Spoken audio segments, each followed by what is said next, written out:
Ah! Phoebe shrieked, her hands suddenly pushing against Han Shuo's chest, and her eyes became clear again. Phoebe's scream was really a bit too loud. Even Fanny, who was some distance away, could hear it clearly. In her room, Fanny lowly scolded Phoebe for having no shame. Emily, who was outside eavesdropping, was stunned. She had deliberately concentrated on her ear to eavesdrop, and the scream caused her ear to feel somewhat painful. "You little hoof, why did you have to scream so loudly? You almost killed me." Emily held her left ear as she secretly cursed Phoebe in her heart. "What's wrong?"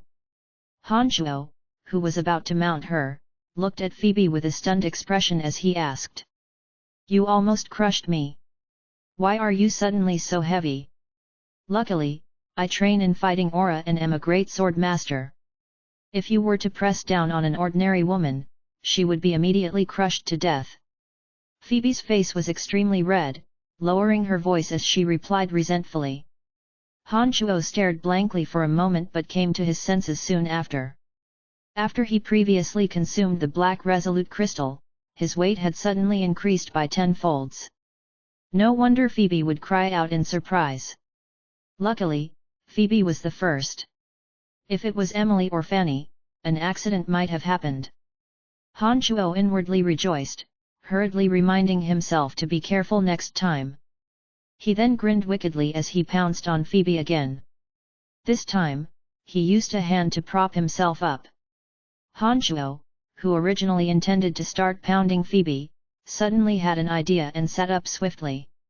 He then forcefully embraced Phoebe's perfect naked body and placed her on his thigh while she screamed. This way, Han Shuo would be in a seated position while Phoebe's legs would be wrapped around his waist, her butt resting on Han Shuo's thighs. "Scoundrel, you big pervert, I'm so embarrassed. Let go of me." Phoebe felt Han Shuo's raised appendage on her butt, reproaching him in embarrassment. "Hee, we'll just change our position then." Han Shuo grinned contently, his big hands caressing Phoebe's butt while ignoring Phoebe's struggles. Chapter 431. 431 My name is Han Hao.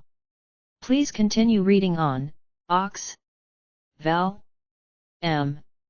As Emily listened to the gasping sounds coming from within the room, her body had unconsciously become hotter and weaker. She had also started to breathe irregularly. With Han Shuo's stimulation, Phoebe reached the peak of pleasure extremely quickly. Her body was weak and she felt as though she was floating. In a despondent state, she was in a shameful position for a long time, her moans gradually growing louder. Just like Emily, Fanny, who was a distance away in her own room, could hear the faintest gasp. This caused her heart to beat in sixes and sevens, scenes of her intimate moments with Han Shuo constantly appearing in her mind. When Fanny thought of what Phoebe and Han Shuo were currently doing, she felt pained and jealous. This feeling, interwoven with an indescribable feeling of anticipation, caused her heart to be in utter chaos. She had no idea what was happening and was unable to calm down, her body and face becoming boiling hot. The moaning continued for a while, with a loud moan coming to an end together with a grunting sound. Emily, whose legs were weak as she pressed her ear against the door, suddenly bumped into the door as her body relaxed. The door was unexpectedly not tightly locked and the staggering Emily ended up landing on her butt within the room. Emily's face was very red, her erect twin peaks swayed as she gasped for breath. Her eyes were filled with expectation for amorous feelings. Emily was in a daze as she looked at Han Shuo's naked, imposing, and devilish figure. At that moment, Han Shuo had just laid down a limp and unconscious Phoebe. His lustful eyes landed on Emily, who suddenly broke into the room. Han Shuo had detected her movement long ago and knew that Emily had been eavesdropping for a long time. Han Shuo, who had yet to fully release his pent-up lust, suddenly growled and charged toward Emily like a bolt of lightning, lifting the limp Emily and pressing her against the wall. His hands impatiently ripped apart Emily's clothes. Emily, who was already unable to hold back her desires, gasped as she cooperated with Han Shuo, hastily taking off her ripped clothes. When Fanny heard Emily's moan, she began to curse all three of them, shocked by their behavior. After a long while, Han Chuo draped a long robe over his shoulders and walked over to Fanny's room. The blushing Fanny had been secretly listening to the activities from afar. When she heard the heavy footsteps gradually approaching, her heart became extremely flustered, her heart beating so quickly she could even feel it clearly. When Han Chuo finally reached her room, Fanny suddenly lost her head and stood up hastily. Her face was red as she looked at Han Chuo as she stammered, What are you doing? What do you think?" Han Chuo smiled gently as he gazed at Fanny as he walked toward her. When Fanny saw Han Chuo approaching her, she retreated in fear. When she had no more space to retreat, she pushed Han Chuo away, pinching her nose and said, You bastard! You didn't even clean yourself up before coming to find me. I will not let you have your way today.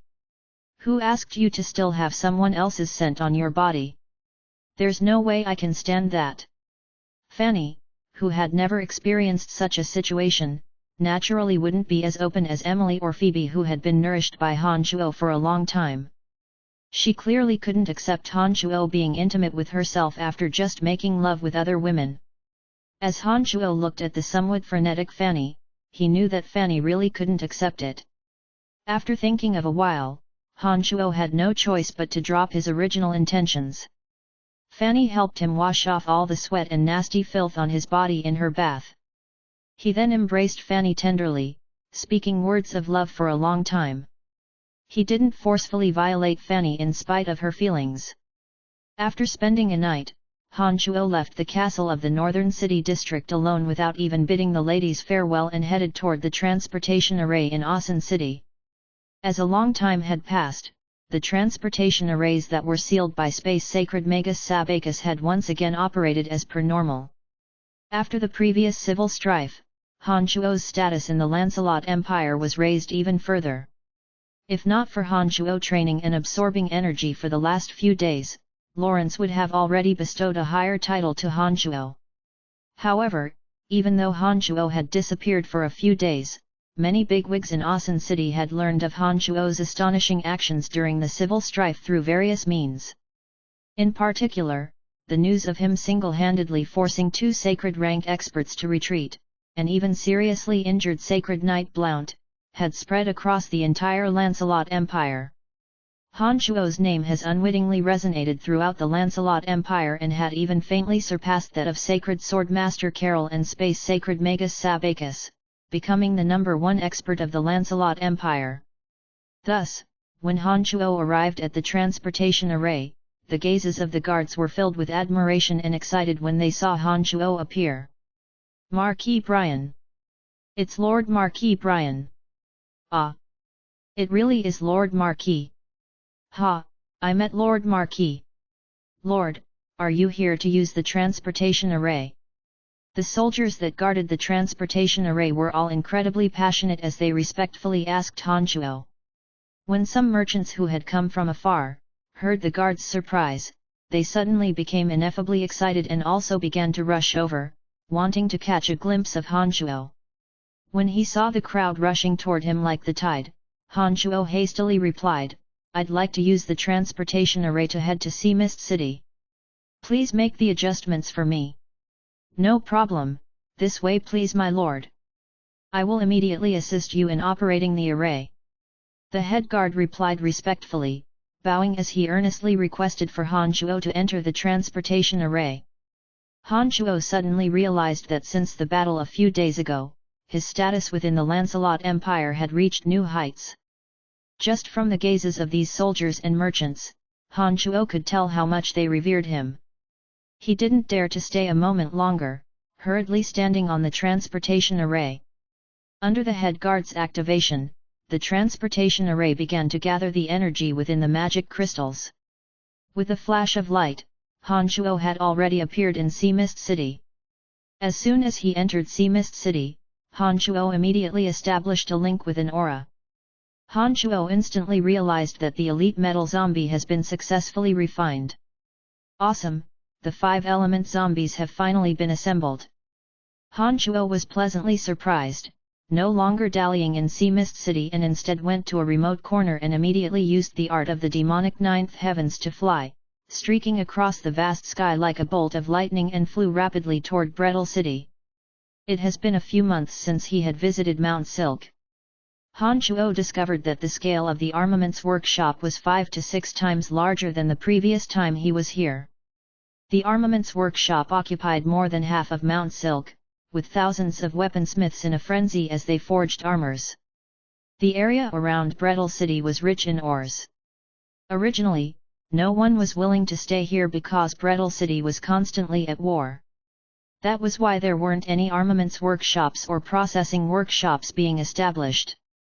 Even the armaments used by the city guard had to be acquired from other cities. The current Brettle City has experienced a few large and small battles, becoming an iron bastion-like stronghold. Anyone who wanted to attack Brettle City had to think twice about whether they had the ability. Once safety was ensured, as Brettle City was rich in resources and manpower, the establishments of armament workshops would follow naturally. After landing on Mount Silk, Han Chuo scanned the mountain through his mystical demons, viewing the scale of operations of the armament workshop on Mount Silk. He nodded inwardly, knowing that with this armament workshop, the soldiers in Brettle City no longer had to worry about armor. Without informing Adelman, Han Chuo entered the mine alone, casually strolling straight into the depths of the mine. When he reached the area where he previously met the stone men, he saw that a few large wooden signs were erected, with the words "No one is allowed to penetrate deeper to mine" written in large font. It seems like Adelman and the others had remembered Han Chuo's instructions by heart. They had forbidden anyone to disturb the area surrounding the place of extreme metal and instead sent people every once in a while to collect the ore placed by the stone men as Han Chuo instructed. This way, it didn't harm the harmonious relationship and benefited both sides. When Han Chuo entered the place of extreme metal, the first thing that entered his eyes was the golden rays of light from the sparking golden pillar. The elite metal zombie constantly transmitted messages to Han Chuo while some of the spirits which were training within the place of extreme metal fluttered around Han Chuo, narrating the situation during the time he was away. "All right, I got it. No one will come here and touch this place. You can still train here in the future, but you still got to do some things for me," Han Chuo said to those spirits. "We are very willing to serve you," the spirits replied Han Chuo. Without replying further, Han Chuo directly went to the area where the elite metal zombie was. Same as the previous occasions, Han Chuo removed the array that was converging the metal essence energy and released the elite metal zombie. As dazzling golden light filled the area, the elite metal zombie who wore a golden armor appeared. The elite metal zombie who was set free suddenly arrived before the huge golden pillar, pressing both hands onto the golden pillar. Two sources of energy of common origin suddenly converged together. As Han Chuo watched attentively, the golden pillar that extended to the sky began to shrink bit by bit until it became a short golden rod which the elite metal zombie caught and started to brandish. Han Chuo was stunned. Only now was he certain that the metal attribute treasure that has been nurtured for countless millions of years was indeed the same as the weapon of a mystical character in his world. It was a golden cudgel that could change size at will and had the weight of a mountain. The elite metal zombie held the golden cudgel in its hand. As the elite metal zombie was refined with pure metal essence energy, the energy in its body made it compatible to control the golden cudgel. Apart from the elite metal zombie, even the current Han Chuo would find it extremely strenuous to wield the golden cudgel and simply be unable to display the true might of the cudgel. As the elite metal zombie wielded the metal attribute treasure effortlessly, it was filled with excitement. As it had just evolved into the elite metal zombie, it didn't have a very high intelligence.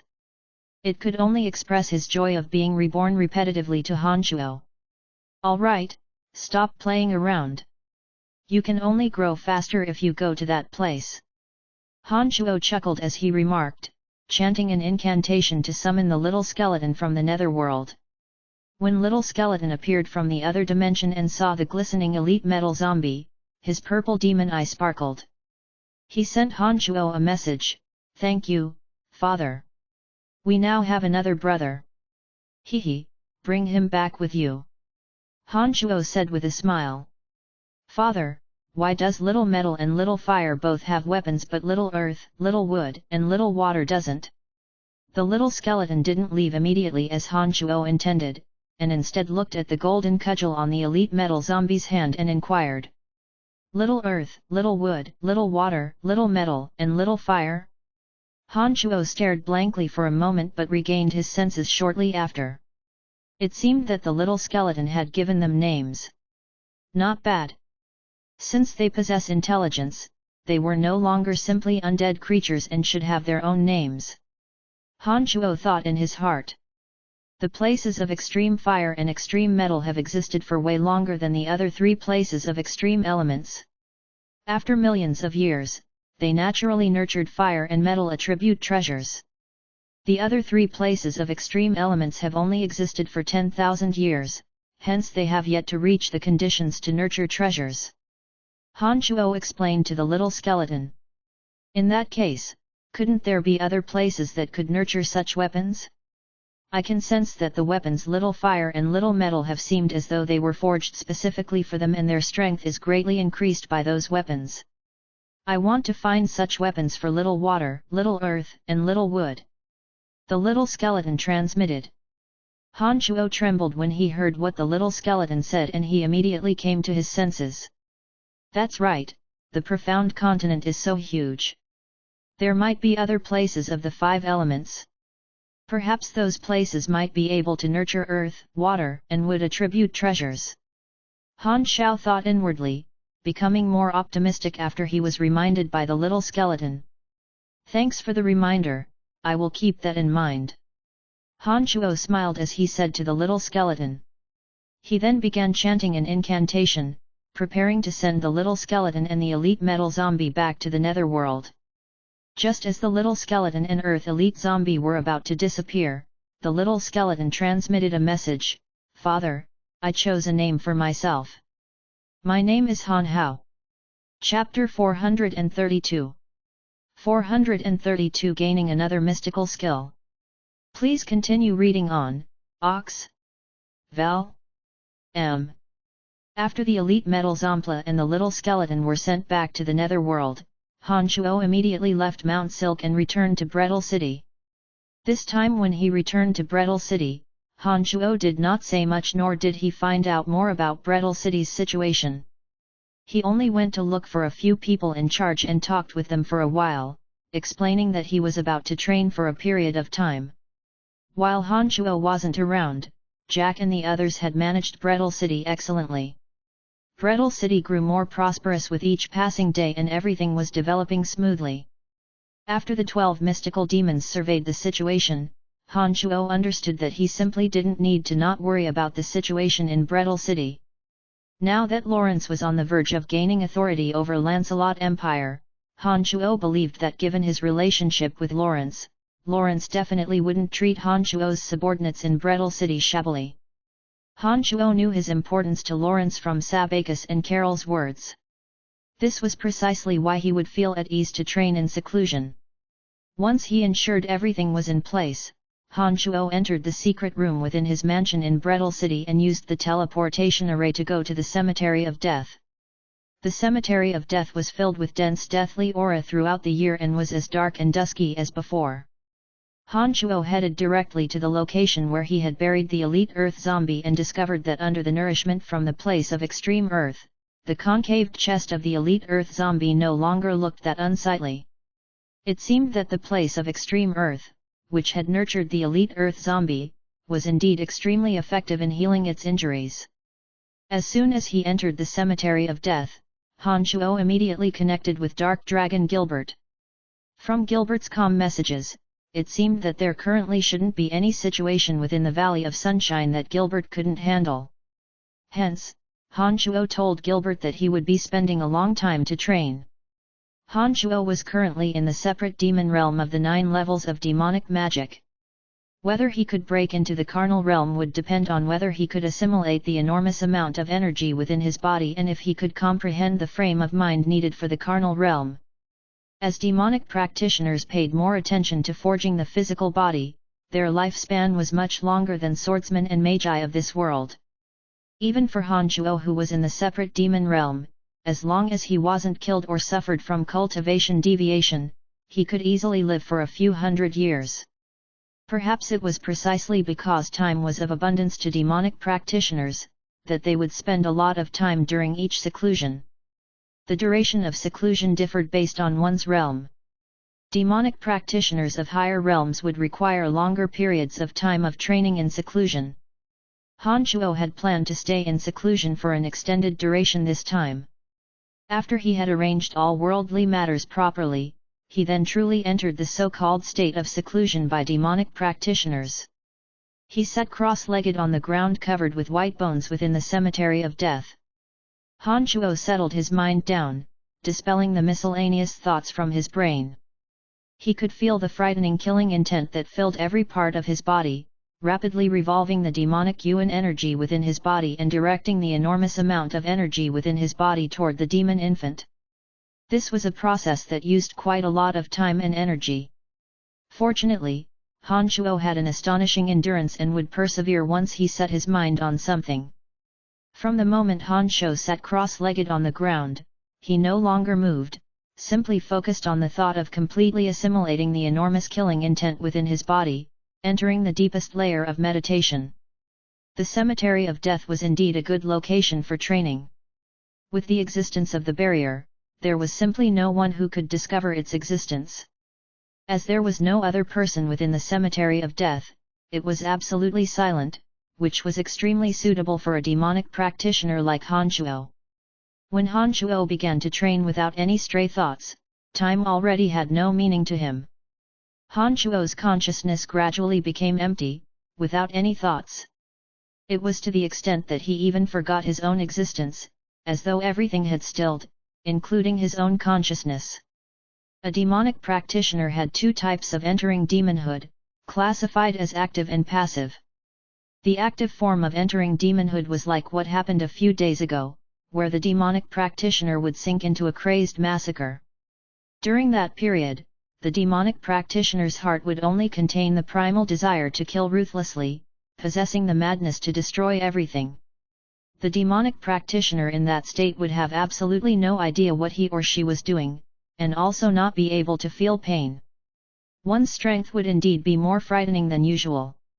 However, this active form of demonhood was extremely dangerous for a demonic practitioner. With a single slip, the demonic practitioner would permanently fall into demonhood, never regaining his consciousness and becoming the purest killing machine. Previously, when Han Shuo entered that state, he had a brief moment of soberness prior to entering demonhood. Due to the hatred buried deep in his heart, he had identified Sacred Night Blount as his target. Furthermore, the previous time Han Shuo entered demonhood was purely due to him being unable to control the energy within the demon slayer edge while attending to the killing intent within his body at the same time. When the energy that caused Han Shuo to enter demonhood was released through Han Shuo's crazed attacks, the energy that didn't originate from Han Shuo's body disappeared permanently, allowing Han Shuo to gradually regain his consciousness. If the previous time he entered demonhood wasn't caused by external energy, but was instead due to some kind of stimulation which caused his consciousness to enter demonhood and the demon infant to have the intention of slaughter, he wouldn't have been able to recover so easily. In contrast to the harmful active demonhood, the passive type of demonhood was a state that demonic practitioners were most willing to enter. The self-forgetting state of demonhood would allow a demonic practitioner to not have any stray thoughts and was extremely beneficial to a demonic practitioner's training. However, this type of demonhood was extremely hard to enter. Some demonic practitioner would never enter such a state in their entire life, while other innately talented demonic practitioners would enter it many times at fortuitous moments. These people would usually become formidable characters of the demonic path. They were extremely skillful, had high perseverance and possessed great knowledge. In Han Shuo's case, this wasn't the first time he entered demonhood. For an unknown reason, he had once again entered this mysterious state. It was as though the whole world including himself had been discarded from his mind, leaving his consciousness totally empty. Han Shuo no longer had any concept of time. He just sat cross-legged in the cemetery of death in a selfless state, while a snake-like strand of black electricity circled across his body as a frightening aura emanated from his body. Thick blood-red fog flowed out from his pores and curled around Han Shuo. The fog was then inhaled by Han Shuo through his nose into his body, forming a cycle. After an unknown amount of time, Han Shuo was awakened by a wave of crisp pitter-patter noises. When he came to his senses, he suddenly felt that the demon infant in his body had become a vortex, continuously revolving at high speed, releasing strands of energy into his limbs, bones, and meridians. The energy filled every corner of Han Shuo's body, further refining his already otherworldly strong body. Strands of energy surged within Han Shuo's body and a familiar tearing pain appeared once again, as though countless daggers had stabbed his body. As one's demonic arts improved, one's body would be tempered repeatedly by the sudden rise in demonic yuan energy, so as to allow one's body to adapt to the circulation of the qualitatively changed demonic yuan energy, causing one's body to reach the same realm as one's cultivation. Having experienced this a few times previously, Han Shuo was already used to the pain from strengthening his physical body. When the energy released by the demon infant seeped into Han Shuo's limbs and bones, he could even sense that his bones were the first to react. His bones that have been refined by black resolute crystal and was now tempered by the energy from the demon infant seemed to suddenly change peculiarly. This originally iron-like bones seemed to have incited something strange when the strands of energy from the demon infant had seeped into them. With a though, Han Shuo suddenly flung out his left hand. In accordance with his thoughts, his left hand unexpectedly lengthened by 10 centimeters. Han Shuo was stunned. Shortly after, he punched and kicked toward the sky. Han Shuo discovered that he could actually lengthen part of the bones in his limbs with his thoughts. His iron-like bones had gained a mystical flexibility. What was particularly surprising to Han Shuo was that he could actually control the lengthening and shortening of his bones. In other words, whenever Han Shuo threw a punch, his arms could suddenly stretch if he wanted to.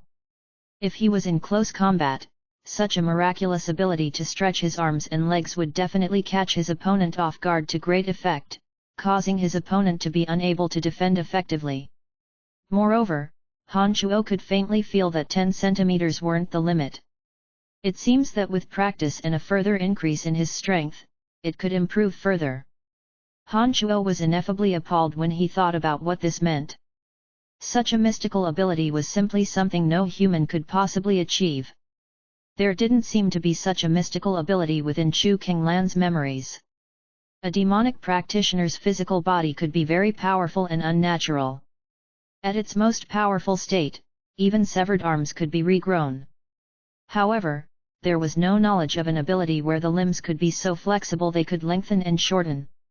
Han Shuo carefully thought for a moment and understood that this was perhaps because the little skeleton's black resolute crystal and the demonic magic's tempering had caused a mutation. He thought inwardly, every demonic art was created by man and wasn't always the same and instead evolved with training. Other than his bones becoming flexible, Han Shuo's inner organs, as well as his flesh, was further strengthened.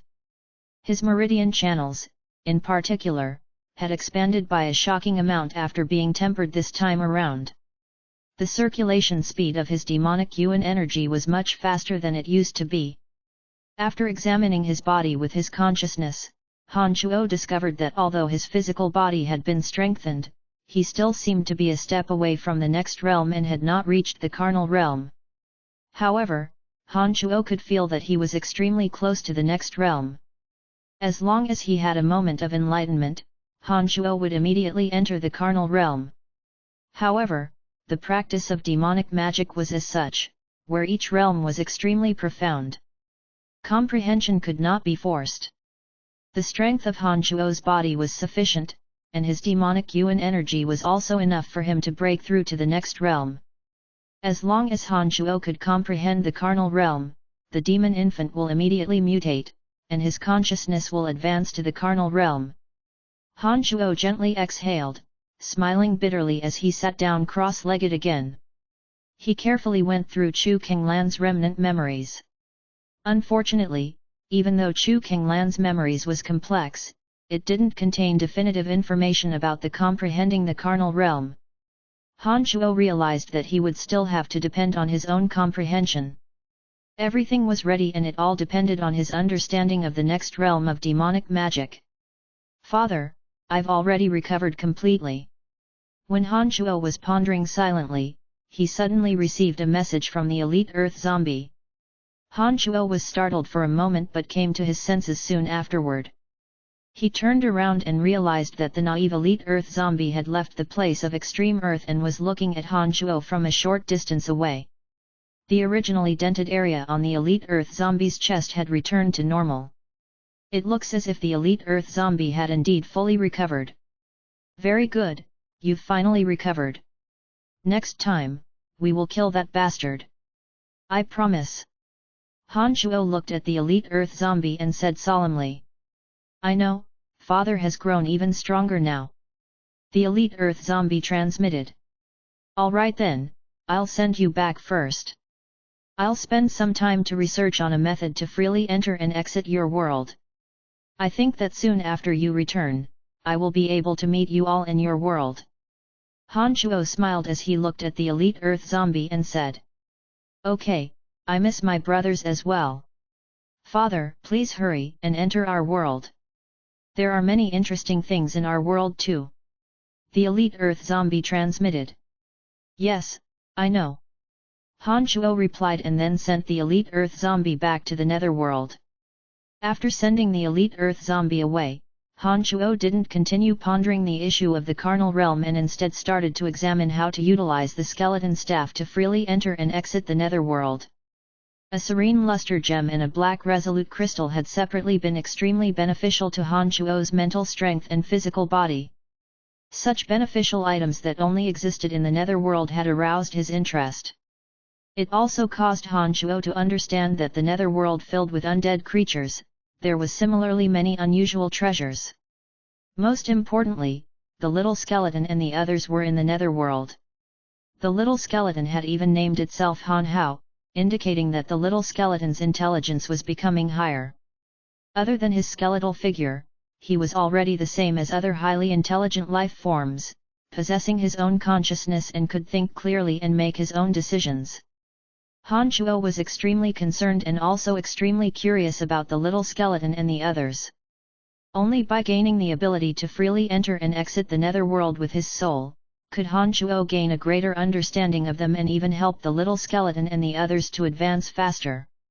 Chapter 433 433 Undead Creature in the Dead Sea. Please continue reading on, Ox. Val. M.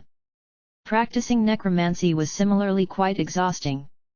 However, Han Shuo was able to grasp the spell pertaining to letting his soul freely travel to and from the netherworld rather quickly. Perhaps it was because Han Shuo had already experienced entering the netherworld twice and also had detailed descriptions on how to use the skeletal staff to travel to and from the netherworld. Han Shuo took less than half a month to grasp the spell which allowed one's soul to cross into the netherworld. During this half a month, the little skeleton, elite Earth zombie, and the others could often sense Han Shuo's presence in the netherworld. However, as Han Shuo still couldn't master a precise location, he would often find himself extremely far from the little skeleton and the others. Every time Han Shuo entered the netherworld, he could immediately sense the messages the little skeleton and the others were transmitting to him. As the auras of the little skeleton and the others grew increasingly stronger and clearer, Han Shuo could felt their pressing thoughts to meet him. However, Han Shuo, who was constantly studying the necromancy magic meticulously, wasn't in a hurry to reach the area where the little skeleton and the others were. It was until a long time had passed that Han Shuo truly mastered the method of shuttling his soul to the netherworld. With necromancy spells and the assistance from the skeletal staff, Han Shuo could descend into the netherworld with a single thought and could rapidly return to the profound continent from the lifeless netherworld by sensing his physical body. After mastering the necromancy spell, Han Shuo spent a few more days to research on how to accurately arrive at their location by utilizing his connection with the little skeleton and the others. The bodies of the little skeleton and the others were marked not just by Han Shuo's blood essence, they were also marked by dark seals. Whenever Han Shuo entered the netherworld, he could clearly feel the existence of the little skeleton and the others. After numerous adjustments to the skeletal staff and spell based on this connection, Han Shuo was finally able to succeed in arriving beside the little skeleton a few days later. "Father," the little skeleton said gently when Han Shuo landed beside him. The little skeleton, Fire Elite Zombie, and Water Elite Zombie were on top of the bald mountain. And behind the little skeleton stood an army of densely packed undead creatures. These creatures included the 3 evil knights, the Bone Demon, and the Mummy Lord Pharaoh. Even more hate warriors, zombie warriors, and skeletal warriors filled the bald mountain. Under the dusky grey sky, hundreds and thousands of gargoyles flew around in every direction. It seemed like they too were part of the little skeleton's undead army. Looking ahead, a vast, black sea could be seen below the bald mountain, and it stretched all the way into the horizon. Within this lifeless and pitch-black black sea, there were numerous severed limbs and bones floating on the surface. It was just like another cemetery for the undead creatures and was full of dense deathly aura. Several enormous auras hid within the vast black sea, as though they were secretly observing everything. Han Shuo could sense just how terrifying those few existences were. When he looked at the little skeleton and the others who were ready and waiting, Han Shuo suddenly realized what was going on. It seems that the little skeleton had ill intentions when he led his undead army over to this location. "Father, you can reach us accurately now." When the little skeleton saw that Han Shuo only glanced around after landing beside the little skeleton couldn't help but repeated his question again. Many sounds of breaking and snapping were heard. Under the manipulation of Han Shuo's consciousness, several bones were forcibly removed from the bodies of around 10 skeleton warriors. He then manipulated a dense deathly aura to rapidly strengthen these bones, making them tougher. In just a short while, Han Shuo had forged a white skeletal body. "When I leave, I'll return all the bones I took from their bodies," Han Shuo said to the little skeleton. "They should be honored to have their bones used by Father. These low-rank skeletal warriors will only obey commands and don't have much intelligence. Their bones are not that tough. If Father wants a good skeleton body, I can help you find some better bones," the little skeleton said to Han Shuo. "There's no need for that. Once I figure out the mysteries behind the transportation matrix in the cemetery of death, my real body will be able to enter this world. By then, my physical body will be in the netherworld and no other bones will be more suitable for me," Han Shuo explained to the little skeleton. "That's right. Father's physical body is extremely strong. Even a bone dragon's bone, the strongest bone in this world, is not as durable as Father's bones." The little skeleton nodded in agreement. Howl. While Han Shuo and the little skeleton were chatting, a terrifying howl suddenly sounded from within the boundless black sea before them, as though a terrifying undead creature was issuing a challenge to the little skeleton. The little skeleton's purple demon eye suddenly shot out a ray of dazzling purple light. The purple ray appeared solid, piercing through space and actually flew directly towards the direction of the howling. It carried an extremely frosty and ruthless aura. Boom! Boom! Suddenly, a series of explosions could be heard coming from the origin of the howling. The deathly stillness of the Black Sea water suddenly looked as though it was boiling, with a few dark pillars abruptly shooting up towards the sky. A hideous, octopus-like creature with a colossal body and sharp bone spurs grown on its tentacles, floated to the surface, revealing more than half of its body. It looked up and said angrily, "Petty existence, you dare to challenge my might? Do you think you can defeat me today?" Following the octopus-like creature's emergence, countless grotesquely shaped creatures slowly appeared. These undead creatures looked very similar to other commonly seen undead creatures. It's just that perhaps because they had been under the Black Sea for too long, they don't look the same as ordinary undead creatures. The creatures that appeared included skeletal warriors, zombie warriors, hate warriors, and even powerful high-rank creatures like evil knights.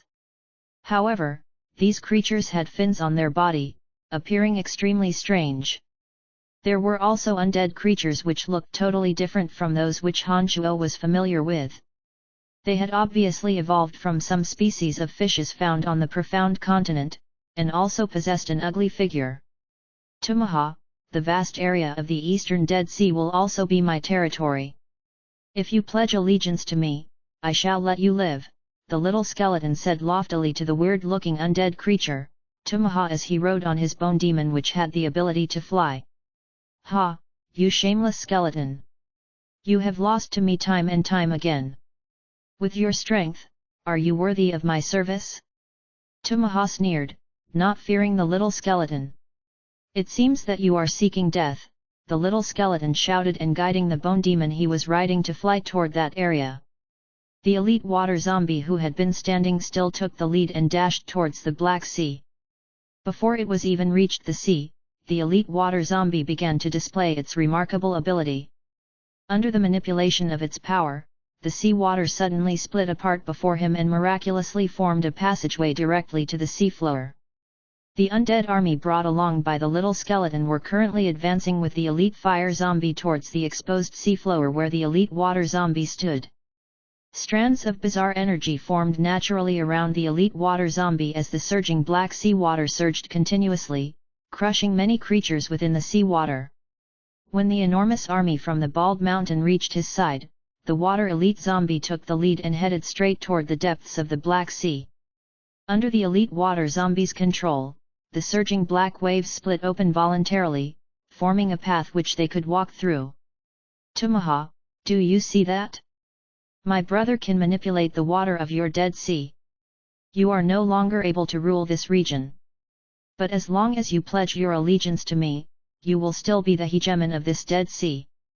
Otherwise, if you force me to act, I'll make you pay, the little skeleton rode on his bone demon, flying high above the elite water zombie as he showed disdain for Tumaha, urging it to surrender.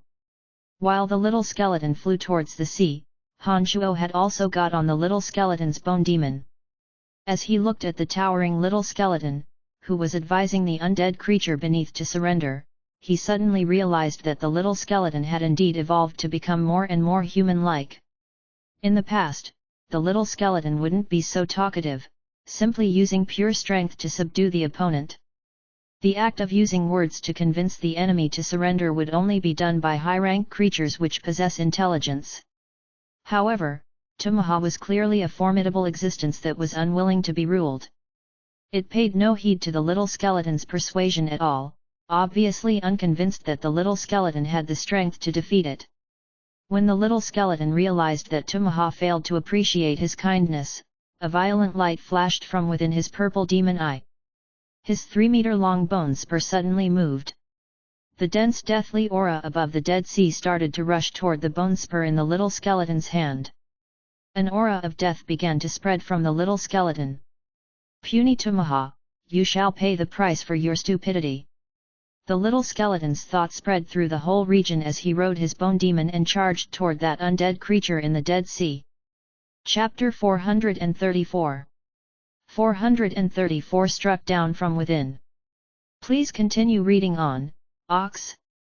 Val. M. In terms of body mass, even with the flight-capable bone devil available, the little skeleton was no match for the creature from Dead Sea, Tumaha.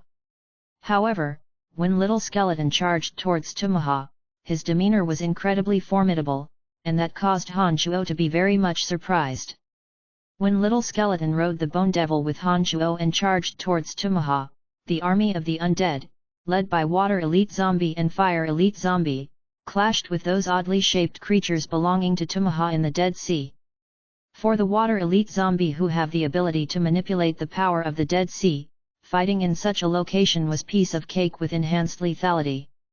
The sea water would constantly surge and roll, therefore, not only was the sea water unable to get close to the army of the undead, it even caused some visible damages to Tumaha. Followed closely behind the water elite zombie were the fire elite zombie, holding a fire lotus.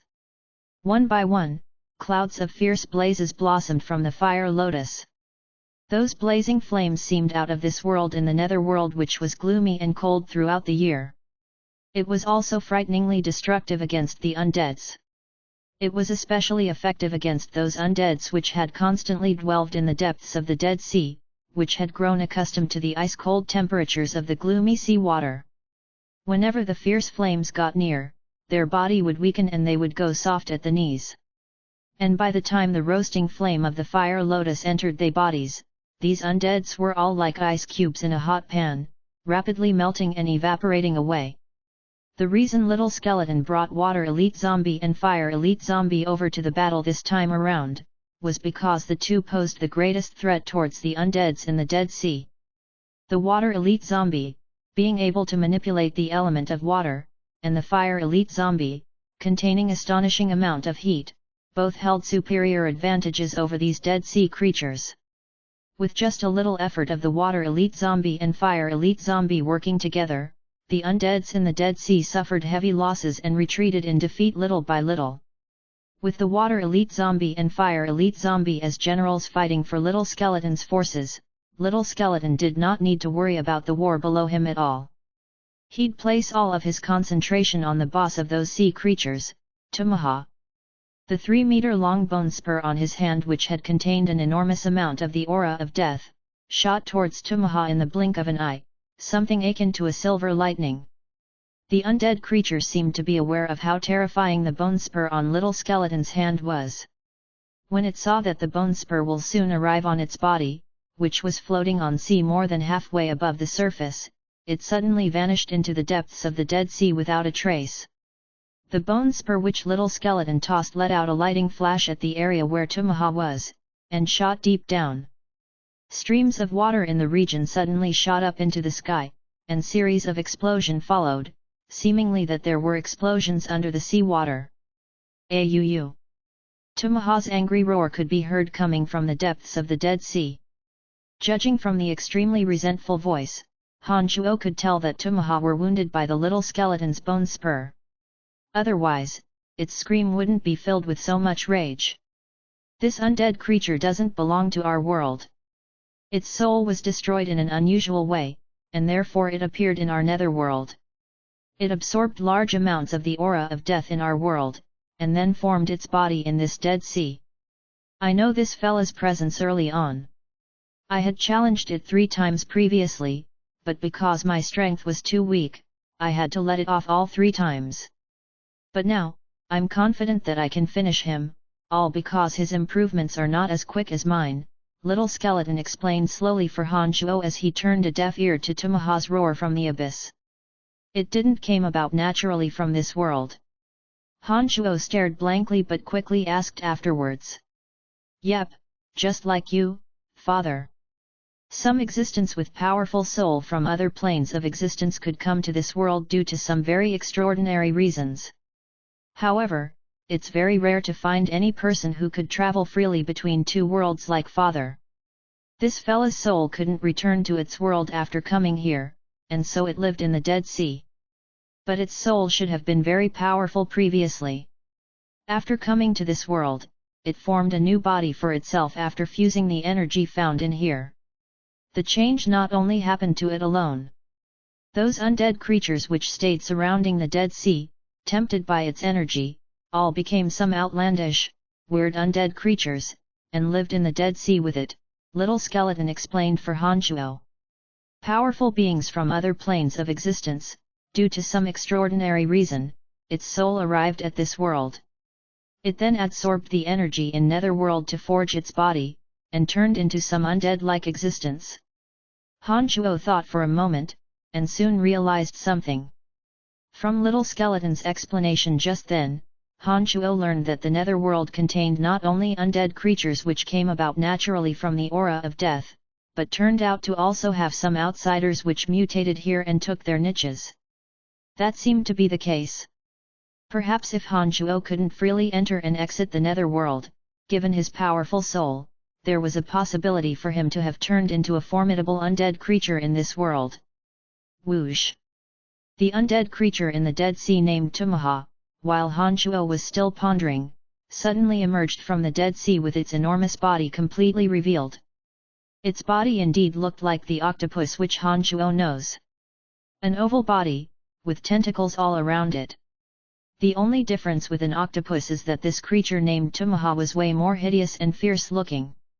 Sharp bone spurs, a characteristic signature of netherworld creatures, seemed to fill every surface available on its body. On its oval-shaped body, covers a layer of black-colored armor which glitters with black light. The armor seemed extremely hard and sturdy. Right in the middle of its oval-shaped body there were two pupils around the size of a few fists. Below the eyes were a huge mouth filled with dense, white teeth like that of a shark. The sharp teeth seemed to be able to chew apart any object no matter how hard it was. "You wretched thing! Today I will destroy you completely!" Tumaha roared. Its enormous body filled the sky and its tentacles began to flutter about.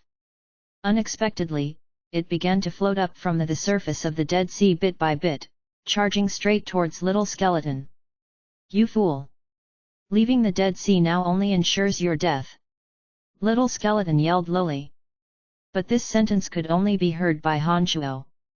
A white lighting suddenly flew out from the depths of the ocean, and landed on Little Skeleton's hand in the blink of an eye. It was the 3-meter bone spur Little Skeleton regularly used. Afterwards, without waiting for Tumaha's superfluous words, Little Skeleton and Bone Devil charged towards Tumaha. The 7 wing-like bone spurs on Little Skeleton's back suddenly fluttered everywhere in the sky. When the 7 bone spurs moved, Tumaha's pupil rapidly flickered as well. He was seemingly aware of the frightening power of the 7 bone spurs, and wanted to return to the depths of the Dead Sea. "Now that you've come out, don't think of going back." Little Skeleton's thought spread through the area. The 7 bone spurs whizzed towards Tumaha. It roared angrily, and disorderly swung about its thorn tentacles, attempting to fend off the 7 bone spurs that suddenly flew out from Little Skeleton's back. But as for Little Skeleton, who had long learned how to steer the 7 bone spurs with law of activating magic, was even more fluent and adept in controlling the 7 bone spurs by now. Those large tentacles fluttering around constantly, simply couldn't intercept any of the 7 bone spurs shooting towards it. Bright, black-colored sparks shone on top of the Tumaha's oval body, caused by the 7 bone spurs piercing into Tumaha's armor-like body. Riding on the Bone Devil, Little Skeleton brought the Bone Devil underneath the enormous body of Tumaha, and together, Little Skeleton and Bone Devil attacked Tumaha's abdomen right above their heads. Therefore, if it wanted to enter the Dead Sea again, Tumaha from the Dead Sea must first eliminate the threats of Little Skeleton and Bone Devil beneath its abdomen, otherwise its vulnerable belly would be exposed to the enemies. "Despicable, sinister thing, how could there be existence like you in the netherworld?" Tumaha roared loudly.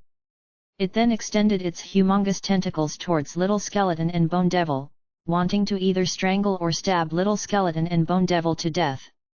A series of magical incantations were recited, and bone spears one by one materialized in thin air. They flew from Little Skeleton's side and towards the sky, striking those extended tentacles above him. At the same time, Hanchuo gathered his mental strength. A soul shock magical spell was released. The Tumaha roared wildly as if suffering from a heavy strike. After a boring groan, its enormous body began to violently rock. "Thank you, Father," Little Skeleton said and gave the Bone Devil a slap. His body shot high up into the sky, and actually reached above Tumaha's heavily armored oval body in the blink of an eye. Tumaha had its spirit and soul upside down thanks to Hanchuo's soul shock spell. Little Skeleton took advantage of its current state by suddenly grabbing a bone spur and stab it into Tumaha's eye. When Tumaha opened its mouth for another thunderous roar, Little Skeleton made a move. During Tumaha's ghastly screams, Little Skeleton shot into its abdomen like electricity, disappeared. The Bone Devil, who had been given a slap by Little Skeleton, flew downwards while carrying Hanchuo on its back. However, Hanchuo could still clearly see Little Skeleton break inside into Tumaha's body, which filled his heart with astonishment. He had no idea why Little Skeleton would go into Tumaha's body. When Hanchuo was still shocked, something even more peculiar suddenly happened. The Tumaha which Little Skeleton bored into, suddenly trembled its body violently. Those bone spurs which Little Skeleton left sticking on the surface of Tumaha's oval body, all ruthlessly pierced inwards, and the tearing caused some jet black, ink-like liquid to leak. Damn it! Get out! Get out there! As Tamaha violently struggles, it incessantly roared like usual. However, Han Chuo could clearly feel that Tamaha's vigor grew weaker and weaker. Even its enormous body slowly shrunk and withered. On the contrary, for the little skeleton inside Tamaha's body, Han Chuo sensed that its presence grew stronger and stronger. It was as though the energy in Tamaha's body had all taken in by him. This process continued for a very short duration. Just as Han Chuo got slightly distracted, Tamaha's shrinking body suddenly swelled up like a ball being filled with air. Those bone spurs which was pierced on Tamaha's body, sparkled with purple demon light before Han Chuo. Strands of bizarre energy were drawn out from Tamaha's body by the bone spurs. Splat! Tamaha's rapidly inflating body reached its limits before suddenly exploding. Its thorn-filled tentacles that once flutter about in the sky, 4 out of 5 of them fell apart when its body burst. The little skeleton inside Tamaha's body was dyed with a lather of ink. His spotlessly white skeleton looked like black crystals. I surrender. I'm willing to pledge my allegiance to you. The Tamaha, which had its body blown into pieces, finally gave up on resisting. It transmitted its thought of surrender from its disintegrated oval body. Your body have shattered into pieces. With your condition now, you have no more use to me.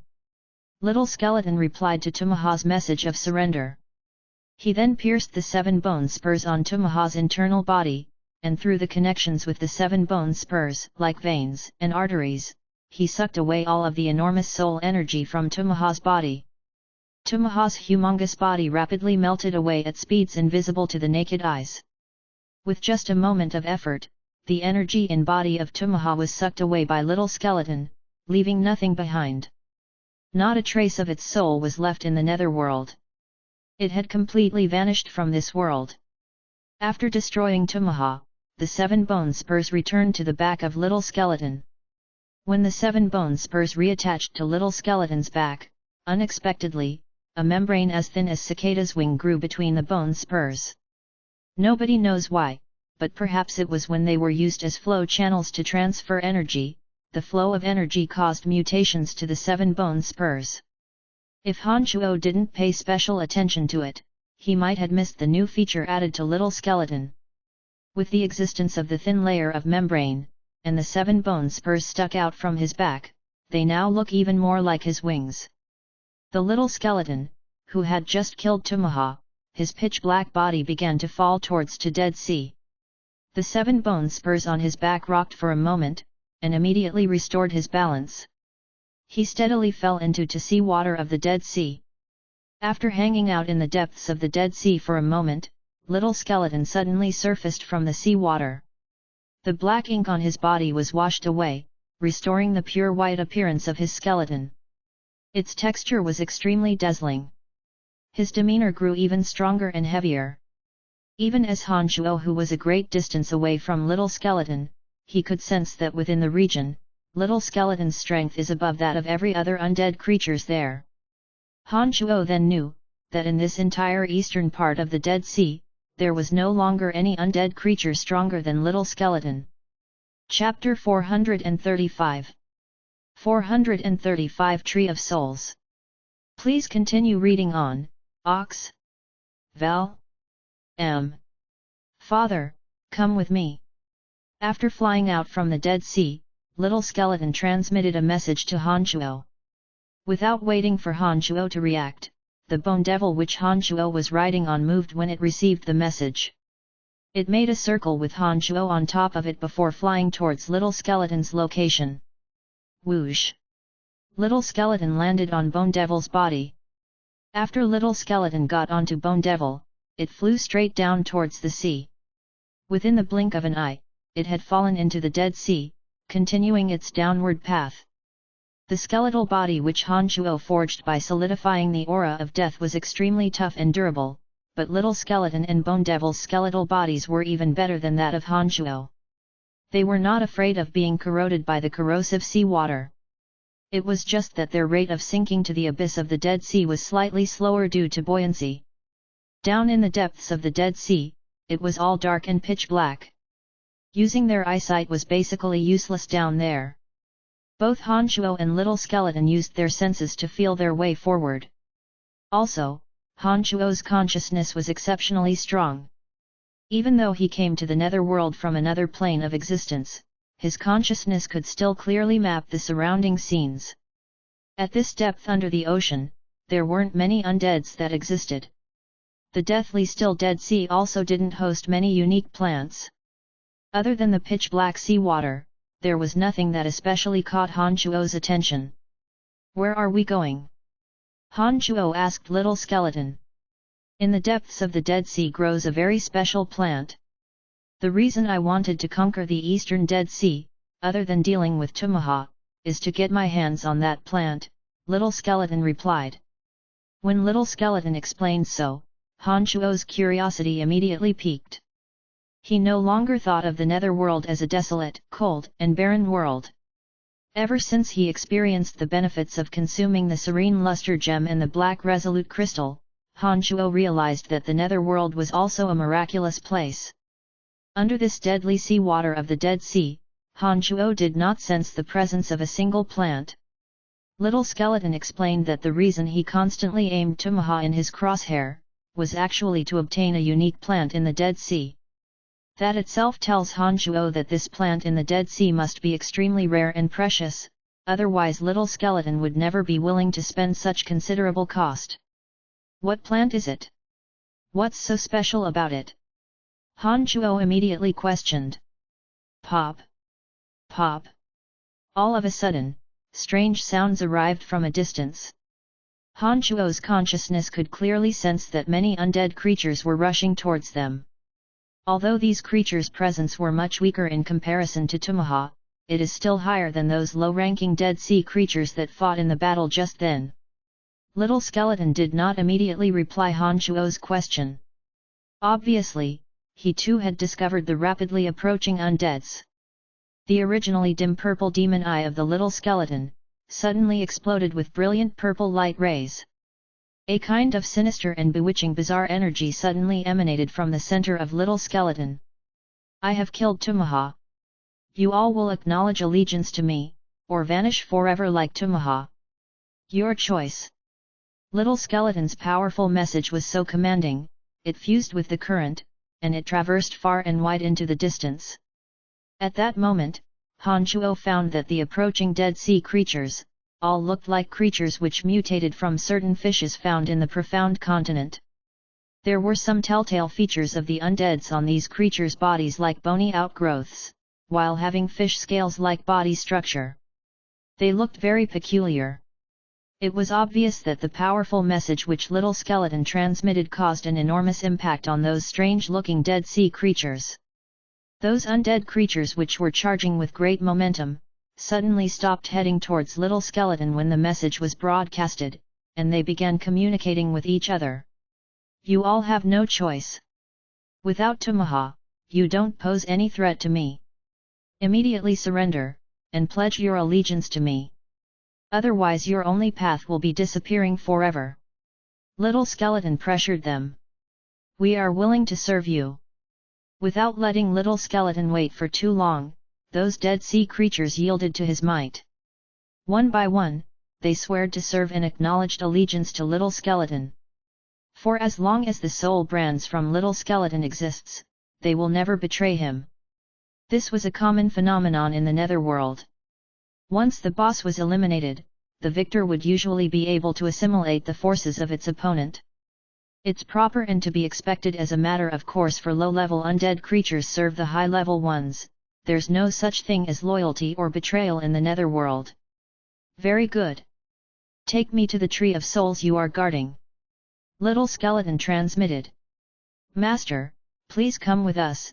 Those Dead Sea creatures respectfully turned around and lead Little Skeleton and Han Shuo to an even deeper area under the sea.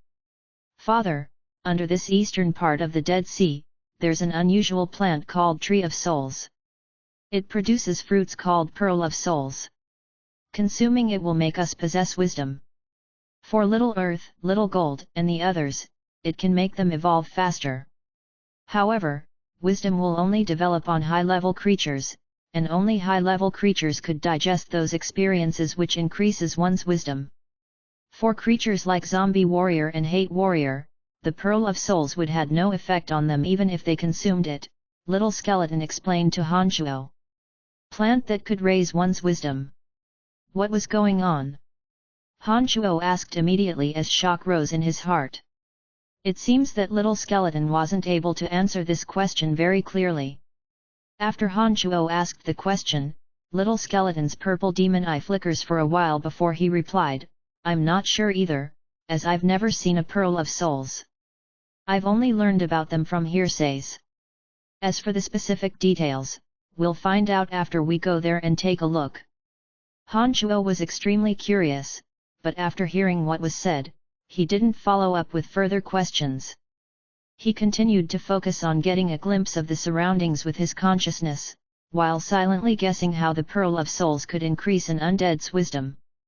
After a short while, the group of undead creatures leading Little Skeleton and Hanchuo arrived at a region with dense black, ink-like water.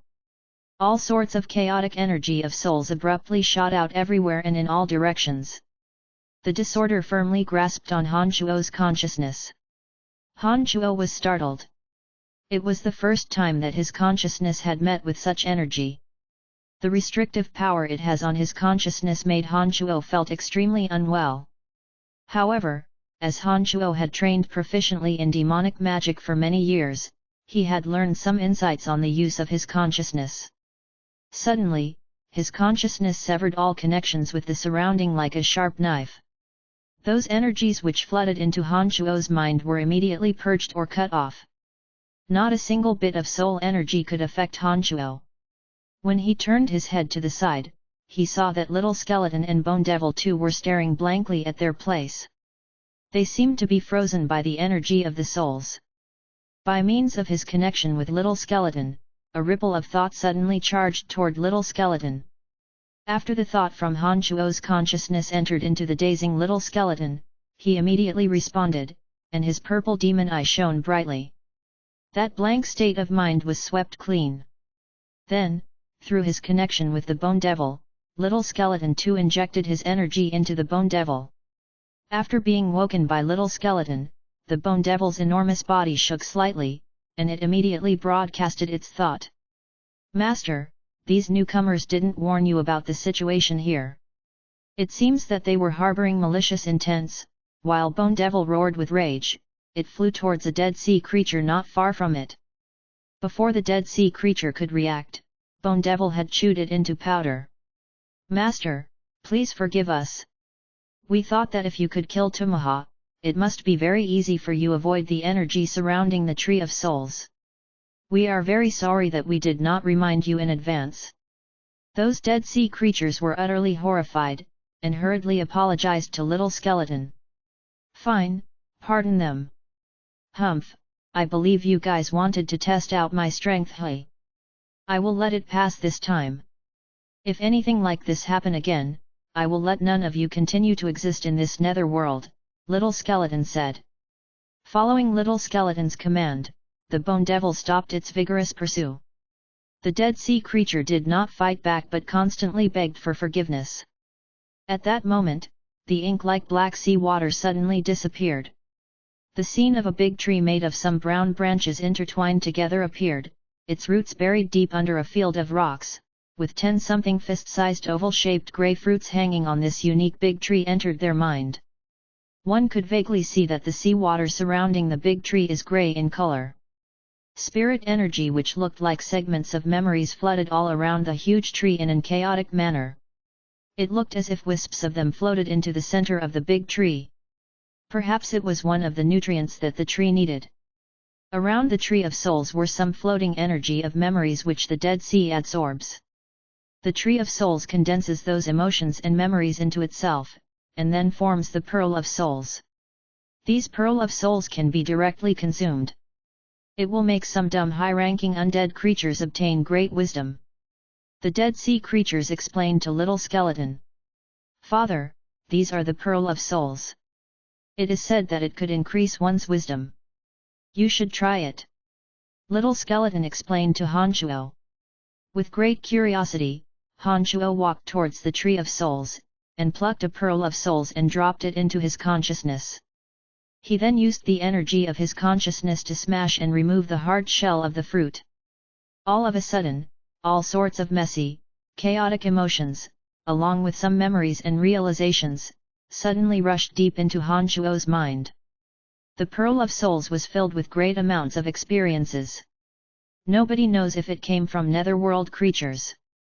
Among these experiences, many were unexplainable by Han Shuo, with some portion of it containing novel ideas Han Shuo never heard before.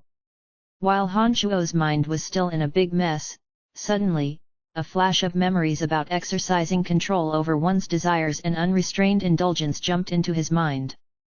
Han Shuo, who was distressed about the hard-to-break-through carnal realm, fell into a foolishly paralyzed state, as though he was receiving enlightenment. Chapter 436. 436. Suddenly realizing it had been 3 years. Please continue reading on. Ox. Val. M. Under the depths of the Dead Sea in the netherworld, Han Shuo suddenly gone silent, and his body turned still and didn't budge at all. It was as though he had sunk into the deepest sleep, with no signs of life. Little Skeleton stared at the unmoving Han Shuo who was standing on Bone Devil's body. In that moment, he had no clue what he should do.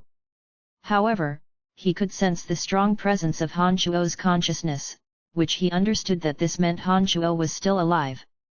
Master, what's going on? Bone Devil asked Little Skeleton. The Bone Devil, which was forged by Little Skeleton using tough and durable skeletal remains, had followed alongside Little Skeleton for a very long time. It intrinsically feared of Little Skeleton's formidable strength. It understood that perhaps Little Skeleton had yet to become the most terrifying being in the netherworld, and yet, it also knew that Little Skeleton's strength would constantly increase, and he will grow stronger and stronger. He will surpass more and more powerful creatures. However, Bone Devil's master, unexpectedly also has a mysterious father. Han Shuo, having originated from another plane of existence, made the Bone Devil felt extremely curious about it. It couldn't understand how could a mighty existence like Little Skeleton would have Han Shuo as its father.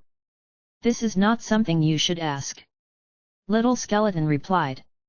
He circled a few rounds around Han Shuo who was on Bone Devil's body, while looking up and down at the motionless Han Shuo.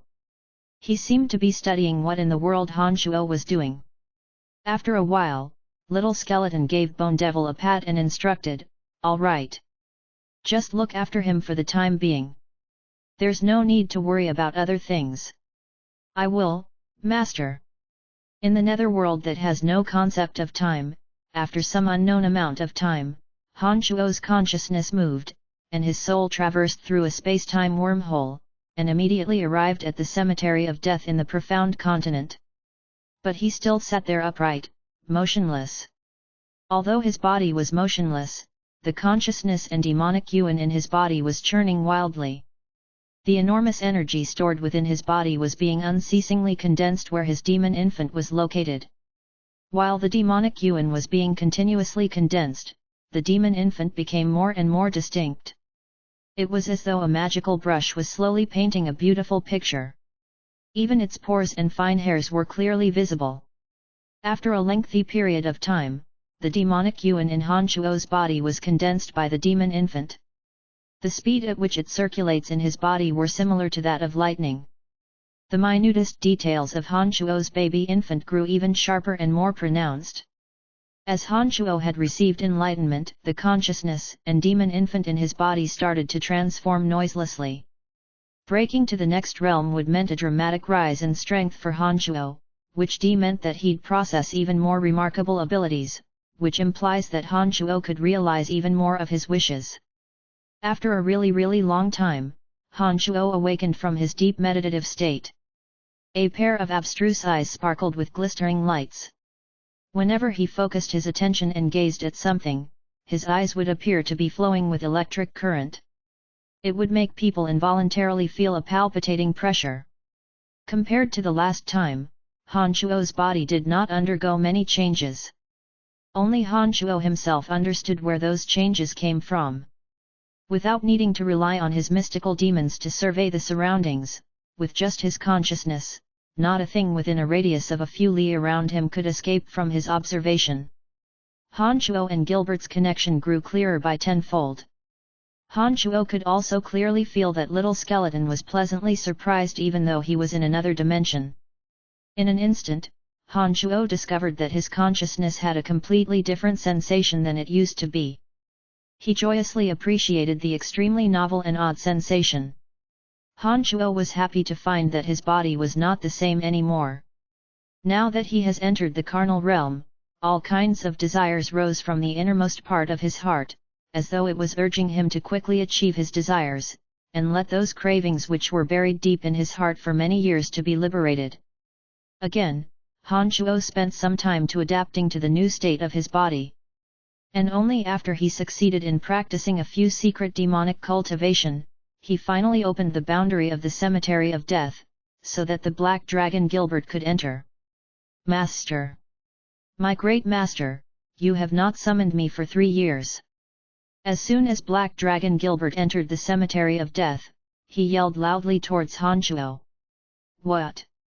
3 years? Han Shuo was greatly shocked and yelled lightly. That's right. In fact, it had been precisely 3 years and 4 months. Counting from the day you said you will begin practicing till today, was 3 whole years and 4 months. During that period, you did not once make contact with me. I couldn't even feel your existence. Honorable Master, what kind of martial skills were you practicing? How could it be that it felt as though you had vanished from this world, and even I couldn't sense your presence? Gilbert asked Han Shuo in astonishment. 3 years and 4 months. Han Shuo was flabbergasted by the long duration of time. He never thought that he had spent so damn long on this secluded training. Han Shuo himself felt as though it's only been a few months' time, and never anticipated that time would unwittingly pass so quickly. Entering demonic stupor and the moment of enlightenment while entering carnal realm, it was during these 2 periods which Han Shuo couldn't feel the tiniest bit of the passage of time. However, what's for sure was that, it was exactly those 2 periods which he had spent the most time on. 3 years and 4 months' time was like a snap of the fingers for Han Shuo. He didn't feel that there was anything unusual about it, but he knew what it had meant for a regular person. Gilbert, how are you guys getting by during the 3 years? Han Shuo hastily asked the black dragon. Be at ease, we have been very well. At present, the Valley of Sunshine already fell into the control of our Soul Destroyer mercenary band. Lord Eaton of the Cairo mercenary band had been killed by Trunks, and a portion of their members defected to our mercenary band, and a group of berserkers left the Valley of Sunshine for good. The House of Menlo and Rainbow Sickle mercenary band too were crushed by us. Only the Orcs tribe and certain small tribes survived outside the Valley of Sunshine. However, tribal chief Qatar of the Orcs tribe had also expressed his allegiance to Trunks. At this present time, Trunks is already the one who maintains the order in the valley. Surrounding the Valley of Sunshine, Janet's bandit group held the greatest influence.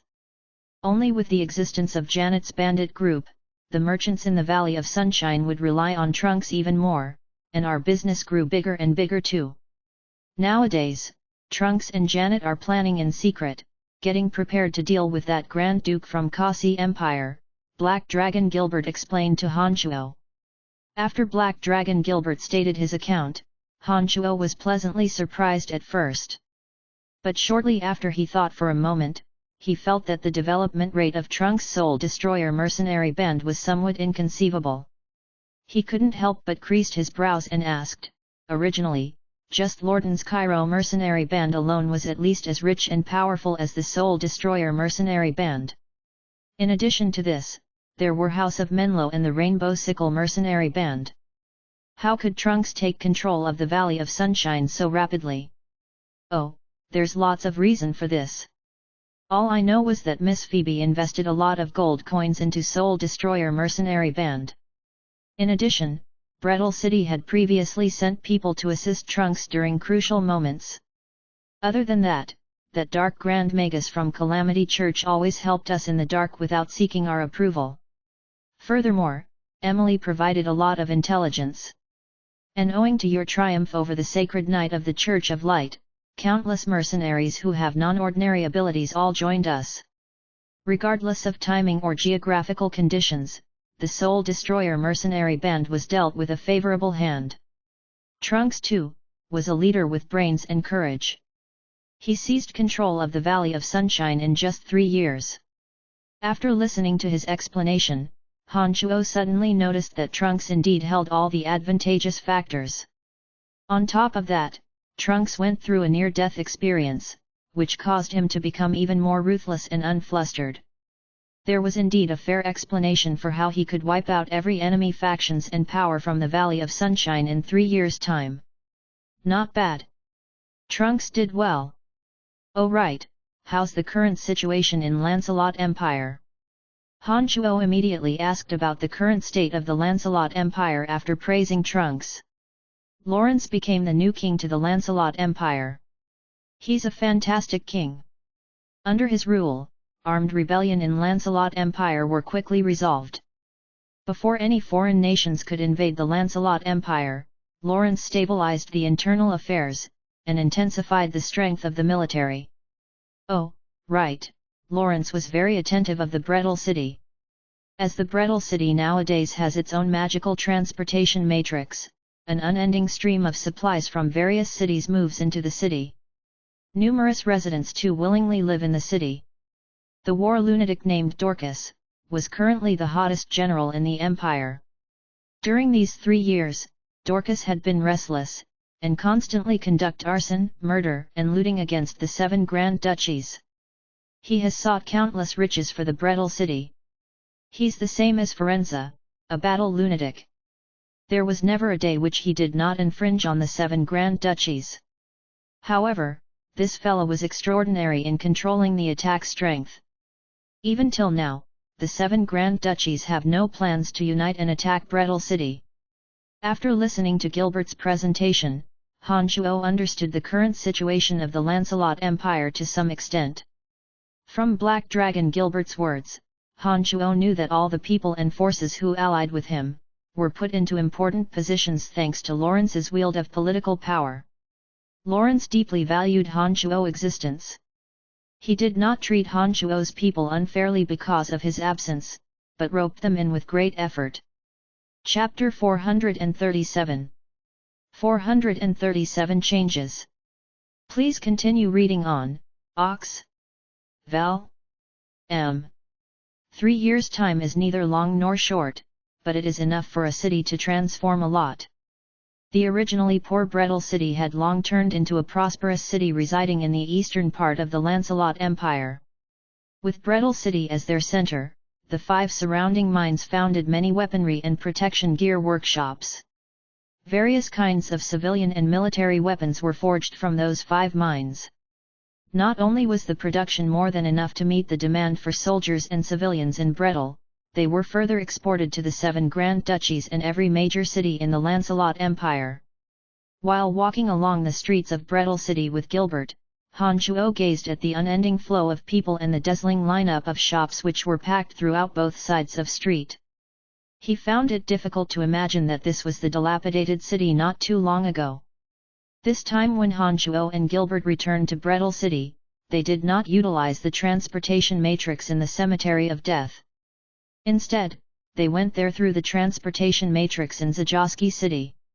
Han Chuo wanted to try out the transportation matrix in Brettle City and check if it were any good.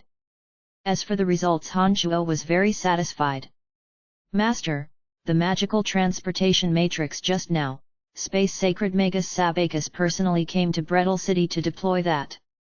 It can connect to any city within the Lancelot Empire. Rightfully, we could use the transportation matrix in Cemetery of Death to come to Brettle City.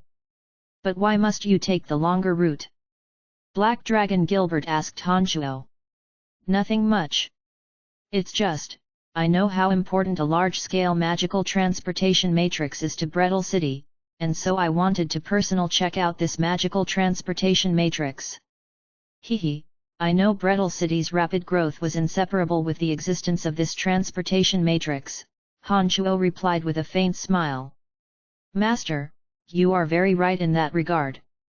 This transportation matrix really made a huge difference. After His Majesty the King's vigorous assistance and backing from Miss Phoebe's Merchant Guild, all sorts of talents have been pouring into Brettle City through it. The soldiers within the city are all able-bodied and strong. Whenever any group from the 7 Grand Duchies tried to invade us, they would be defeated by the forces in Brettle every single time. The security here has been guaranteed, Black Dragon Gilbert explained slowly to Han Chuo beside him. After reaching at the Brettle City, Han Chuo released the 12 mystical demons, and had them moved around the whole Brettle City, taking in the whole scene of the current Brettle City at once. He had a completely new understanding of Brettle City 3 years later. The 4 sides of the city wall were erected with magic crystal cannons, along with all kinds of large-scale destructive equipments which were clearly visible everywhere. The moat surrounding the city gates had been deepened, and could defend against a cavalry regiment's assault. Some sharp fences were set up on top of the city wall. It wouldn't be easy for anyone to intrude. A few pointy magic towers stood tall on the city walls. Dense and thick magical elements constantly lingered around the spire of the tower. This kind of magic tower could be powered directly by a magical creature's core, and can also be operated by a magus mental strength, taking in the magical element found everywhere in the continent and use it as an attack. Compared to magic crystal cannons, these magic towers were a class better when it came to flexibility and destructive power. Now that 2 magic towers were set up for each and every one of the 4 cities' gates, Han Chuo could nearly imagine the expression on the invaders' faces when they saw the magic towers. On top of the 4 city gates were soldiers with shining armor and weapons. Han Chuo could tell that they were not ordinary just from the brightness of their weapons and armor. The fully equipped soldiers carried a steady look, obviously warriors with blood of iron that had been nurtured by war. The demeanor they gave told that there must have been many who had died by their hands. After the mystical creatures made a few rounds, the scenes of a few city districts all fell onto Han Chuo's eyes. He walked shoulder to shoulder with Gilbert all the way to the city lord's mansion. While listening to Gilbert's descriptions, Han Chuo had a tranquil and calm smiling expression on his face as he was very satisfied with the current situation in Brettle. And finally they arrived at the city's lord mansion. The grand and wonderful mansion was brimming with prestigious grandeur as compared to its previous state. The mansion's walls had been broadened and erected much higher than before. Han Chuo only took one look, and it was clear to him that the present-day city lord's mansion had been rebuilt once more. It seems that countless gold coins must have had been consumed. Although the city lord's mansion had increased in size, the guards keeping watch of the mansion's front door were still the same familiar faces. 2 arrogant and energetic-looking guards, with their heads high, vigilantly scanned all around with their eyes. By the time Han Chuo walked towards the entrance with a smile, one of the guards suddenly trembled, and he stared blankly at Han Chuo. The guard stared blankly for a while, and out of nowhere, he kneeled towards Han Chuo with one knee and bowed in salute. With an extremely emotional tone, he shouted, "Lord Marquis, you have completed your training." Lord Marquis, oh my! Lord Marquis have returned to the city. The other guard also recognized Han Chuo. When he heard his colleague's words, he couldn't help but turn his head to take a glance, and discovered Han Chuo had really appeared. He shrieked wildly with joy on the spot. With a smile on his face, Han Chuo nodded and said, "Yes, Drucker. I'm back." The guard who was named Drucker was originally from the first batch of soldiers in Brettle City. At that time, he was extremely self-abased and as thin as a bamboo. But now, his body was tall and sturdy, filled with an imposing, solemn quality from head to toe. He was a different person compared to what he used to be, regardless of how you viewed it. "Lord Marquis, you actually still remember my name. Oh my! I'm too emotional now. My lord, you truly are a brilliant and awesome lord." When Drucker heard that Han Chuo correctly pronounced his name, he got so emotional that he started to talk incoherently. All right, I'm going in. After Han Shuo saw that Drucker's voice became louder and louder as he felt more emotional, Han Shuo waved his hand and walked into the mansion house. Lord Marquis is back, Lord Marquis is home. Another guard immediately gave a loud yell as soon as he saw Han Shuo step foot into the mansion. After this guard's announcement, the whole city lord's mansion suddenly turned frantic. All kinds of clamoring sounds could be heard from within the mansion. Outside of the house, a few horses suddenly darted out, heading towards few separate directions in great hurry. Inside the mansion, old butler Collis hurriedly came out to greet Han Shuo. He seemed rather emotional as well. Last time during the civil unrest in Asan City, Han Shuo notified Collis the butler beforehand, and so he brought a group of servants to escape from the heat. By the time tranquility had been reinstated in Asan City, Collis did not continue to stay in Asan City, but came to Brettle City without hesitation, and began to take care of everything for Han Shuo in the city lord's mansion. After a moment, Collis the old butler arrived in the front of the door. As soon as he got there, he bowed in salute towards Han Shuo and greeted, "Welcome home, Lord Marquis." "Hee. All right. Let's talk inside," Han Shuo replied with a smile. While on the way inside, Collis the old butler unceasingly arranged those servants to have them prepare everything needed for a banquet. In passing, he explained to Han Shuo, "My lord, during the 3 years you were away for practice, Lord Jack became a viscount, Lord Dorcas became a count, and a few others were also bestowed with nobility. The few lords who originally temporarily stayed at the city lord's mansion, were all granted mansion houses by His Majesty as they were all nobles. However, the few lords' mansions are not far from the city lord's mansion. I have instructed people to invite them here. I reckon they will all be here in a bit. 3 years' time can change a lot of things." Lawrence obviously knew how to curry favor from Han Shuo. Thus, Jack, Dorcas, and a few other who have close relations with Han Shuo, each got bestowed with nobility. With that, because of their nobility, they naturally need not continue staying in the city lord's mansion. Besides, these people have parents and families of their own too. Han Shuo nodded and smiled as he replied, "His Majesty indeed treats us very well." Yes. Brettle City could develop so rapidly was all because of His Majesty's utmost support. But with that said, Lord Jack and Lord Dorcas' governance were also inseparable. The two lords are both great characters. Only with the two in charge of military and administrations, Brettle City could happily enjoy triumphant progress all the way. Collis did not forget to praise Jack and Dorcas. Han Shuo had learned all these from Gilbert's mouth, and he had some knowledge of Jack and Dorcas' achievements. With the two wielding the authority in Brettle City, one in literary and another in military, Jack's handling of the government affairs and finances made Brettle City's economy in all sectors grew more and more prosperous.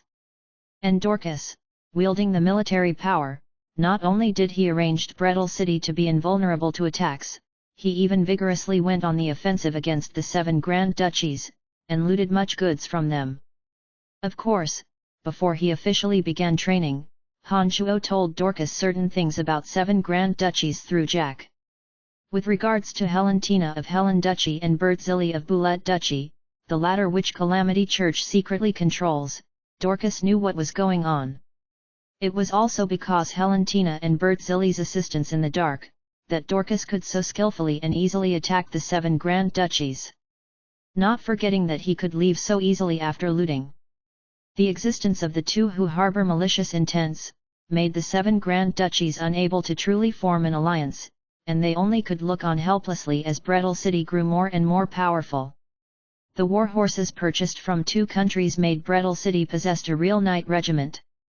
Outfitted with finely made weapons, armor, and protection gear, the knight regiment led by Dorcas became the most terrifying troops amongst the 7 Grand Duchies. The duo, Jack and Dorcas, one in literary and another in military, tightly held together the power over Brettle City.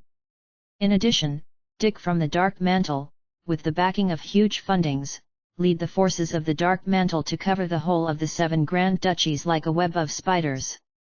He provided accurate and vast intelligence for the duo.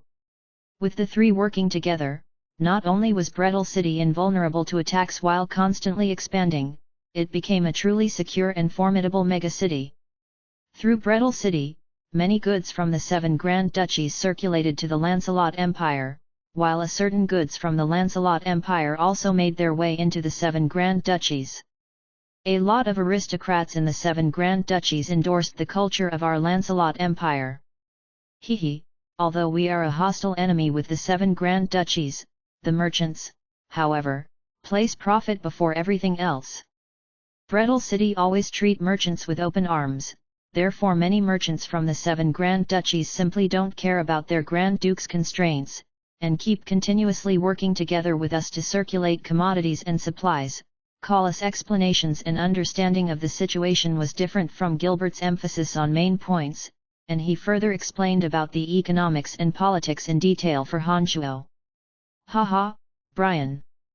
This damned scoundrel finally returned," a loud and clear shouting came from the outside.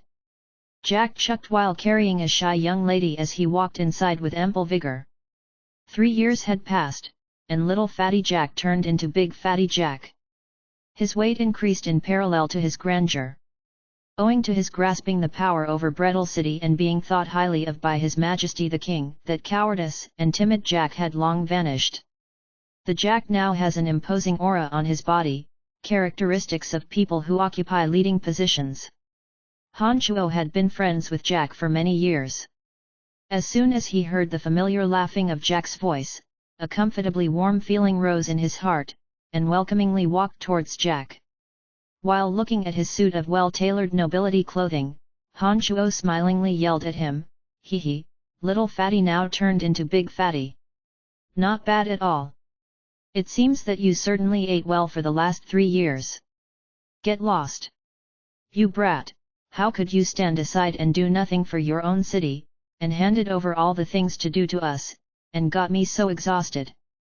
Now that you are back, not only did you not console me, you even said that I got fatter. Where's your humanity?" Jack cursed smilingly after he gave an angry glance at Hanchuo. "Who's this?" Hanchuo asked with a smile after shooting a glance at the shy, young girl beside Jack. "This is Jessica. I've mentioned about her to you before." Jack proudly introduced her and winked at Hanchuo. "Oh. I remember it now. Hehe, nice to meet you." Hanchuo recalled that the reason Jack wanted to stay in Brettle City, was because of this girl named Jessica. Now that Hanchuo saw that Jack got the beauty he wanted, he truly felt happy for Jack. When Jessica faced Hanchuo, she obviously was somewhat reserved. She shyly and respectfully saluted Hanchuo, and in a somewhat dreaded voice said, "Greetings to Lord Marquis. My lord, you have finally returned." Dorcas walked towards him from the outside. There wasn't much changes compared to the younger Dorcas, it's just that even more mark of hardships could be seen on his face, and it was obvious that he was more steady and experienced. Dick, Falk, and a few leaders from the mountainous region arrived in succession, and everyone assembled together. With Butler Collis taking care of them, they went into the banquet hall and drank as much as they liked. The few characters who were in charge of everything in Brettle City, explained the situation for Hanchuo once again. Chapter 438 438 Delia's Hintings. Please continue reading on, Ox. Val. M. Everyone at the party happily chatted with each other, with Dorcas and Jack presenting the current situation of Brettle City in detail. Naturally, Dorcas and Jack would reveal certain issues which wasn't public knowledge to Hanchuo, hence they told him the whole truth. Gilbert must have had frequented Brettle City often in these last 3 years, as he seemed very familiar with the people here.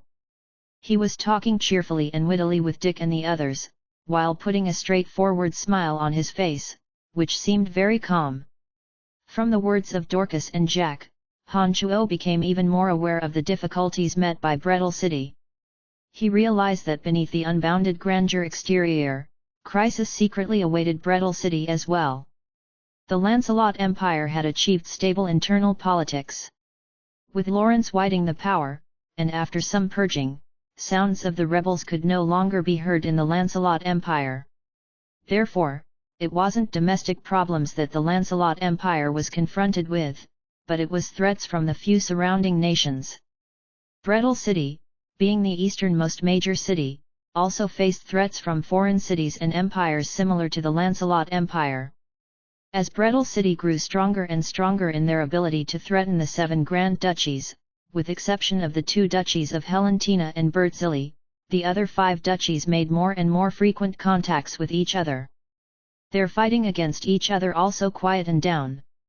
Other than the 7 Grand Duchies menace, the Brute Merchant Alliance, geographically separated from Brettle by the 7 Grand Duchies, was also eyeing Brettle City covetously. On one hand, it was because Han Shuo had killed Selt, the commander of Brute Merchant Alliance's Red Bud Knights.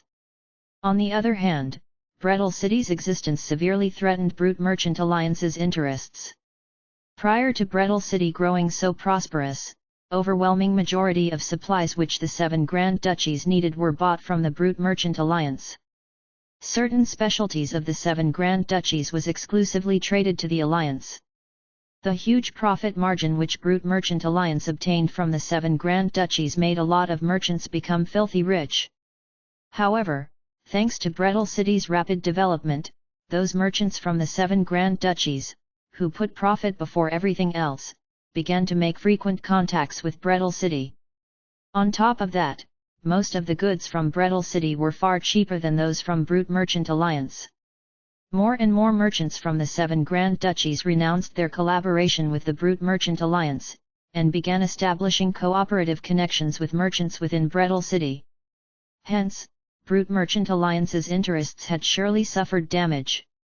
Brute Merchant Alliance is a country jointly controlled by big merchant guilds, and it goes without saying that the merchants in that country treasure gold coins above all else.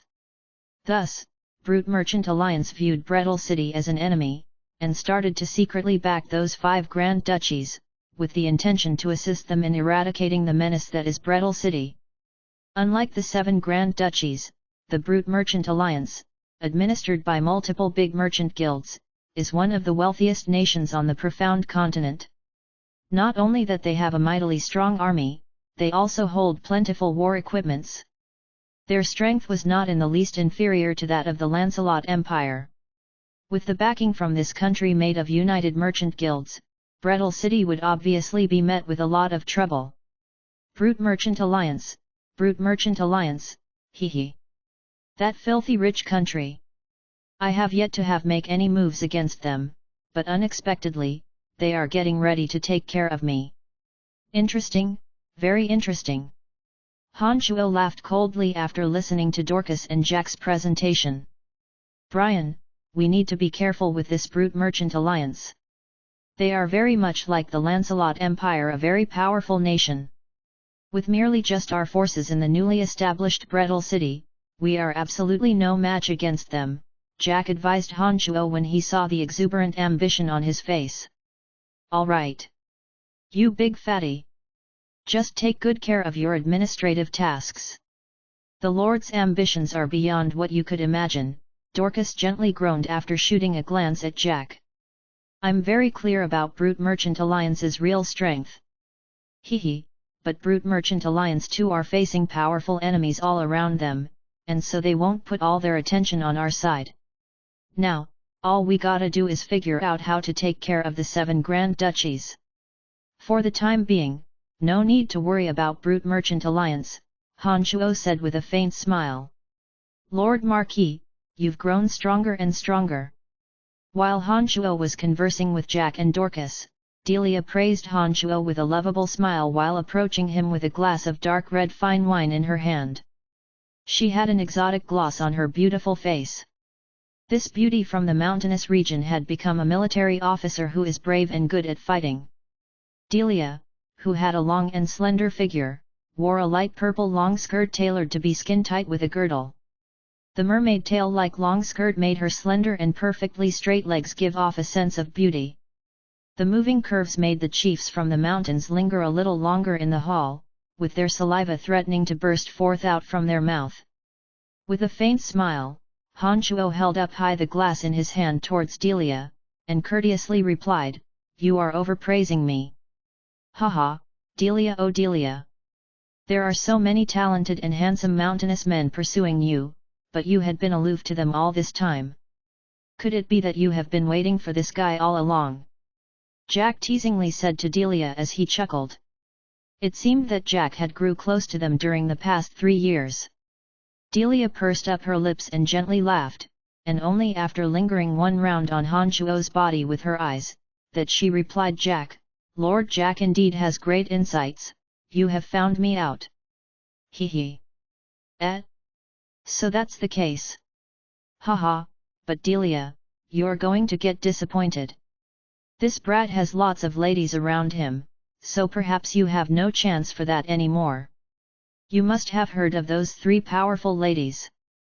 Brian wouldn't dare to continue his womanizing ways anymore, Jack said to Delia in all smiles. "Well, not necessarily. For a man like his lordship, I believe that as long as he has his mind set, perhaps no women could restrain him." "Hee, my lord, am I right?" Delia replied first Jack, and then asked Han Shuo and looked at him with her bright hot eyes. Last time, during the way down from Mount Silk, Delia had revealed her true feelings to Han Shuo. Mountainous people are always outspoken and straightforward in temperament, and Delia was especially so. As soon as she settled on a target, she will strive to fight for it without a bit of secretiveness. Her work method was very straightforward. When Han Shuo met with Delia again after 3 years' time, he thought that Delia would had long found a sweetheart. But unexpectedly she was single even till now. Han Shuo faintly understood something through Delia's spicy hot gaze. The sexy and wild Delia, who remained to be the #1 beauty of the mountainous people, had some hard-to-describe temptative power on Han Shuo, who had now advanced to the carnal realm. "Ahem. I don't just set my mind on just anyone," Han Shuo said with a faint smile as he looked Delia, who had her eyes fixed on him.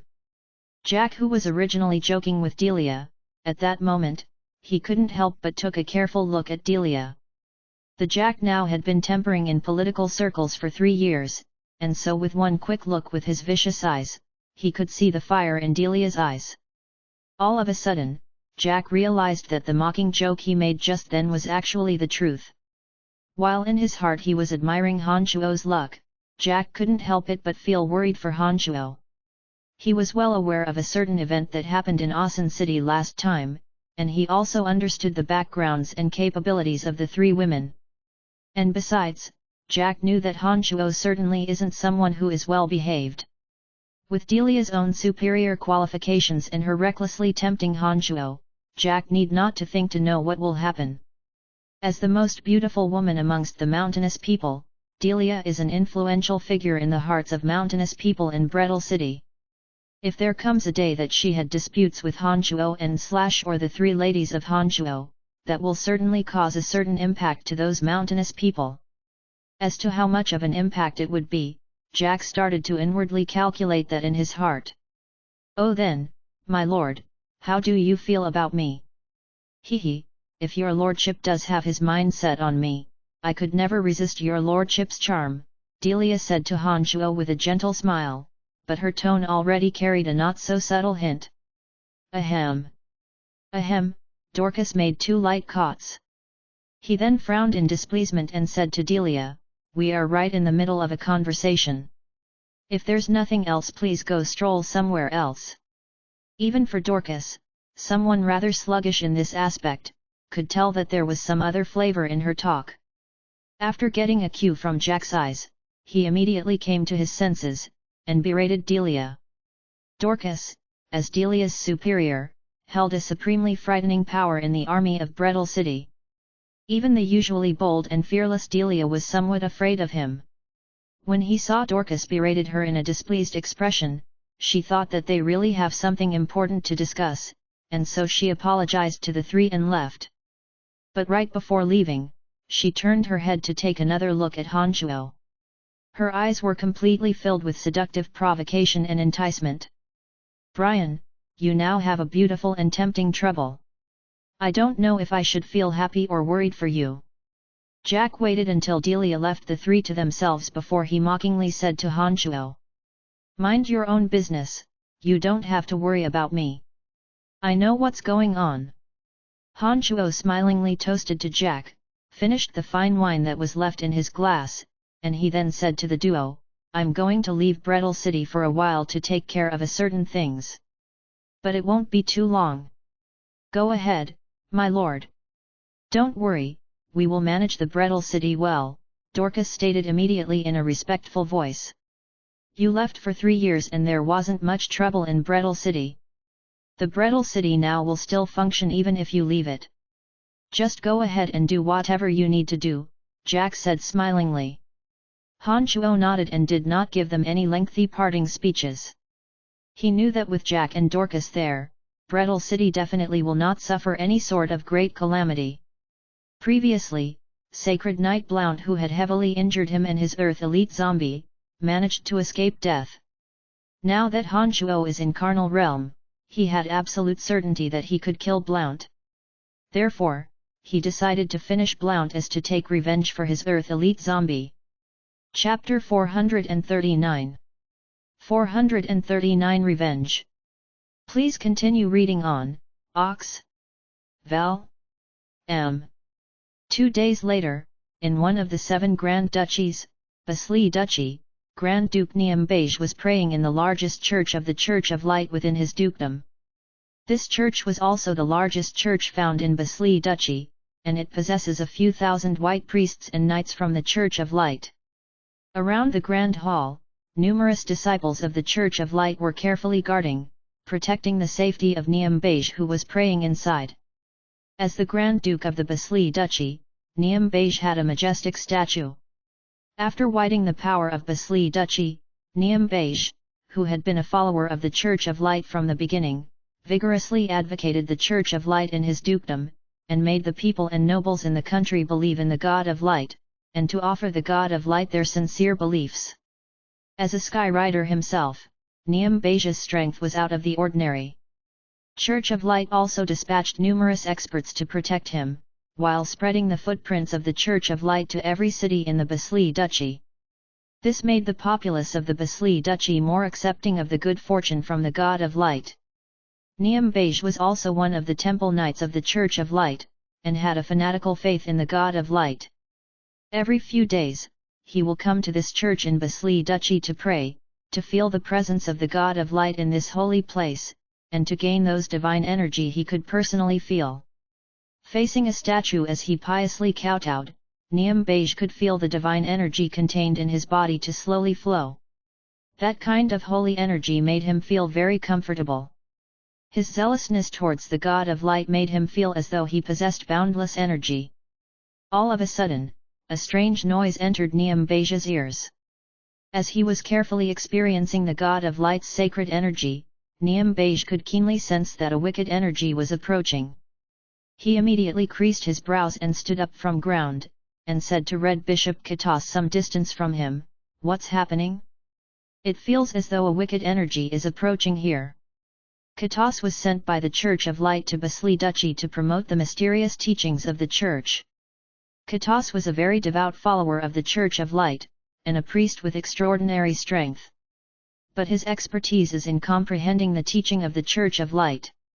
Like Niambage, he too had a feverish dedication to the God of Light. That's right. Who the hell is the reckless heathen? So daring and headless to come here to throw away its life. Katas could also feel that a wicked presence was getting closer. However, Katas knew that the Church has countless rigid defense capabilities, and therefore paid no attention to that puff of evil aura. Oh yes, that's right. Even for someone from Calamity Church, wouldn't dare to plainly infringe on my Basli Duchy. Any ordinary pagan who dares coming here will be met their own death. Niambage faintly smiled and agreed with Katas' statement. Hehe, the Church is very pleased with our accomplishments here in the Basli Duchy. Next time when we return to the head church, we will be able to get even closer to the God of Light, and appreciate the boundless presence of the God of Light, and obtain even more divine power. Katas said to Niambage with a faint smile. Although Niam Bey was the Grand Duke of Basli Duchy, but privately at the Church of Light, his status is below that of Katas. Therefore, Katas doesn't show much respect towards Niam Bey, and was very casual in his speech with him. Oh yes! Whenever I thought of holy energy filling my body, I will be very excited.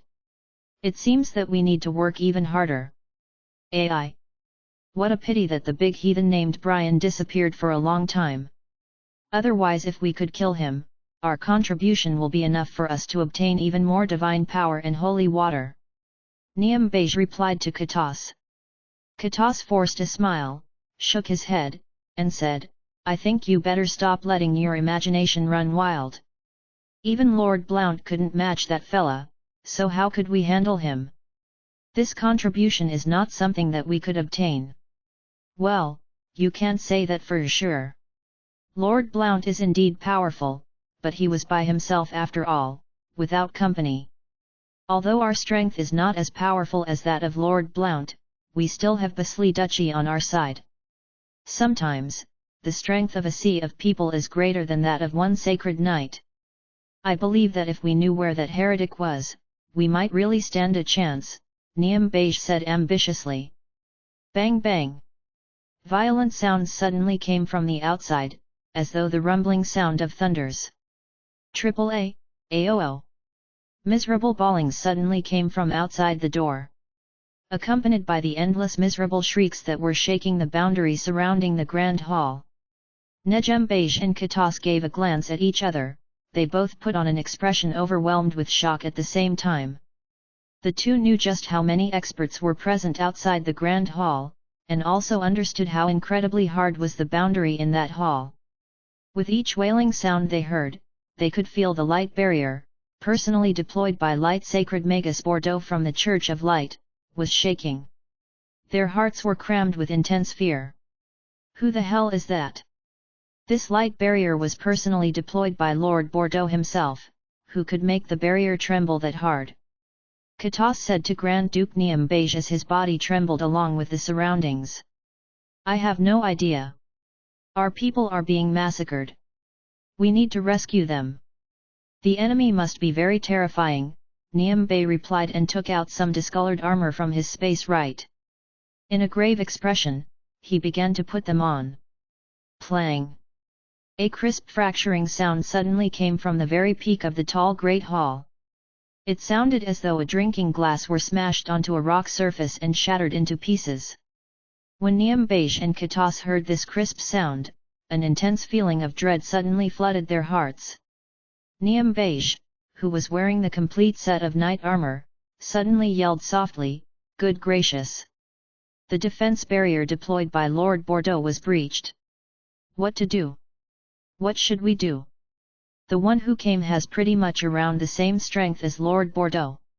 I'm afraid that the two of us cannot deal with this person," Katas said to Niam Bey in an incomparably frenetic voice. His face had turned pale in fright. "For now we can only evacuate." Niam Bey was rather calm. When we finished his words, he stopped putting on knight's armor, but hastily went towards a side door. When Katas saw Niam Bey was leaving, without the slightest bit of hesitation, he hurriedly followed behind Niam Bey, wanting to rapidly leave the area through the side door. He had long forgotten about rescuing those disciples being mercilessly killed outside of the Great Hall.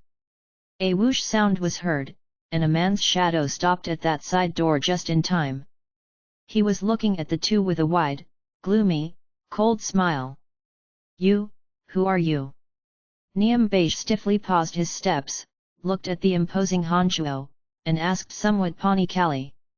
Niam Bey had wielded the power of Basli Duchy for many years, and had experienced countless large and small military campaigns. Given that basis, he shouldn't had so humiliatingly lost his self-control. But this time when Hanchuo came over, those mournful, miserable shrieks never stopped sounding. Even the renowned barrier of the Light Sacred Magus Bordeaux from Church of Light was broken.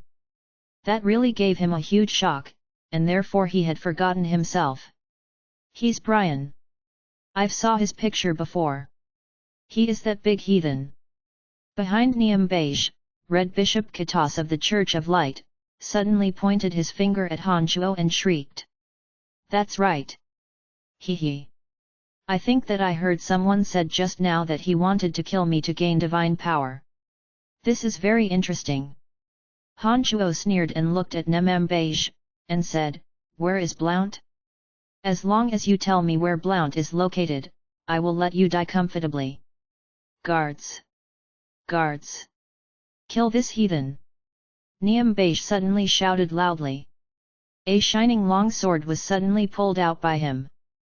The shiny bright silver fighting aura violently shot out like he had well practiced it.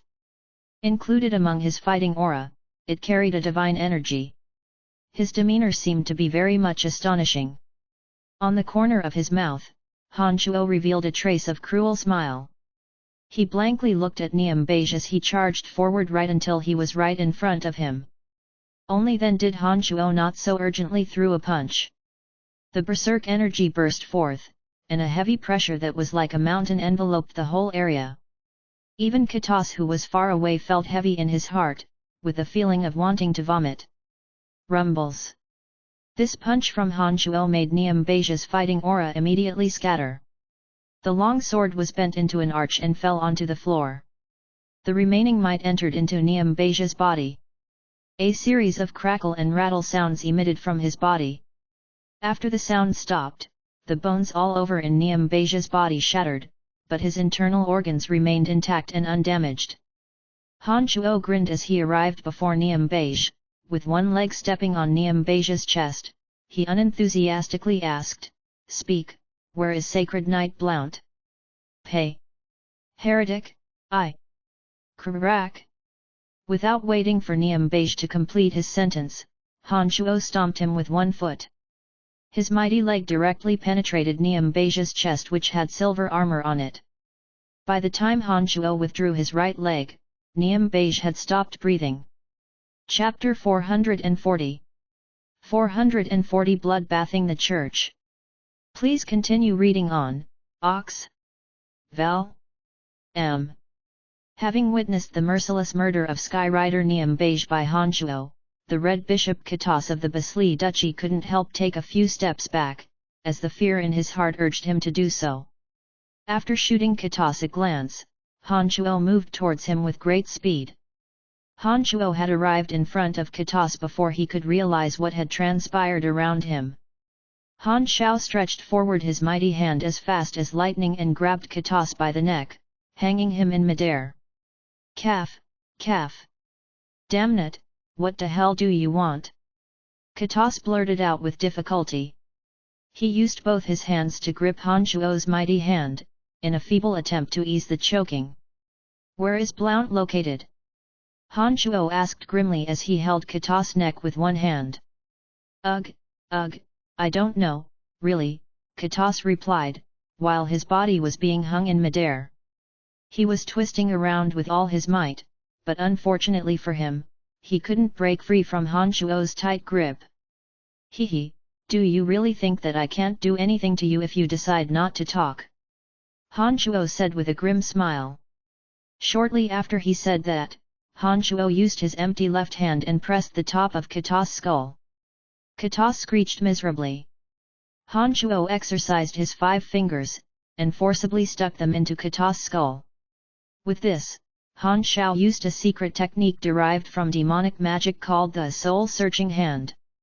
5 strands of grey smoke flowed out of his left hand along fingers and into his meridian channels. It then passed through Han Chuo's consciousness to obtain the memories stored in Katos' mind. Being on the receiving end of the demonic magic, Red Bishop Katos was wailing like a banshee while struggling wildly. It was as though he was suffering from the most dreadful pain on earth. That was the kind of yelling that never failed to make one's blood run cold after listening to it. Once soul-searching hand was deployed, it will indeed produce an unimaginable amount of pain on the target whose soul was being searched. While performing the search, Han Chuo's 5 fingers were in constant motion inside Katos' brain. Such bouts of pain was not something an ordinary person could endure. When Han Chuo used his secret technique to obtain the memories in Katos' mind, a puff of divine energy in Katos' body was immediately set into motion, rapidly converging at his forehead, attempting to resist and destroy the wicked energy within his brain. It's a pity that divine energy such as this was too weak against Han Chuo. Before it could fully converge, Han Chuo broke it up swiftly. Under the effects of soul-searching hand, Kata's eyes revealed his life force fading slowly, bit by bit. Moments later, his eyeballs rolled back and only sclera could be seen, and the inhuman shrieking disappeared. After his soul had completely vanished, he was left with a 0% chance of being reborn. After extracting his hand that was inserted into Kata's head, Han Chuo pulled out a spotlessly white handkerchief to clean his fingers which was covered in brain juice, and cleaned out the mess that had made its way to his legs. Only then, did he calmly walk out of the grand hall. Outside the hall revealed a multitude of bodies strewn all over the floor. The temple knights and priests present were simply no match for an expert like Han Chuo. They were destined to be slaughtered eventually. But following these events, even more members of the Church of Light were going there, coming from different directions. A legion from the Basli Duchy, stationed not far away, was also rushing to the scene after receiving the news. Han Chuo surveyed the scene from an elevated position, and realized that this trip to the Basli Duchy could be considered as having achieved its objectives. One of the rulers from the 7 Grand Duchies, Niam Beige of Basli Duchy, was killed. The largest church belonging to the Church of Light had been bathed with blood. The position of the Church of Light in the Basli Duchy will be met with unprecedented challenges. As for Niam Beige, a temple knight from the Church of Light, Han Chuo had originally planned to control him by having a mystical demon possessing his body. However, Han Chuo later discovered that holy aura was present in Niam Beige's body, which had a world of difference in terms of nature compared to the mystical demons. Only if Han Chuo could get rid of all the divine energy in Niam Beige's body, that the mystical demon could possess his mind. But if there was no divine aura within his body, the people from the Church of Light would very quickly suspect an abnormality in Niam Beige. Therefore, Han Chuo had no other choice but to take action and kill him efficiently. There were still other churches of the Church of Light in Basli Duchy, but comparing those with this church, those churches are obviously not on par. Besides, Han Chuo didn't have the luxury of time to clear all the churches of the Church of Light in Basli Duchy one by one. Therefore, Han Chuo didn't linger any longer in Basli Duchy, and immediately deployed the art of the demonic ninth heavens to fly away. From Kata's memory, Han Chuo had obtained a lot of useful information. Kata's position in the Church of Light wasn't a low one. Han Chuo learned of valuable pieces of information from Kata's memories, like the Church of Light's position, distribution, and secret forces who operated in the dark. The Church of Light was an enormous religious organization. But what set it apart was the armed forces of this religious organization, who were extremely terrifying. Other than the great number of light priests and temple knights regiments, the Church of Light has 3 organizations who work in the dark, namely, Heresy's Tribunal, Holy Angels, and Grace Believers. These 3 organizations, Heresy's Tribunal, Holy Angels, and Grace Believers, were secret forces serving the Church of Light unbeknownst to anyone. There were numerous experts in the 3 organizations. Several secret operations from the Church of Light were usually carried out by these 3 organizations. Compared to the Temple Knights, whose strength was known to everyone, these 3 dark organizations are much more formidable.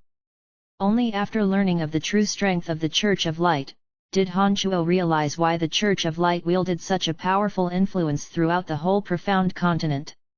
While feeling apprehensive, at the same time, Han Chuo's intent to slaughter grew significantly larger.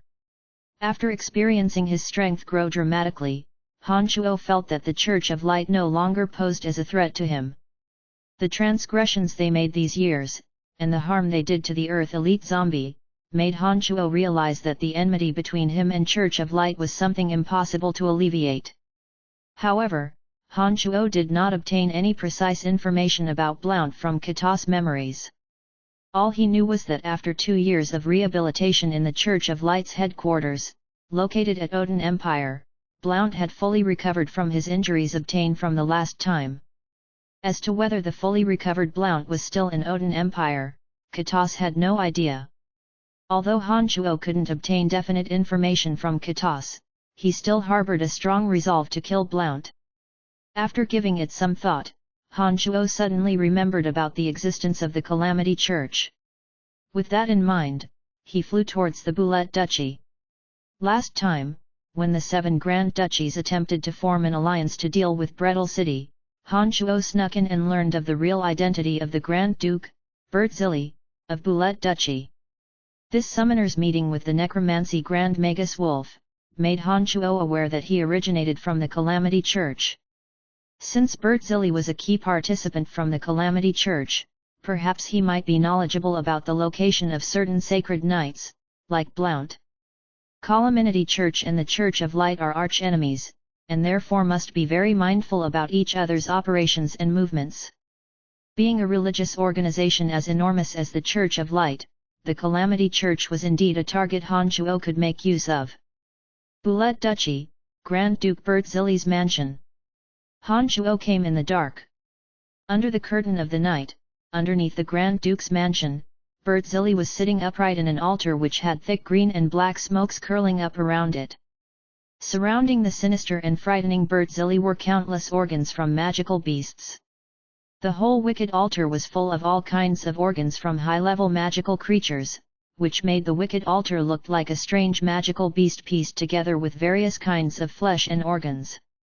At the middle of the altar, a rhombus shape was sketched using blood, which overflowed with strands of sinister and cold aura whenever Bertzili's hands pressed among the air above it. Series of horrifying, inhuman-like howlings went through the middle of the rhombus drawing, giving people an intense palpitating-like emotion. "Oh, darling, come out quickly!" Bertzili softly yelled with a tender smile on his face. His 2 eyes were fixated on the middle of the rhombus drawing in the altar. The rhombus drawing was the connection from this world to another world, the abyss of an infernal. As the horrible screams grew more and more intense, the smile on Bertzili's face grew more and more charming. His 2 hands manipulating the empty space above the rhombus, repeatedly pulling the air upwards, as though he was pulling an invisible thread which raised a certain magical creature from it. A lush green odd-looking hand which only had 3 sharp nails on it, with disgusting liquid stuck on its surface, slowly emerged from the rhombus. A gloomy and cold, nauseating aura was slowly emitted from the inside. "Ha! Arise! Arise!" Bertzili got somewhat excited. "Aooo!" a bewildering, mournful wailing sounded. Suddenly, a monstrous terrifying, lizard-like creature scuttled out from the center of the rhombus. It had thick green skin all over its body, covered with disgusting fluid. Its body was 5 meters long and had 2 tails. This stinky creature has a strong smell of fish on its body. It had 2 elephant-like tusks and pointed teeth in its mouth. As soon as it scuttled out from the rhombus, the magical creature shot towards a shadow outside the altar. Its 4 javelin-like, taper-sharp, devilish hands snatched at the shadow. A soft sound suddenly came from the shadow. Unexpectedly, a type of ruthless energy began to congeal midair. The rapidly approaching magical creature froze all of a sudden in midair while maintaining its fierce posture, as though it was being forcibly imprisoned by some kind of energy. "Who's there?" Bertzili immediately cried out in surprise. He was overwhelmed with shock in his heart, and was somewhat gazing at the shadowy spot with fright, where the sound came from. Only Bertzili knew of how hidden and tightly guarded this secret field which he practiced summoning magical creatures was. This person who silently entered this secret field obviously gave him an enormous shock. But what was even more shocking was that the high-level magical creature Dijarka was halted and sat frozen in mid-air. This high-level magical creature, Dijarka, possessed enough strength to kill a great sword master, and its strength was at its peak formidability when it sprung into the air at high speeds. And yet, as it was before this person in the shadows, this powerful creature appeared to have no ability to resist, whatsoever. As for how frighteningly powerful this person might be, Bertzili simply dared not imagine. Chapter 441 441 Fawning. Please continue reading on, Ox. Val? Who are you? Bertzili opened his mouth again. As he uttered these words, his attention was fully focused at the space in front of him, his pair of vicious eyes stared at the shadowy spot, and his body stretched taut. Bertzili was ready not to fight, but to flee at the right moment. An expert who could effortlessly freeze a high-level magical creature in mid-air, in addition to breaking into his secret room without him detecting it, is someone he knew he was no match for. The reason Bertzili could survive so many years in battle and live on till now, was all because of that accurate and precise ability to judge. From the shadowy area in which the sound came from, a tall figure revealed themselves. Within the lush green, hazy lighting, that person made their way below the imprisoned high-level magical creature. With a somewhat astonished expression, he took a few glances at the creature that he stopped in mid-air, and then smilingly asked Bertzili, "Did you summon this?" Bertzili, who was highly cautious at the moment, took another step backward, and knitted his brows as he took in Han Shuo's whole body. An awl-like weapon made its way to his left hand. With a gloomy voice, he asked, "That's right. Who are you? How did you get in here? What do you want?" "Hehe, the Calamity Church is indeed a really strong organization with a multitude of talented people. This otherworldly magical creature indeed has extraordinary strength. Being able to summon it means that you must have quite the talent in summoning techniques." Han Shuo continued with a smile. He didn't seem to mind Bertzili's vigilance. "Who in the world are you?" Bertzili asked for the third time. He couldn't fathom Han Shuo's intentions for coming here. He constantly thought of how he could leave this secret chamber alive. His eyes were twinkling as he glanced at the few gateways that would allow a swift exit. "Don't be afraid. I harbor no bad intentions towards you. I'm called Brian. You may heard of me through Wolf. The reason I am looking for you is to find out certain information," Han Shuo explained unhurriedly with a smile. "Brian? You are the Lord of Brettle City? That Brian?" Bertzili softly shouted. He seemed rather shocked. Han Shuo kept silent as he nodded his head. Conveniently, he took out his skeletal staff and waved it at Bertzili, who stood far away, thereby proving his identity. Bertzili, confirming his identity, loosened up. His malicious and old face suddenly changed into a cordial smile, as he walked towards Han Shuo in large strides. "So we're actually on the same side. You should have told me earlier." "You really scared me," said Bertzili. This Bertzili carried a strange, nauseating smell on his body. Although he was enthusiastic in his walk approaching Han Shuo, it made Han Shuo feel some kind of discomfort. Han Shuo couldn't help but take a few steps backward, and smilingly said, "You might want to send your magical creature back. It might die if it's been trapped for too long." With a wave of his hand, a strand of demonic light flew out from Han Shuo's palm.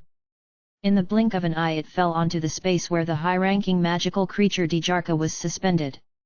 After the strand of demonic light broke into its body, the weird magical creature resumed its fierce flight at high speeds. "Return!"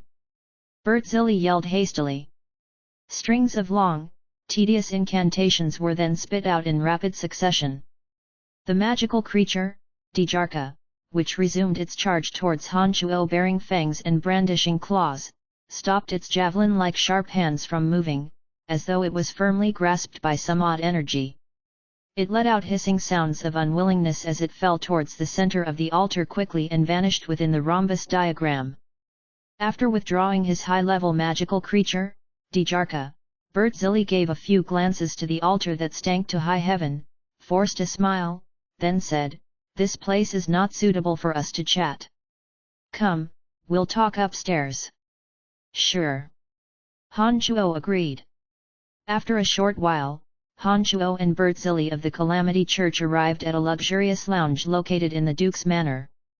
There weren't any redundant people guarding its surroundings. Bertzili personally took out some fruits from the 7 Grand Duchies and placed it on the table before Han Shuo. "Wolf and I have been friends for many years. In fact, everything that I know or have learned about you has been through Wolf. Hehe, we are all on the same side, so there's no need to feel so reserved. If there's anything you need, please don't hesitate to ask. As long as it's within my means, I will never refuse. Bertzili said with a smile after serving some uncommon fruits to Han Chuo. His manner seemed very friendly. Han Chuo's sudden appearance, in addition to his demonstration of imprisoning magical creature Djarka just then, caused an enormous shock to Bertzili. Originally, when he heard of the necromancy Grand Magus Wolf's description of Han Chuo's strength, he thought that Wolf must be exaggerating. He felt that the young-aged Han Chuo absolutely couldn't reach the heights that Wolf mentioned. However, now after meeting Han Chuo in person, Bertzili realized that Wolf's description indeed was somewhat inaccurate. He was too conservative in his account of Han Chuo's strength. The strength of a person who could suspend high-level magical creature Djarka in midair with no difficulty, is certainly way beyond that of a great sword master or a grand magus. It was exactly because of this that Bertzili's manner towards Han Chuo was so unusually friendly. The smile on his face even seemed somewhat humble as to curry favor with Han Chuo. If other nobilities of the Bulette Duchy saw that, it would be difficult for them to believe that this Bertzili is the same guy who was feared as a Grand Duke. Cheerfully chewing a big mouthful of fruits, Han Chuo appeared to be very calm and unruffled. It was only after he ate a bunch of grape-like blue-colored fruits, that Han Chuo gave a soft cough, looked at Bertzili who was sitting upright and still, and said smilingly, "The reason I specifically came to see you is to find out where Sacred Knight Blount is. You might had learned about the grievances I have with him. I don't want to let him stay alive any longer." Bertzili's eyes suddenly shone. He confidently replied, "I happen to know the whereabouts of Sacred Knight Blount. He's currently residing at the Brute Merchant Alliance, doing some detestable things for the Church of Light. The precise location should be Tarek City of the Brute Merchant Alliance." "Oh right, they seem to be hunting after someone." Han Chuo knew that Calamity Church might be aware of informations about Sacred Knight Blount, because only an enemy would pay so much attention to the trails of a character like Blount. But still, Han Chuo didn't anticipate that Bertzili didn't even need to get to Calamity Church to ask around, and could immediately inform him of the news about Blount. It seems that coming here was really the right decision. "Thank you very much. I now know what I should do next." Han Chuo stood up with a faint smile, and slightly bowed towards Bertzili. It looked as if he planned to leave the place immediately. "Hold on," Bertzili said hurriedly as soon as he saw Han Chuo about to leave without saying anything else. When Han Chuo looked back at him with a puzzled face, Bertzili quickly continued, "Our dukedom will be your friend. No matter what or when, our duchy will always stand at the side of your Brettle city." "Thanks," Han Chuo replied with one word, instead of stating any of his opinions about the matter. He proceeded on his way out by himself. When he reached the doorway, Han Chuo seemed to have remembered something. He stopped, turned around, and said to Bertzili, "Oh, right. The Grand Duke of Basli Duchy, Niam Beige, and Red Bishop Katas have been gotten rid of by me. You can take advantage of the situation and make your moves against the Basli Duchy." Really? You killed Niam Beige?" Bertzili shrieked right away as his face turned pale. Han Chuo nodded his head and did not further explain himself. When Bertzili was going to question about the details, he suddenly discovered that Han Chuo had disappeared without a trace under the cover of the night. The pleasantly surprised Bertzili immediately began to gather all the major aristocrats within his dukedom in excitement. They had a secret military affairs meeting late in the night, and schemed on the best way of attacking the Basli Duchy, which had just lost its Grand Duke. After Han Chuo left Bertzili's manor, he directly flew towards the Brute Merchant Alliance. He deployed Art of the Demonic Ninth Heavens to its fullest, and streaked across the sky like a shooting star. Brute Merchant Alliance and Brettle City is separated by the 7 Grand Duchies. At top speed, Han Chuo could fly a distance of up to 10,000 li a day. Using just less than half a day's worth of time, he arrived at Tarek City, which was located at the southwest of the Brute Merchant Alliance. Dark Mantle of Lancelot Empire could be found in every country. Sure enough, it could also be found in Brute Merchant Alliance. After Han Chuo arrived at Tarik City situated on the southwest of Brute Merchant Alliance, he left a message in the city center using the communication protocol of the Dark Mantle members. After waiting for probably half a day, a member of Dark Mantle in Tarik City came over. In the prosperous city center of Tarik City, Han Chuo followed this member of Dark Mantle all the way to the local secret headquarters. After entering a mansion house through the back door, the member of the Dark Mantle who didn't even give one glance backwards finally stopped at the doorway. He then said to Han Chuo with a steady face, "Please allow me to see your identity medallion." Han Chuo took out the medallion that represents his status, and revealed it before his fellow member. When the member of Dark Mantle saw the two sun symbols on Han Chuo's identity medallion, he immediately got shocked, and his manner instantly turned to be incomparably respectful. He asked, "Please forgive me for not recognizing your lordship. May I know who is your lordship?" "I came from Brettle City." Han Chuo replied smilingly. You are Lord Brian." That Dark Mantle member suddenly let out a light cry, and he then covered his own mouth so as not to startle someone with his shriek of surprise. His eyes were brimming with excitement and adoration when he looked at Han Chuo. As he nodded his head, Han Chuo instructed, "Lead me inside. I want to meet the person in charge here. Please come inside, please come inside. I will immediately go and inform that your lordship has arrived." The member hastily brought Han Chuo all the way inside. It's you. Why are you here?" All of a sudden, one of the three heavyweights of Dark Mantle, Cecilia, let out a yell in surprise. Standing at the front door of the house, she looked at Han Chuo with an expression of astonishment. Chapter 442 442 Complacent. Please continue reading on, Ox. Val. M. After about 3 years' worth of time gone by, the beautiful-looking Cecilia had learned to live with a little more tranquility and calmness in her life, while losing a bit of her arrogance and unruliness. What remained the same was her pretty appearance and grandeur temperament.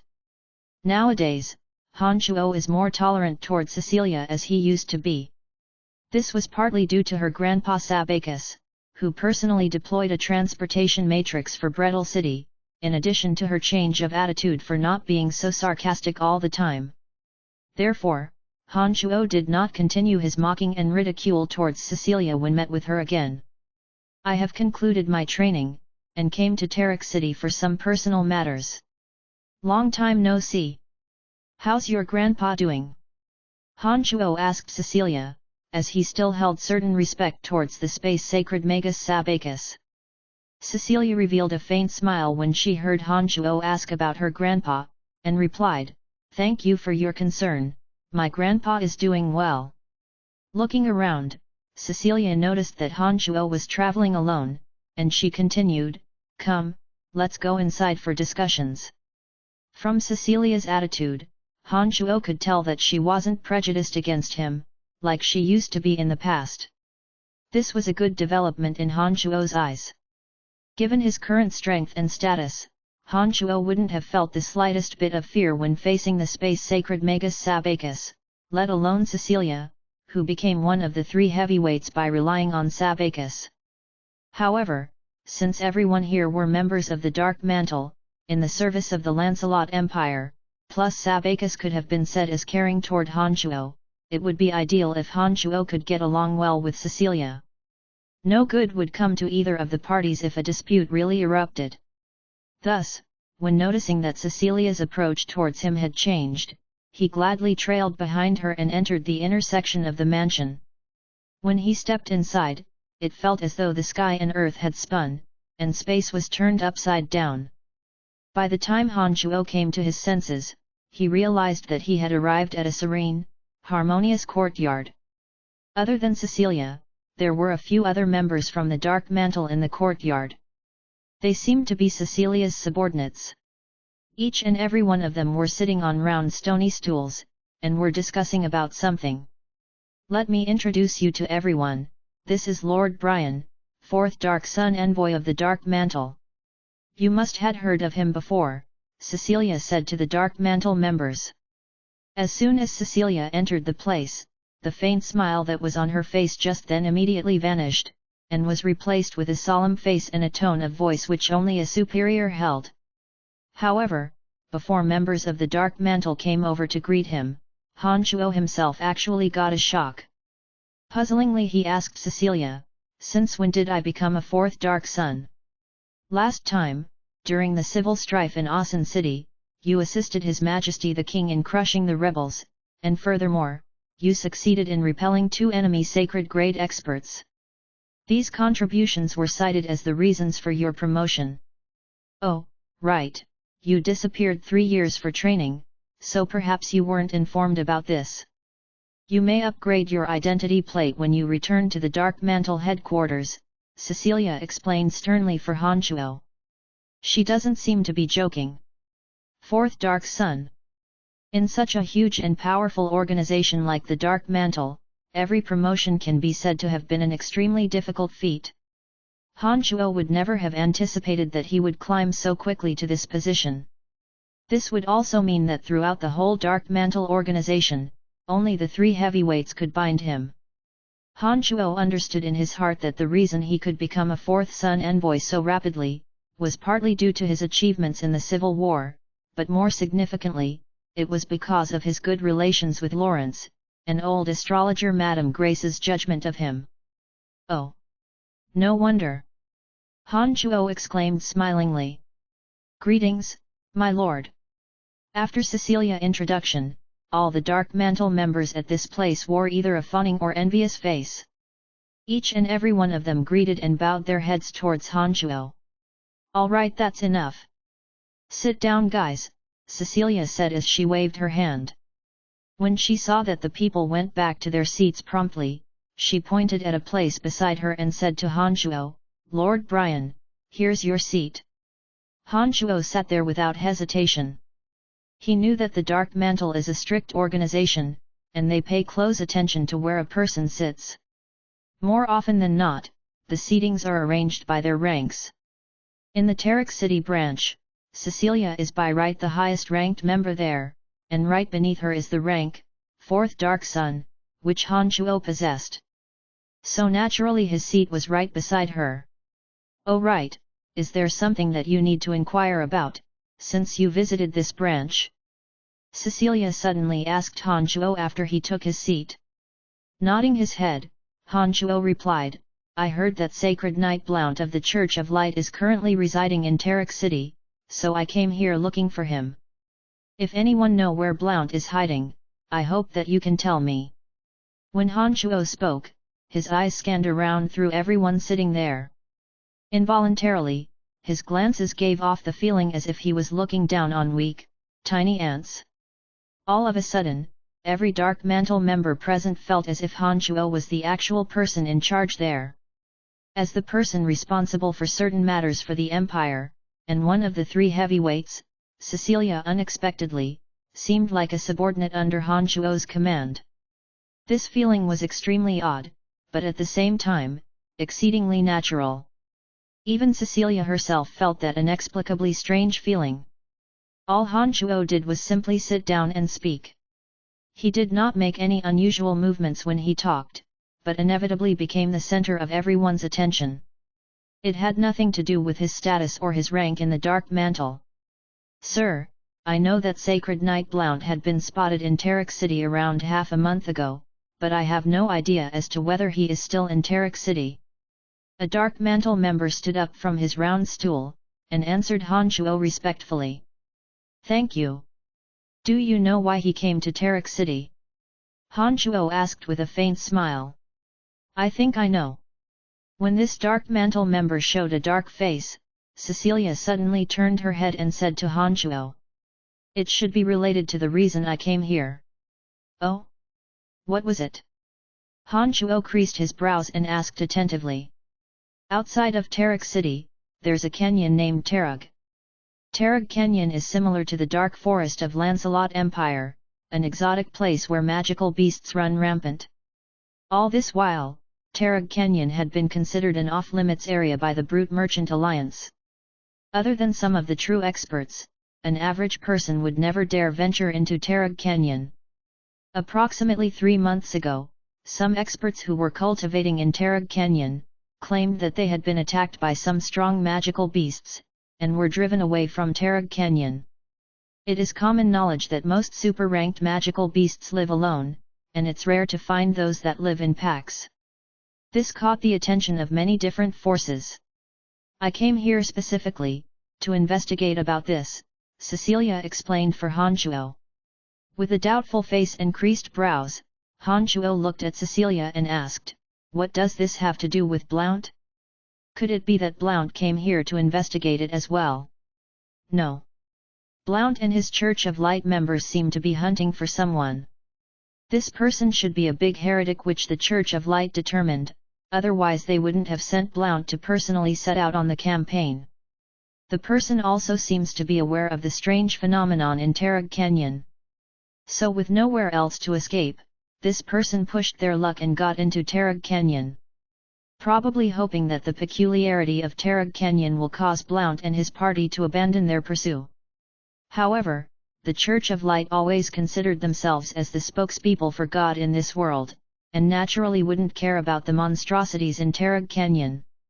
After they discovered that the big heretic entered Tarag Canyon, Blount and his party made their way in there half a month ago. But since then, there had been no further news about it," Cecilia slowly explained as she looked at Han Chuo. "So that's what it is." Han Chuo realized what was going on, and immediately joyfully said to Cecilia, "Thank you for the information. All right, I'm done here. You guys may continue your discussions. I'm going to take a trip to Tarag Canyon." "My lord, please be careful. Tarag Canyon is an extremely unforgiving place. We have lived in Tarag City for many years, and are aware of the mysteries surrounding that place. Even the lightning sacred Magus Reynold Dulla of Brute Merchant Alliance was stranded in there for a long time. After Reynold Dulla learned about the abnormal behavior of the creatures, he even forbade some adventurers from entering Tarag Canyon. He, if anyone, should know about the dangers hidden in there." The Dark Mantle member who reported information about Sacred Knight Blount to Han Chuo just then, hastily warned Han Chuo. "Thank you for your reminder. I will be careful." Han Chuo thanked him with a smile, although he did not take it to heart. Han Chuo, being in the carnal realm now, had the confidence to defeat any sacred grade experts. In demonic arts, breaking through to the next realm always meant many folds increase in strength. If he were to fight against Sacred Knight Blount and Earth Sacred Magus Dempus again, Han Chuo had absolute certainty that he could kill them both. At this moment, sacred grade experts were no longer formidable opponents against Han Chuo who had just entered the carnal realm. Even for a demigod existence like the ancient Lizard King, Han Chuo, who just underwent an unprecedented rise in confidence, would have the nerve to directly contend against him. Han Chuo believed that there weren't many things in existence found in the profound continent that could harm him, and therefore he did not have the slightest bit of fear for the Tarag Canyon. End of Part 1. Chapter 443. 443, Boundary of Weakness. Please continue reading on, Ox. Val. M. The Tarag Canyon of the Brute Merchant Alliance is a restricted area. Any ordinary man could only dream of entering such a place. Just like in the Dark Forest in the Lancelot Empire, only the most willed of adventurers would ever dare venture into its depths. Owing to the abnormal behaviors of the magical beasts in Tarag Canyon some time ago, many eager traveler has been driven away. With the addition of warnings of lightning from Sacred Magus Reynold Dulla of Brute Merchant Alliance, everyone kept a distance from Tarag Canyon. The followers of the Dark Mantle under Cecilia ventured into the Tarag Canyon with Cecilia and Han Chuo leading them. They discovered not a trace of a single soul having ever set foot there. The canyon was eerily tranquil. The hills of the Tarag Canyon were far more uneven compared to the likes of the Dark Forest of the Lancelot Empire, with the swamp at its every crevice. In the recent days, countless forces have dispatched their people to catch a glimpse of activity within the Tarag Canyon. But the magical beasts that resided there seemed to have gone mad, and with that, increasingly violent, causing countless deaths and driving many more away from the canyon. Cecilia groaned in annoyance, her voice almost shaky as she dragged along. Behind her were 12 Dark Mantle members directly under her control. She usually brought these 12 members of Dark Mantle with her wherever she went. Amongst them were magi, swordsmen, knights, bandits and archers. Together, they formed a complete team. These 12 worthy subordinates were carefully handpicked by Cecilia herself. Over the course of years working together they have forged a certain harmony that only the most in sync of teams could emulate, and, through even the most of dire times, emerged the victor. Furthermore, with the addition of the formidable Han Chuo, there was no denying the power possessed by this team. Dame, why is it that there has been no trace of human intervention our whole way here? Taikaru the bandit asked solemnly with caution as he examined the area. Throughout the journey, Taikaru was focused only on scouring the place, not unlike a monkey as he scouted in every direction, providing the party with timely information. Despite having traveled deep into the canyon for half the day, they hadn't met a single team of adventurers, nor anyone at all entering the Tarag Canyon for that matter. The situation was baffling. According to the scouts of the Dark Mantle, several adventurers had, in the past few days, entered the Tarag Canyon. It would have made sense to have come across at least a few of them. I have no idea. Perhaps they have ventured far deeper into the canyon. Perhaps we should pick up our pace, Cecilia replied without much thought. Her gaze, intentionally or otherwise, landed on Han Chuo, who was walking behind them. Ever since they entered the Tarag Canyon, Han Chuo had remained silent.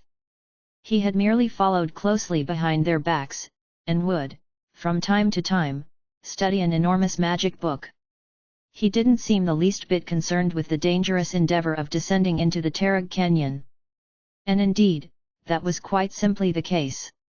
Just when Cecilia woke him up in his secret room, Han Chuo began to delve into the enigma that was the boundary of weakness, and was perplexed with certain difficulties of the magic. He continuously withdrew magical tomes from his space ring, and studied and pondered on the subject assiduously. SSSSSS. A creature was approaching from afar. Taikaru the bandit creased his brows, and sprung from a large tree straight towards another. He grabbed onto the branch of a slender willow tree and continued towards the source of the noise to figure out what was happening. It seems as though some magical beasts are coming. We must be careful, large hordes of magical creatures are difficult to handle. Hopefully we won't be so unlucky this time, Cecilia said to her subordinates as she withdrew a staff specially made for priests. Han Chuo, who was in deep thought about how the boundary of weakness causes enemies to grow mentally and physically weak, had actually heard the SSSSS noise approaching well before the rest did. Without the need for mystical demons dispersing in every direction, Han Chuo managed to detect several hundred magical beasts drawing closer and closer to them with his consciousness. These 100 or so magical beasts approaching were of assorted ranks, mostly ranks 3 or 4. The most powerful of them were just 3 first-tier magical beasts. There was an absence of any super-ranked magical creatures present in the wave, therefore Han Chuo felt no obligation for concern on his part. The bandit, who had earlier swung away past the willows, had just then springboarded himself into the air off a branch, and landed firmly before Cecilia. The beasts are approaching in the hundreds. They seem to be coming for us, Taikaru reported in a low voice. Prepare for battle. These magical beasts shouldn't be too hard to handle, Cecilia ordered decisively. Soon after, they had begun to set up trap boundaries. The archers, magi, and swordsmen assumed their positions, with the magi and archers in the very middle, as they drew their weapons, defending the grounds. Sitting in the center, Han Chuo creased his brows, and temporarily laid down his monstrous book. He looked at Cecilia, who was instructing her subordinates to deploy defense boundaries, and asked, grinning faintly, "Need any help?" "Thanks, but we can handle this for now," Cecilia replied, confident that she could deal with this group of magical beasts. Han Shuo nodded his head and without speaking further, continued to study the magical book in his hand, titled Necromancy Magic, trying to make sense of the marvels and the deployment of the boundary of weakness. Not only could the boundary of weakness make all those that entered it feel frail and fatigued, it also had paralyzing and incapacitative effects on one's soul. This is because the boundary of weakness is assembled by two segments of incantations, one aimed at the enemy's physical body, and the other at his soul. However, to fully unleash the true wrath of the boundary of weakness, one must perfect a balance of power against the flesh and soul. Failure on either flesh or soul means failure entirely. Han Shuo had practiced for a long time, but still had yet to grasp it. He was unable to perfectly put together the two incantations, and therefore unable to deliver a true boundary of weakness. Han Shuo realized, reading the book, that the crux of every living being is its soul. To maim one's soul would be to, in turn, maim one's body. If one were to feel mentally feeble and weak, his body would reflect it and begin to lack strength. By such reasoning, Han Shuo concluded that the point of attack is to cripple the soul. As soon as the soul perceived itself to be weak, the physical body would also weaken. Han Shuo knew then that he was progressing in the right direction, but needed a moment to digest all the information and truly master it. He racked his brain, hoping to see the light. As Han Shuo slowly wrapped his head around it all, hundreds of magical beasts of the Tarag Canyon rushed forth. They seemed to be able to detect the scent of humans. Their pupils were scarlet red as they roared violently, charging straight at Cecilia and her people. "These beasts are mad!" Cecilia shouted softly. The magical staff she was waving shot out silvery lights that sprinkled onto the 5 swordsmen at the forefront, providing them with strength and enhancing their powers. Multiple incantations sounded beside Cecilia as the Fire Magus, Lightning Magus, and Water Magus chanted along. Fire snakes slithered off with vigor, strobes of lighting bombarded through the sky, and tree roots shot out of the ground like pointed stakes, all aimed at the pack of magical beasts rushing towards them. As the spells came down, havoc wreaked over the flock of beasts. Many lower-ranking creatures immediately lost all fighting capability when hit by the wave of magic. Only some first, second, and third-rank magical beasts could withstand this wave of magical attack, owing to their resilient bodies, and continue to storm ahead. 2 archers released torrents of arrows with admirable composure. After streaking through the vast sky, one after another, the arrows landed clean into the beasts with a swoosh, killing each one of them. Not a single miss.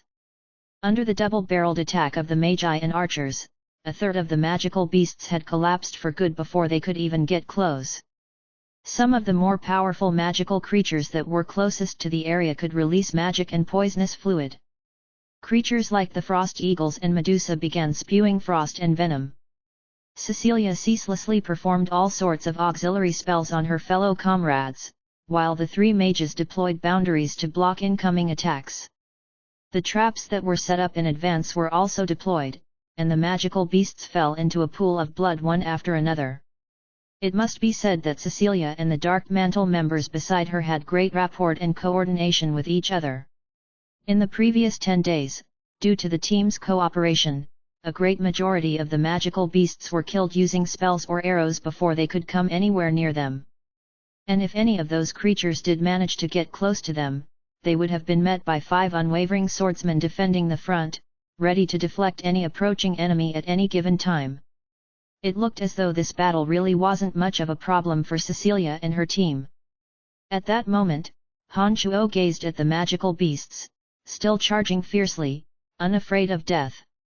Han Shuo seemed to have had an epiphany of sorts, and urgently chanted an incantation. The chilling element of death that hovered through the air suddenly converged, and formed a ring around the flock of magical beasts.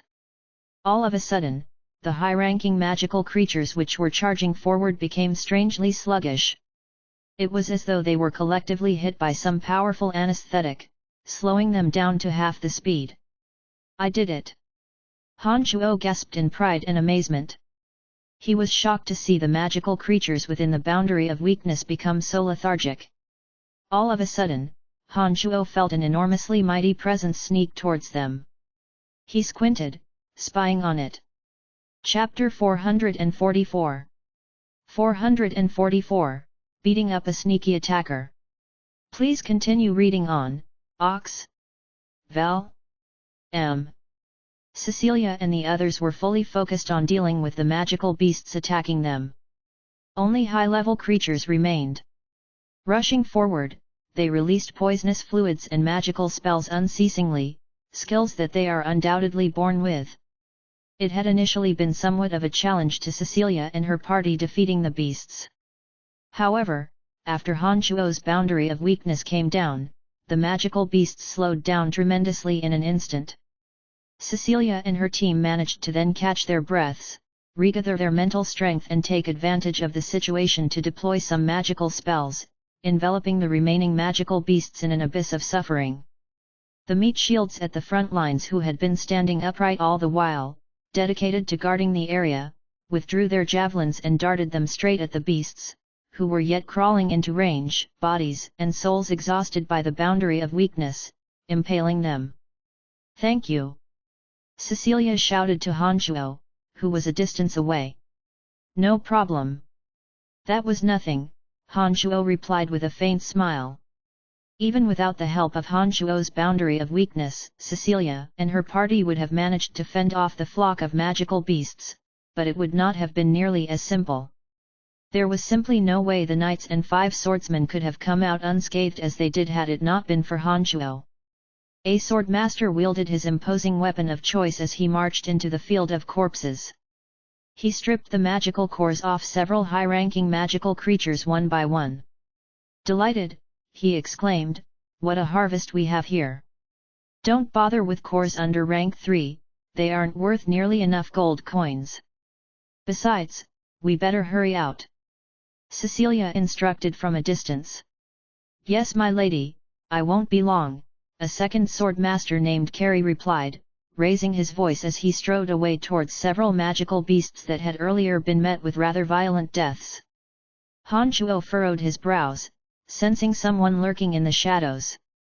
It was zooming nearer by the second, headed straight for the swordmaster furthest away from everyone else. The figure emitted a queer but powerful aura. Han Shuo was certain that once the figure got close enough to the swordmaster, the outcome would be certain death. A sudden thought struck Han Shuo.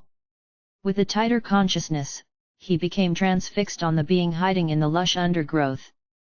Han Shuo was standing beside Cecilia when he was reduced into a lump of black radiance, then simply disappeared without a trace. Cecilia noticed that someone beside her was missing and abruptly turned around confused. "What? Where's Brian?" Meanwhile, Swordmaster Carey, who was unwittingly collecting magical core of Medusa, suddenly heard a faint rustle, setting him on edge. Without a second to spare, an orb of green smoke had rolled over to him. The green smoke engulfed him before he could react, like being swallowed whole. In an instant, Carey felt as though his body was being clasped firmly in an enormous hand, from which there was no escape. With such tight pressure against his chest, he hadn't even the breath to call for help, and could only watch as they receded deep into the shrubbery through the cloud of green smoke, farther and farther away from Cecilia and the others. Carey was brimming with fear without a clue what was going on. He dreaded unknown, but there was nothing he could do. He would not budge and could not speak. Carey grew sullen, his heart gradually sinking. "Don't worry, I'm right beside you. We have to find out where this thing is taking you," chimed a familiar voice. Carey beamed. It was Han Shuo. Through Cecilia, Carey had heard of the frightening power he possessed. And now, having witnessed Han Shuo trail them undetected, Carey was reassured. Han Shuo was everything Cecilia described and more. The tremendous orb of green smoke rolled along carrying Carey with it.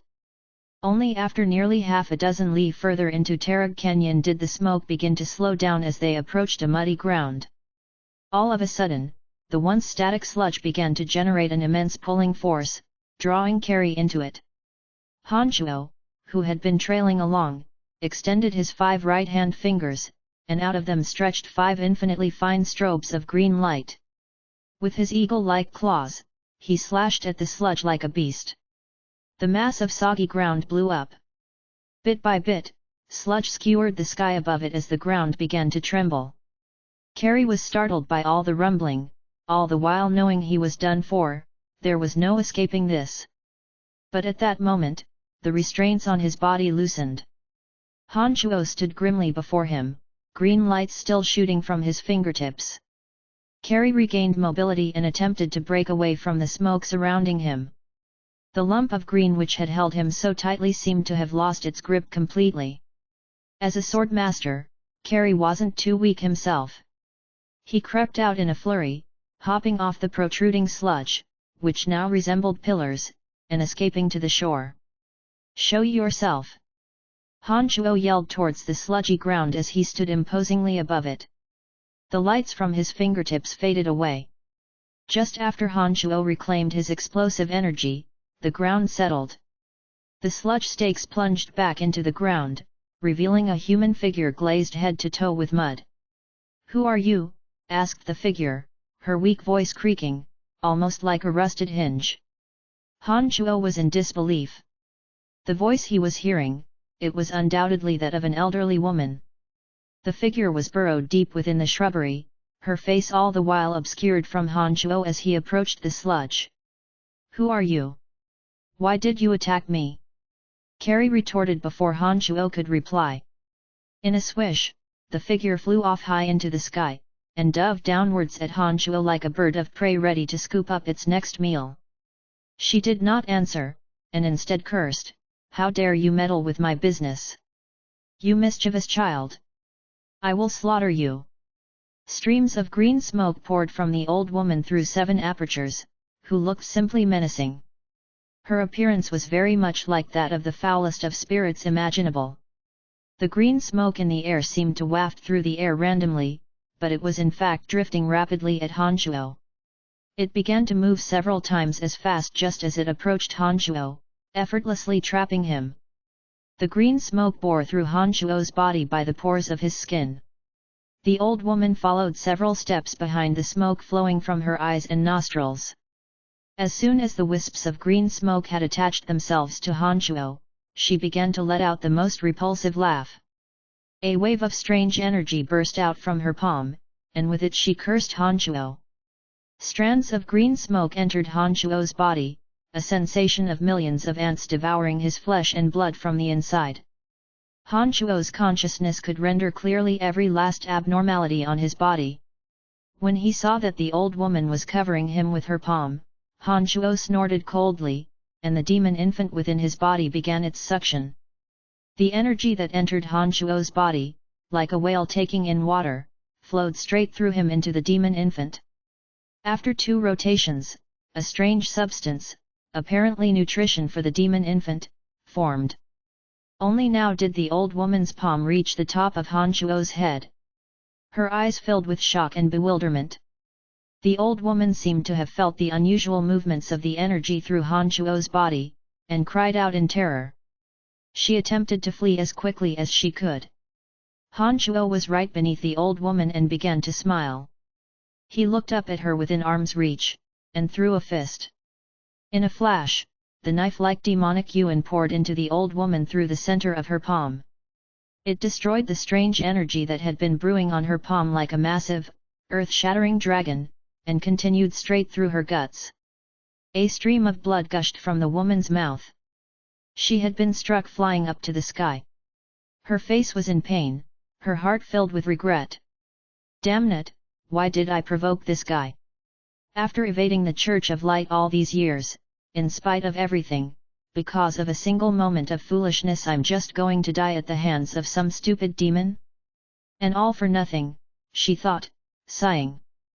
Before the old woman's body even landed, Han Chuo flew over at lightning speed, and firmly grabbed her by her sludgy, tangled hair. A whiff of demonic yuan flew into her body, and subdued her. He then carried her, descending to the ground. They had only dealt blows face to face once, but already was she heavily injured and captured alive. Unable to resist, the old woman's heart filled with dejection and sorrow. She had no idea what the hell was wrong with the world. This young man could actually be more frightening than those of the Church of Light, who had been hunting her for many years. This was unacceptable. For this ferocious old woman, Han Chuo could show no mercy. He dragged her by the hair towards less muddy waters, and shoved her head into it. A few scrubs later, the sludge which had coated her face was mostly gone. "Speak. Why are you attacking us? Who are you?" Han Chuo demanded coldly, tossing her aside to pull out a clean handkerchief for all the scum on his hands. Chapter 445. 445, same as heretics, but big differences. Please continue reading on, Ox. Vel. M. Much of the sludge on the woman's face had not gone away with the dirty water, leaving her barely less filthy than before. But, finally, after a little help from Han Chuo, her complexion could at least be distinguished. She appeared to be in her 50s or 60s, hair of ash grey, long and tangled. The carving knife known as time had left a confluence of wrinkles like ravines on her face, and her skin thin, inelastic, and lacking any radiance. Her eyes carried the only distinguishing color on her, a rare green tainted with unresolved resentment. Her green eyes fixed on Han Chuo, inspecting him as he raised her. At only what seemed like 20 years old, Han Chuo couldn't have possessed such pinnacle strength, whether in cultivating magic or martial arts. However, there he was, having just defeated her simply, without room for any resistance. "Pa!" A slap flew across the old woman's face. Han Chuo yelled, "I'm talking to you." When it came to Han Chuo, there was no respecting anyone who would mount a sneak attack on another so indiscriminately, not even for an elderly woman. Besides, with those green eyes, she looked none too virtuous anyway. She awoke abruptly at the slap, her heart loaded with fury, and exploded at Han Chuo, "Little demon, you can kill me, but you will not humiliate me. Shut up and answer my question or you'll suffer," threatened Han Chuo impatiently as he glared at the old woman. He turned to Carrie who was walking towards him, and said, "This old hag left a trail behind for a reason. Cecilia and the others must be on their way. Go and catch up with them." "All right.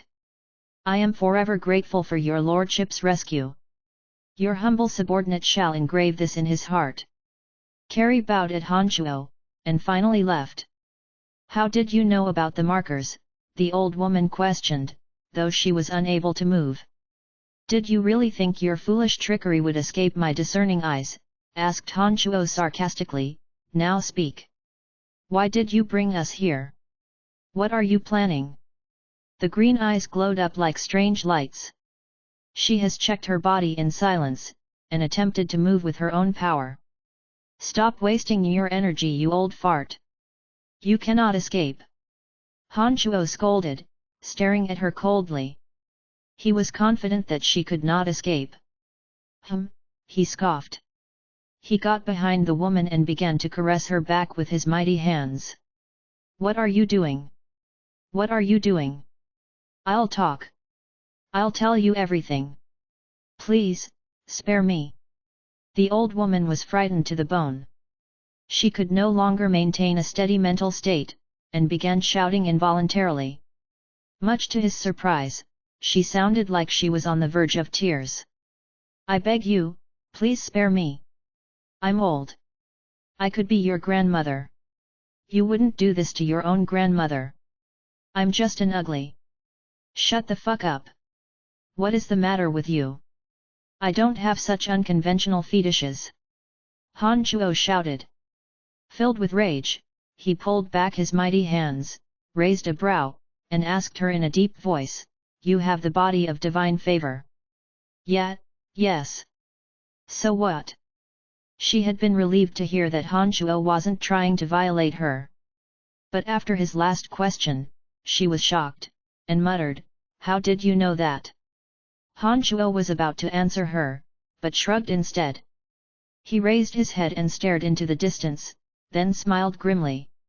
"I've searched high and low for them, but unexpectedly, these men came sending themselves to my doorstep. Han Chuo stopped interrupted. He sensed a 20-strong envoy headed their way. They were men of the Church of Light, experts of mixed professions. And their leader happened to be Han Chuo's own mortal enemy, Sacred Knight Blount. They were approaching the area following the trails. Just as his consciousness detected the arrival of these men, several mystical demons swooped over to eavesdrop on their conversations. A little while later, Han Chuo's gaze fixed on the old woman. With a faint smile, he chuckled, "So you are the big heretic that Blount is after. Elizabeth, did you plan to kill Carrie, and shift the blame on the Church of Light? You drew us here so we would confront them? Very smart. Very smart indeed. You sinister cunning old thing, surely not a good thing. How did you know that? Who in the world are you? How is it that you know everything?" Elizabeth looked at Han Chuo petrified. Her body trembling, she continued, "You obviously already know the answer, so why ask? What do you want with me?" "Hush now," he snickered perversely. "They are discussing their reasons for hunting you. Let me listen." Han Chuo pursed his lips and gestured at Elizabeth to stay silent. What do you want?" Elizabeth's heart was filled with doubt. This unfathomable young man before her had surprised her quite enough. She had no idea where Han Chuo came from nor what he was up to. A sense of unknown danger lingered with her, an unpleasant feeling, to say the least. Minutes later, Han Chuo turned to face Elizabeth once more. He had on a sinister smile across his face. Nodding his head, he said, "Not bad, Elizabeth, not bad at all. Your unique body of divine favor can absorb the Church of Light's holy energy. It's no wonder the Church hasn't spared a pain to try to kill you. You know it all. Fine, what do you really want?" Han Chuo had, by now, listed each and every one of her secrets. Elizabeth was certain it would be near impossible to escape from Han Chuo's palm, and consequently loosened up. She looked at Han Chuo calmly, with a face that seemed to say, "Do whatever you want to me, I don't care." Such an interesting body of divine favor. Very interesting. We are both heretics being hunted by the Church of Light. Perhaps we needn't be so unfriendly towards each other." Han Chuo said with a slight grin. You hold grudges with the Church of Light as well." Elizabeth was in a perturbed state of mind. After an unceasing suspension between hope and despair, that cool, composed attitude of hers had long gone without a trace. "That's right, just like you. A big heathen on the run from the Church of Light." Han Chuo beamed at Elizabeth, and continued, "However, that was a long time ago. Now we are not so similar. I am the hunter, and Church of Light is the prey. Haha, we both are heretics, but with big differences." Just after uttering those words, whooshing sounds began, and several human shadows landed. They were priests of the Church of Light. 2 magi that had deployed flotation spells were now hanging in mid-air. One of them, oozing with arrogance, said to Elizabeth below, "You shall not escape today." The hissing noise crescendoed as more and more people approached. Within the blink of an eye, a group of temple knights led by Sacred Knight Blount arrived by the light priests, and swiftly surrounded the area where Elizabeth was. Attention gathered on Elizabeth. Han Chuo, who was directly facing Elizabeth, happened to have his back towards Sacred Knight Blount. In addition to this, as Blount was fully focused on the limping Elizabeth, he had failed to notice that the lofty figure before him was the same one that had left him heavily injured 3 years prior. Elizabeth could not move at the slightest, and looked on helplessly as experts from Church of Light surrounded her. She grew anxious, what felt like flames licking at her eyebrows. With regards to Han Chuo's declaring himself the hunter and the Church of Light the prey, Elizabeth evidently did not buy it, and pleaded, "Release me. I'll bring you along to escape through the sludges, otherwise we will die here." "Elizabeth, you have murdered countless pious followers through the years. Church of Light has been after you for 4 odd years, but has never been able to fully surround you. But this time we shall see how you manage to escape." Sacred Knight Blount chuckled as he looked at Elizabeth. After recovering from his injuries, he still appeared very much calm and unruffled. Shit, I'm going to die here," Elizabeth thought when she saw Han Shuo remain unmoved, while those of the Church of Light tightened around them bit by bit, totally cut off her opportunity to escape. Her heart was eventually crammed with a feeling of despair.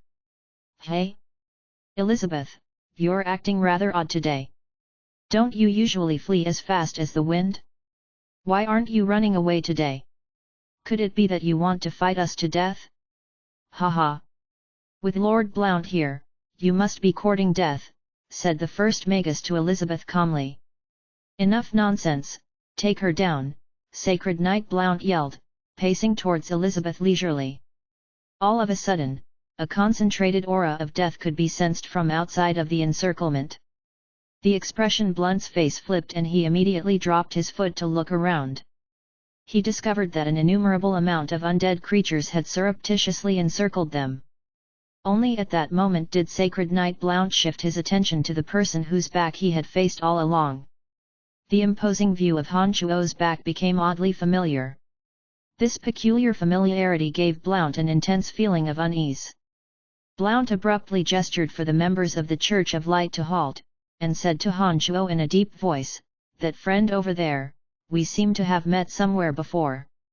Of course we've met, Lord Blount," Han Shuo said in an evil grin and finally turned around, his piercing eyes stuck on Blount. Chapter 446 446, Killing the Enemy. Please continue reading on, Ox. Val. M. Even after 3 years, when Han Shuo's voice sounded again, Sacred Knight Blount could tell exactly who this man, whose back he had been stringing, was. Blunt's humiliating defeat in their battle all those years ago had undoubtedly left a lasting impression on him. For Blount, the fight ended most shamefully, truly the lowest moment of his life. For the 3 years that followed, Blount, who was still recovering from his injuries, could not help but think about Han Shuo. Now that Han Shuo stood right in front of him once again, Blount, a ruthless murderer with a particular aversion to infidels, was unable to control his expression. "You!" yelled Blount in a voice dripping with hatred. Blount clasped a shiny golden spear tightly in the palm of his hand. His veins were popping out. His grip grew tighter and tighter, as though he were trying to break the spear in two.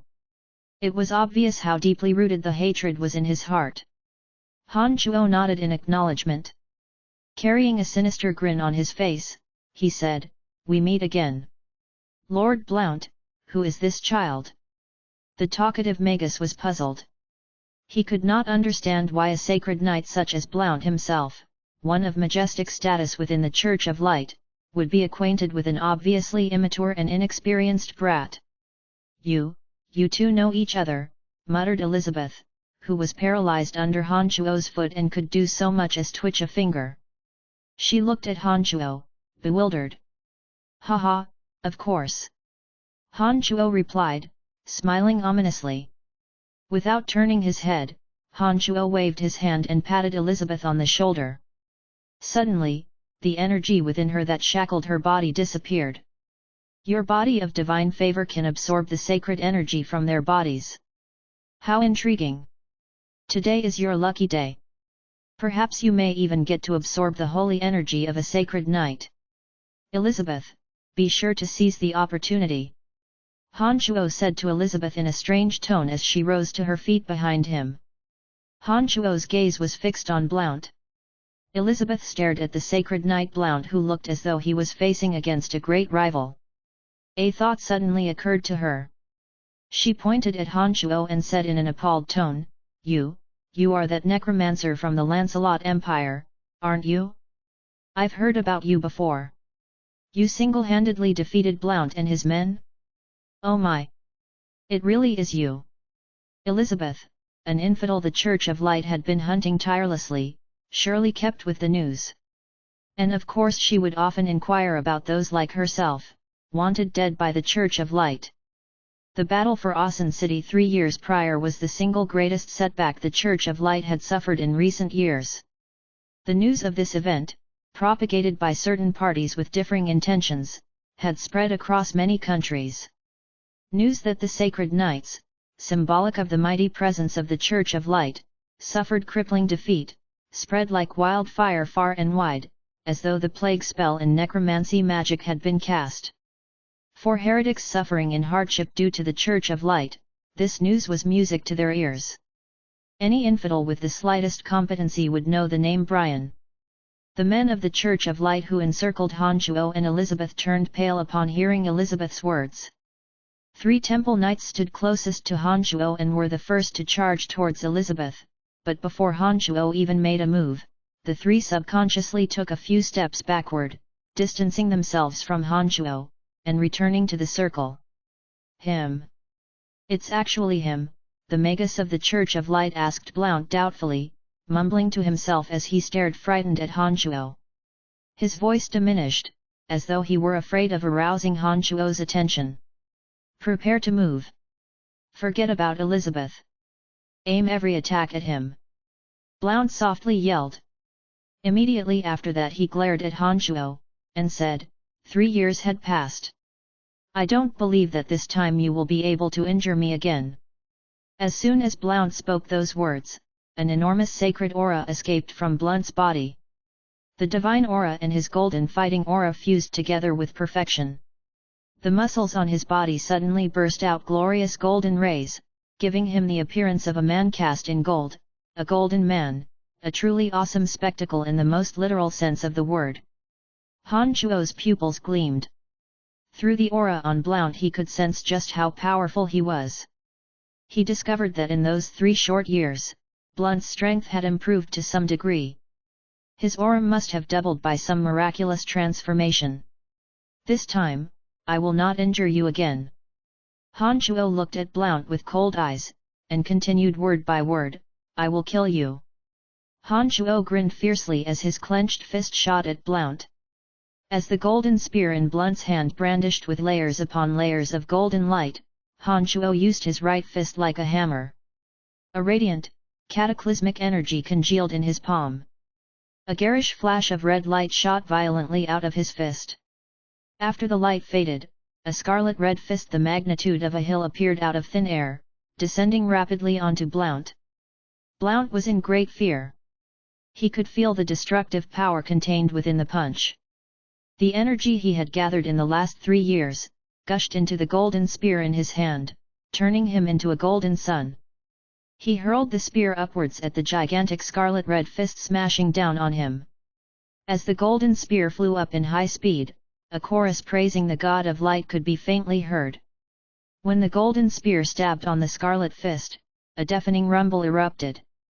The radiance above their heads was enough to momentarily blind every spectator but the 2 themselves. The immense fluctuation of energy began to fan out violently in every direction. Elizabeth and the members of the Church of Light ducked for shelter. It was at this moment that the undead creatures who had been silently surrounding them seemed to have gotten a bugle call to mobilize and attack. Several members of the Church of Light were caught off guard and immediately drowned by the undead creatures. Amid their terrorizing howls, the chilling sounds of undead creatures crunching on human bones could be heard. Only Elizabeth was excluded from the attacks of the undead creatures. But listening to the men of the Church of Light being eaten alive by the undead, she could not help but shiver.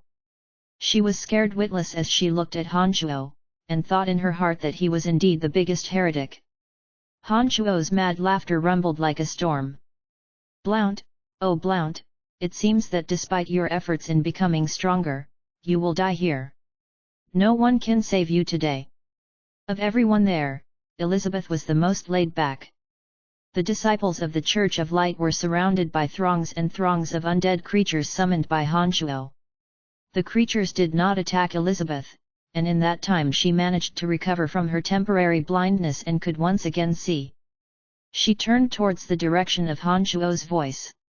However, all she saw was a strange banner of light closing in on Blount, formed by the scarlet fist. Han Shuo, howling with laughter, could hardly be seen as he rapidly revolved around Blount.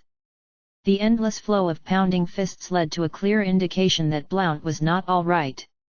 Sacred Knight Blount lacked any strength to fight back, and could only attempt to stand his ground and defend unwaveringly.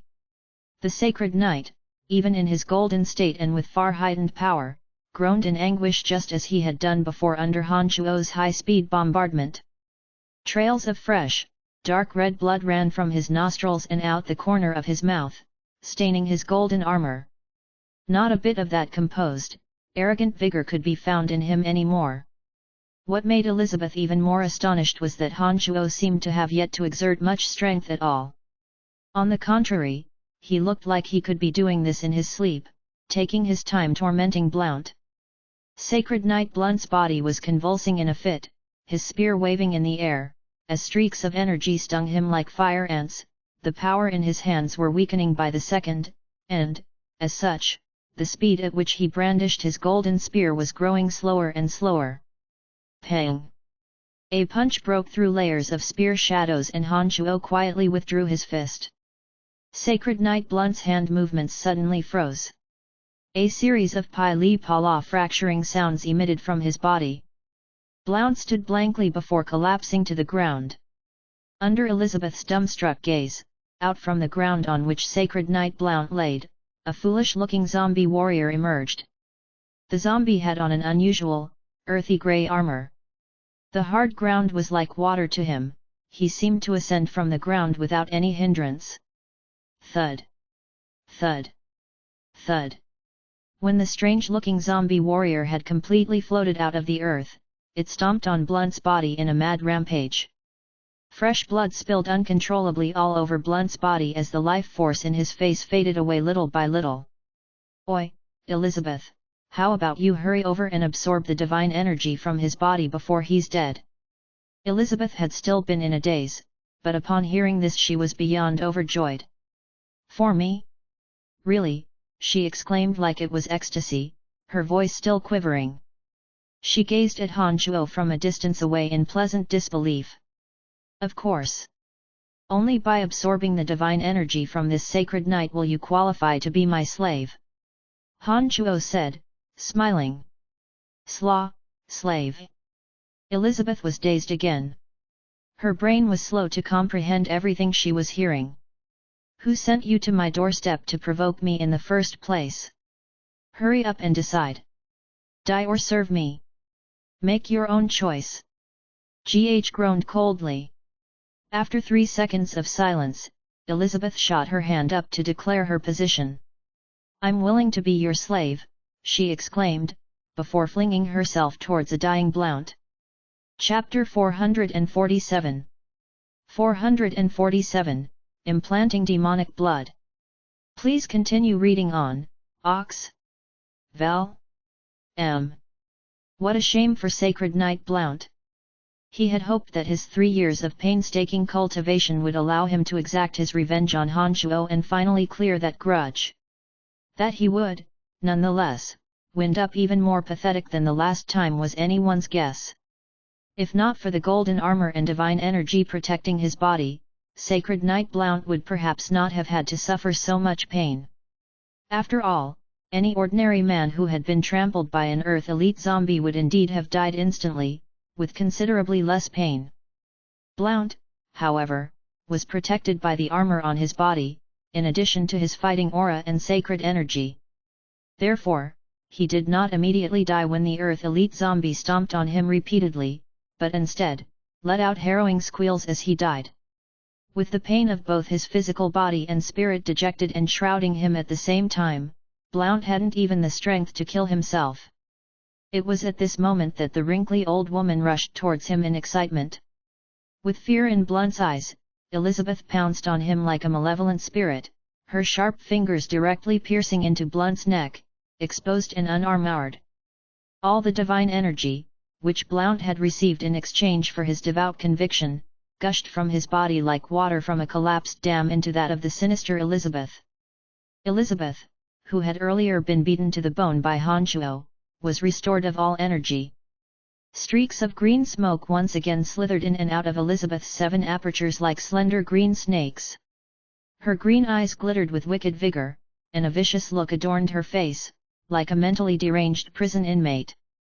Her internal organs, which were unlike those of a regular person, ran like a brand new machine at maximum speed, absorbing and breaking down the divine energy from Sacred Knight Blunt's body, and converting it into a strange energy that she could readily utilize. While Elizabeth, deranged and thrilled, took in the divine energy, Han Shuo appeared behind Elizabeth without warning. With one thought, his consciousness targeted on Elizabeth's body, taking a clear glimpse into its every minute movement. Elizabeth's body composition was as different as could be compared to that of a regular person. If not for her human appearance, with an aura and body structure like that, Han Shuo would have never considered her human. In addition to the differences in skeletal structure and meridians, there were 5 fist-sized cyclones in her body. As Elizabeth digested the divine energy from Blunt's body, these 5 cyclones revolved rapidly. They must play a crucial role in the process. Thanks to the existence of these 5 cyclones, Elizabeth could absorb the divine energy in Sacred Knight Blunt's body. But as for Blunt's painstakingly cultivated fighting aura, the 5 cyclones had no effect whatsoever. It seemed that the only thing they did was act on the divine power in Blount, which he had apparently obtained through piety to the god of light. Han Shuo was very curious in his heart, as he had never heard of a body of divine favor that could digest sacred power. It was no wonder the Church of Light wanted her killed.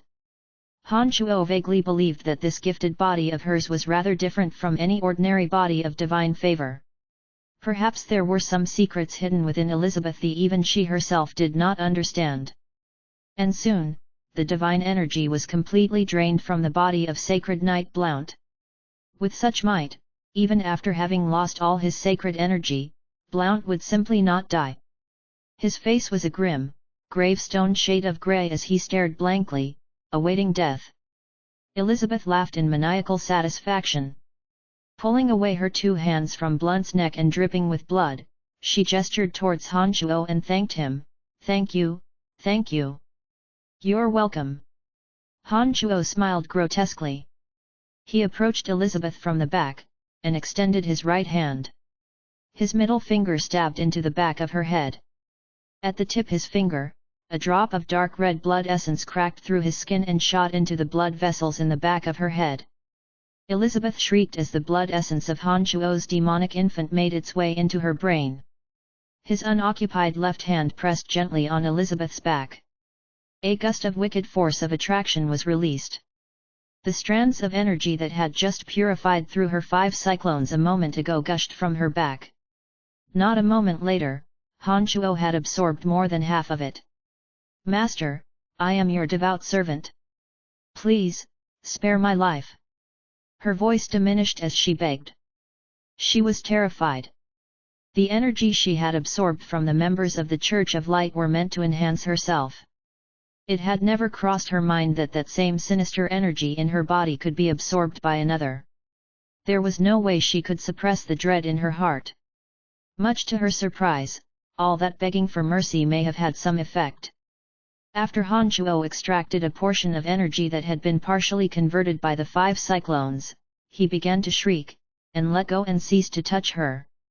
After removing his fingertip from the back of Elizabeth's head, Han Shuo patted her forehead, and said with a faint smile, "Human and magical beasts can form a master-slave contract, but between humans, it's somewhat inconvenient. Ha ha ha, you must have felt a little something extra in your brain, haven't you?" "Yes, yes, Master. What have you done to me?" The biggest heretic on Profound Continent had endless tricks up his sleeves. Who knew if this being was actually human or the devil? He was undefeatable. "It's nothing, really. Just like the binding power of certain contracts, so long as you do not attempt to betray me, you need not worry about that thing in your brain. However, if you do have such thoughts, haha, your brain will end up just like his." Han Shuo smiled wickedly, and his feet stomped on Sacred Knight Blunt's head. Pack! Like a blown-up watermelon, fresh dark red blood exploded onto the ground, mixed with brain fluids, white and red. "Master, your most humble servant would never do anything to betray you. You will witness your servant's loyalty. I swear." As she stared at the ruptured head of the sacred knight, she seemed to have seen her own inhuman state after crossing him. Without the slightest doubt of the validity of this wicked young man's words, she kneeled before Han Chuo and submitted to him with no objections. She paid no heed to the red and white matter that smeared the ground. "Very well. I see you understand," Han Chuo said in satisfaction. After a short pause, he continued, "You can absorb divine energy from members of the Church of Light. This is very good." He smirked. "As long as you follow me, I believe that your strength will definitely progress at an ever higher speed. This old slave will remember her master's kindness for the rest of her life," Elizabeth professed. "All right, get up. There are still a few followers of the Church of Light over there that have yet to die. You may go and absorb all the holy energy in their bodies as well." Han Chuo instructed Elizabeth, and began speaking to her in a gentle manner. Without another word, Elizabeth bolted from Han Chuo's feet like lightning. Strands of monstrous green energy flowed from her orifices, and she set out to deal with the Church of Light members who had yet to die. Seeing Elizabeth's conscientious work ethics, Han Chuo felt reassured. After diffusing a drop of his demonic blood in her body, if Elizabeth had any thought of betraying him, Han Chuo would be the first to know, and he would then mobilize the demonic blood in her brain to instantly kill her. Furthermore, Han Chuo, who was able to absorb the energy from Elizabeth's body directly, would naturally not allow any chance for her to possess a level of strength that surpassed his own. Such a dependable slave, and nevertheless an interesting body of divine favor, was of much use to Han Chuo. The Earth Elite Zombie looked at the pile of mush that had once been the brain of Sacred Knight Blount, and blankly transmitted to Han Chuo, "Father, is he dead?" "Yes. He is indeed dead. However, there remains energy in his soul, power that will prove useful to me," Han Chuo answered. Shortly after, at a single thought, the Demon Slayer edge flew out from his nape. Blunt's soul, which had yet to dissipate, and which any ordinary person couldn't sense, was suddenly sucked into the Demon Slayer edge. During the last armed rebellion in Asan City, the Demon Slayer edge had absorbed too much negative energy. Even then it could have been considered as being in hibernation stage, and had yet to fully pacify the negative energy. However, Han Chuo understood in his heart that this was crucial for the Demon Slayer edge. As to whether or not it could become an exceptional murder weapon, that depended on whether it could completely digest energy and form a ferocious soul. Perhaps Blunt's powerful soul, after entering the Demon Slayer edge, would act as the main soul, and help the Demon Slayer edge speed up to evolve a ferocious soul. After Blunt's soul was ingested by the Demon Slayer edge, it again concealed itself in Han Chuo's body. Soon after, Han Chuo's attention turned to the armor on Blunt's body, the weapon in his hand, and his space ring. A sacred knight of the Church of Light must have plenty of expensive treasure on him, right? Han Chuo thought. Without the slightest respect, Han Chuo snatched the armor and golden spear from Blunt's body and placed it in his own space ring. The two pieces of equipment were the works of top-notch alchemists from the Church of Light, and one must have divine energy to use them to their greatest effect. Of course, Han Chuo did not have any allies in the Church of Light, but if he were to sell these items, he would without a doubt receive a good trade. Blunt's space ring had been forcibly broken into by Han Chuo. Inside were several chunky books from the Church of Light, some loose gold coins, a couple of low-grade weapons, 2 simple, unadorned magic scrolls, and some thin yellow paper. When he finished rummaging through Blunt's belongings, and saw the contents of the thin yellow paper, Han Chuo's expression flipped. Chapter 448 448, Classified Documents. Please continue reading on, Ox. Val. M. The tomes and scattered gold coins of the Church of Light inside of Blunt's space ring did not catch Han Chuo's attention, and neither did the few night weapons in there that were clearly far inferior to the one Blount had been wielding. However, there were 2 magic scrolls that did stand out, one was a space magic scroll for escape, and the other an earth magic scroll for creating a sort of earth shield. Each were meant for ensuring one's survival. But what a pity it was that during the battle just moments ago, the series of attacks on Blount left him with no strength to retaliate. With Han Chuo bombarding Blount with punches left and right, he hadn't even the chance to activate a magical scroll, and was only released after the bones throughout his body were shattered. The two magic scrolls were Han Chuo's for the taking. Though precious, however, they weren't incredibly rare. It was the few sheets of thin yellow paper, or more specifically, their contents, that really piqued his interest. The Church of Light, the self-proclaimed most compassionate church on profound continent, was in fact conducting some rather shady business out of the public eye. From the thin yellow papers, Han Chuo found out exactly how Blount had managed to gather so much strength in the span of 3 years. As it turned out, this miracle owed to the blessing ceremony of Church of Light. As the most influential religious organization on the profound continent, the Church of Light cared most about 2 things. 1. To gain an abundance of pious followers of the God of Light, and 2. To have pure-souled believers selflessly offer sacrifice. Through these official records, Han Chuo learned that once followers with pure souls sacrificed to the God of Light, the Blessed would acquire even more divine power from the God of Light. However, many of the pure-souled were not followers of the Church of Light. And ever so often, even the firmest believers of the Church of Light would suddenly wake up to the realization that offering their souls meant certain death, and find that perhaps they weren't so willing to give up everything and surrender their souls. Well, it was at times like these that the Church of Light made use of certain means to compel them. The proportion of people with incomparably pure souls was minuscule amongst humans. Blount's full recovery and huge increase in strength were paid for with the sacrifice of 87 pure souls. Those 87 pure souls were secretly captured from various countries by the Church of Light by all kinds of dishonorable means. The thin yellow papers were application forms submitted by Sacred Knight Blount to the Church of Light to hold a sacrificial ceremony. On them were the hand signatures of the incumbent Pope of the Church of Light, along with other high-ranking members. No wonder Blount could possess such power in such short time. Clearly, the Church of Light is none more ethical than the likes of the Calamity Church. From the outside they seem respectable, promoting all sorts of virtues and such, but what they do in the shadows is no different from the latter. After making such a huge leap in strength, Blount must have thought himself immortal, so he stored the documents in the space ring. But who would have guessed they would now be in the hands of Han Chuo? Han Chuo understood that the documents contained the signatures of over half of the high-ranking Church of Light members, and what that meant. Feeling apprehensive about this unusual method through which the Church of Light gained divine energy for its members, Han Chuo also felt a sense of extreme pleasure and thrill for having obtained such information that could be used against the Church. Ha ha ha, I bet the Calamity Church will be very pleased to hear about this. This document contains the signatures of the Pope of the Church of Light and its high-ranking members. They shall make known the wrongs of the Church of Light through their own means, Han Chuo laughed to himself in victory.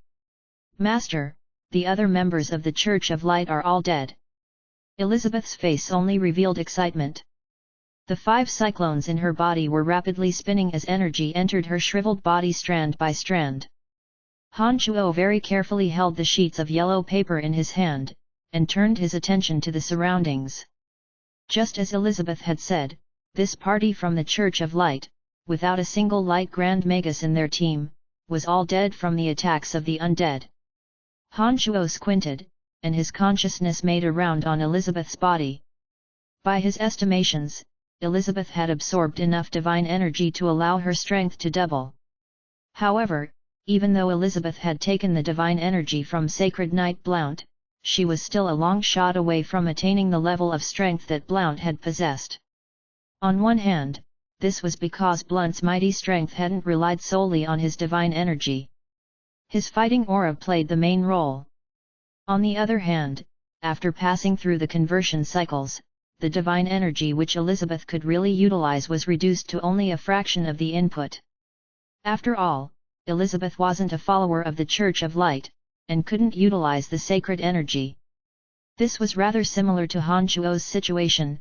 He needed to completely remove the Dross energy from the enormous killing aura he absorbed, after which, all that was left would always be only a tiny portion of pure energy which he could utilize.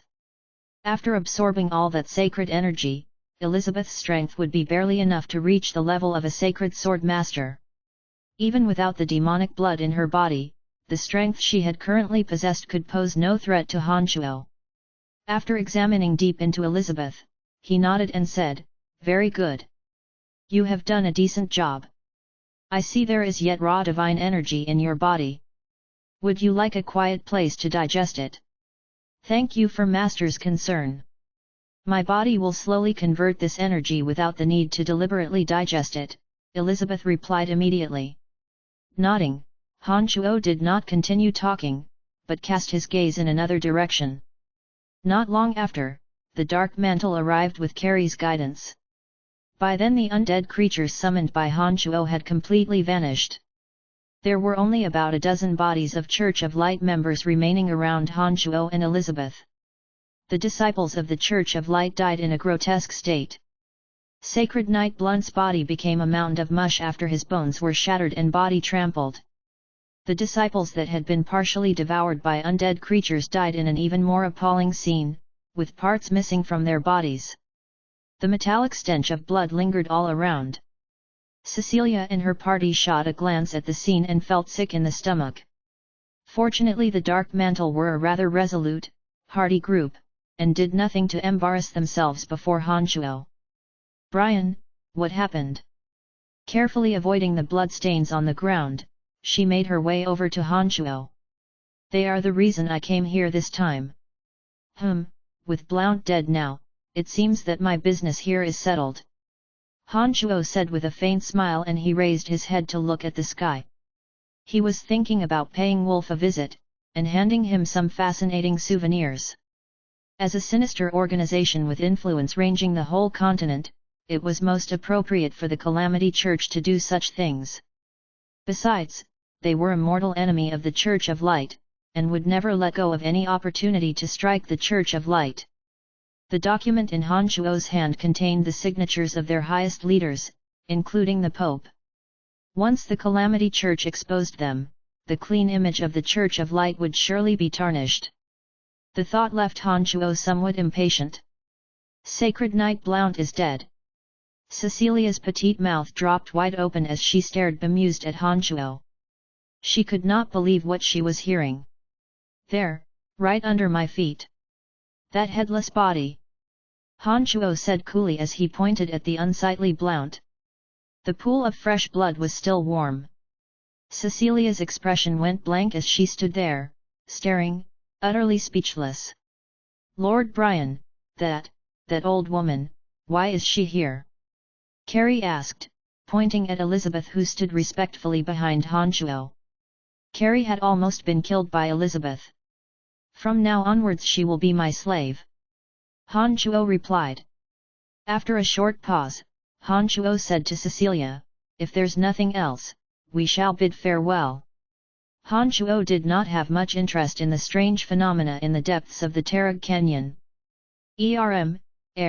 Cecilia watched as Han Chuo was leaving, again speechless.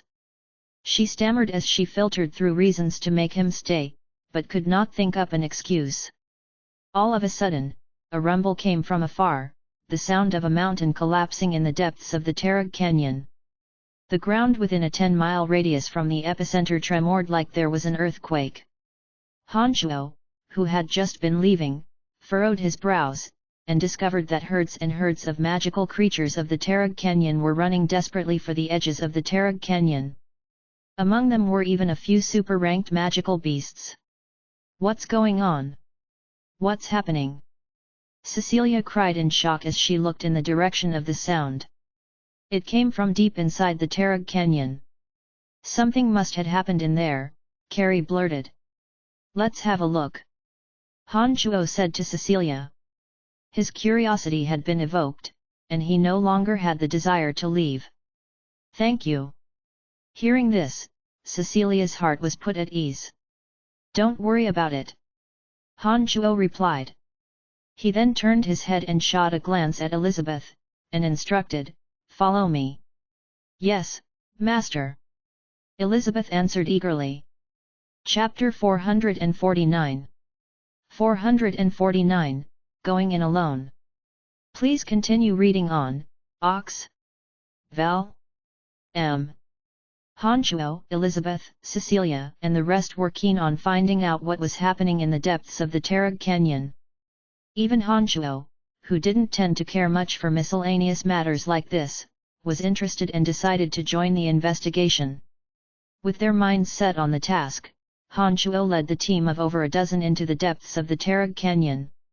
Half an hour later, a herd of 500 or 600 magical beasts of all kinds, with several vicious manticores taking the lead, hurtled towards the lot of them.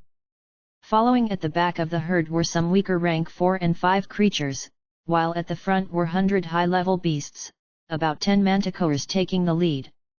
Compared to the first wave of magical creatures that attacked Cecilia and her party, this wave was overwhelmingly larger. The expression on Cecilia's beautiful face suddenly changed, and she ordered her subordinates to get into defense position at once, for the fear that the magical beasts would trample them into meat patty. No need for that. It seems that these magical beasts are fleeing for their lives. They're unlikely to attack us. Han Chuo explained at ease. Through his mystical demons, he could see into the great distance. 3 of those demons soared towards the depths of Tarag Canyon, and discovered that they were not alone. Several other teams of explorers had made their ways past Han Chuo and Cecilia. He also observed that as the magical beasts dashed forward, they made no effort to attack the humans as they had previously done. After hearing Han Chuo's advice, Cecilia hesitated for a moment, and shouted, "All right then, let's stick together to avoid the beasts coming our way." At her command, the group of Dark Mantle members rushed to gather up with her. Only Elizabeth turned a deaf ear to Cecilia's words, and stood firmly behind Han Chuo. The so-called heretic to the Church of Light very soon realized that Cecilia was not particularly strong at all. Even with the aid of her 12 subordinates, Elizabeth did not feel that they could be of any sort of assistance. Having witnessed Han Chuo's terrifying strength, Elizabeth, the lesser heretic, had for a long time considered Han Chuo a man who could keep her secure. Cecilia and her party soon discovered that Han Chuo was indeed correct. The herd of magical beasts that was charging over obviously had discovered the traces of the group of people when they arrived at the area. The beasts merely continued at their pace, passing by as though they had not noticed them. "Hey? What's going on?" asked Cecilia as though she was talking to herself, but her eyes were on Han Chuo. One thing was for clear to Cecilia: Han Chuo definitely knew something. Shaking his head, Han Chuo replied, "I'm not sure either. We'll find out when we get closer." As soon as he finished those words, Han Chuo took charge and strode towards the depths of Tarag Canyon, not at all concerned about the magical beasts zooming by. Elizabeth followed closely, lest she would fall behind. "Let's move," Cecilia ordered tactfully. Along the way, more and more herds of magical beasts ran out from the Tarag Canyon, including some super-ranked magical creatures. Like the first batch of them, they did not waste any time attacking when they saw Han Chuo and the others, but were preoccupied solely with running away, as though they were running from some disaster. All of a sudden, Han Chuo's body stopped moving. His 3 mystical demons deepest into Tarag Canyon seemed to be blocked by a peculiar energy similar to boundaries. The mystical demons came to a halt, unable to move an inch forward. "Stop!" Han Chuo yelled. The rest were jolted, and froze beside Han Chuo. "What's the matter?" Elizabeth asked. Han Chuo's brows creased intensely. His powerful consciousness expanded outwards. An invisible field undulated in the air, like ripples on the surface of water, with Han Chuo at the center. After his consciousness unfolded in all directions, every living thing around him was projected into Han Chuo's heart. When his consciousness arrived outside the region from which the 3 mystical demons were blocked, Han Chuo deployed his demonic arts, his consciousness changed into a form the energy could not detect, and easily broke in. He proceeded to venture deeper. Within this region, the elements that filled the space between heaven and earth were all strangely absent. He felt not a trace of the elements of light, fire, water, or wind. Even the air was gone. The place truly felt like a vacuum, where one would be overcome by a dreadful sense of suffocation. As his consciousness continued forwards, he suddenly felt a few enormous presences. These presences were as enormous as that of ancient lizard king Degasi, and brought Han Chuo a profound feeling of threat. Startled, Han Chuo's consciousness no longer continued to explore deeper, and suddenly receded like a tide. Shortly after, he opened his eyes and said to Cecilia, "It seems that this time you must give up on continuing to probe deeper." "Why?" When Cecilia heard Han Chuo's words, her heart grew apprehensive. "I can feel that something peculiar happened in the deepest part of Tarag Canyon. However, there are some beings of formidable strength present." "Right, even for an expert like Sacred Knight Blount, there's no doubt that he would have died if he had entered. So, if you are not looking to die, I advise that all of you evacuate immediately, just like those magical creatures," Han Chuo told them as it was. There wasn't just one mighty presence in the depths of Tarag Canyon. Otherwise, Han Chuo would have still had the guts to bring them deeper. Given the fact that there were a few of those presences in there, Han Chuo could only ensure his own safety, and certainly couldn't attend to all of them. "So you are saying that there are very powerful people in there?" Cecilia was greatly alarmed, and again questioned closely. "I can't be certain if they are human or not. But what's certain is that they are very powerful presences. You will not be able to handle them," Han Chuo explained. He turned to Elizabeth and instructed, "Go back to Tarek City. I will look for you after I take a look inside. I will be able to find you as long as you are in Tarek City. If you don't do as I say, you will be digging your own graves." Elizabeth grew frightened at the sound of that and replied, "Master, rest assured I shall be awaiting your return." Elizabeth did not stay any longer, and left immediately without a second glance at Cecilia and the others. After Elizabeth left, Han Chuo shot a stare at Cecilia, and gave her a final warning, "I've said all that I ought to say. It's up to you to listen. But if you are to go in there, be forewarned that none of you will come out alive." As soon as he finished his words, not waiting for a reply, Han Chuo transformed into a strobe of black lighting, and faded towards the Tarag Canyon. It was only when even Han Chuo's shadow could hardly be seen that Cecilia shouted, "Hey! Can you bring us inside for a look?" But obviously Han Chuo did not hear that. "Dame, what should we do?" Carrie looked on as even more magical beasts rushed out. Among them was a magnificent silver dragon of over 10 meters. He felt a sense of mild apprehension, as it was obvious to him that if a super-ranked magical creature like the huge silver dragon had to make an escape, then there must have been something truly dangerous in the depths of the Tarag Canyon. "Dame, why don't we go back as well? Brian would never lie to us." Bandits had the innate ability to sense danger. Although he couldn't clearly sense the powerful existences deep in the canyon like Han Chuo could, the stifling in his heart was too difficult to bear. With his many years of adventuring experience as a bandit, this sensation indicated the presence of some overpowering force. When the bandit opened his mouth, Cecilia, as a fellow comrade for many years, finally turned around to look at the few, and finally her gaze landed on the bandit. In a solemn voice, she asked, "You felt something, didn't you? I know that after so many years, your senses have always been accurate." "Yes, my lady. It is very dangerous in there. Given our strength, it is not advisable for us to enter," the bandit replied with haste. "All right then, we will retreat immediately." By means of her many years of experience interacting with the bandit, Cecilia finally made a decision, and a wise one at that. She turned around and planned to return to Tarek City using their original route.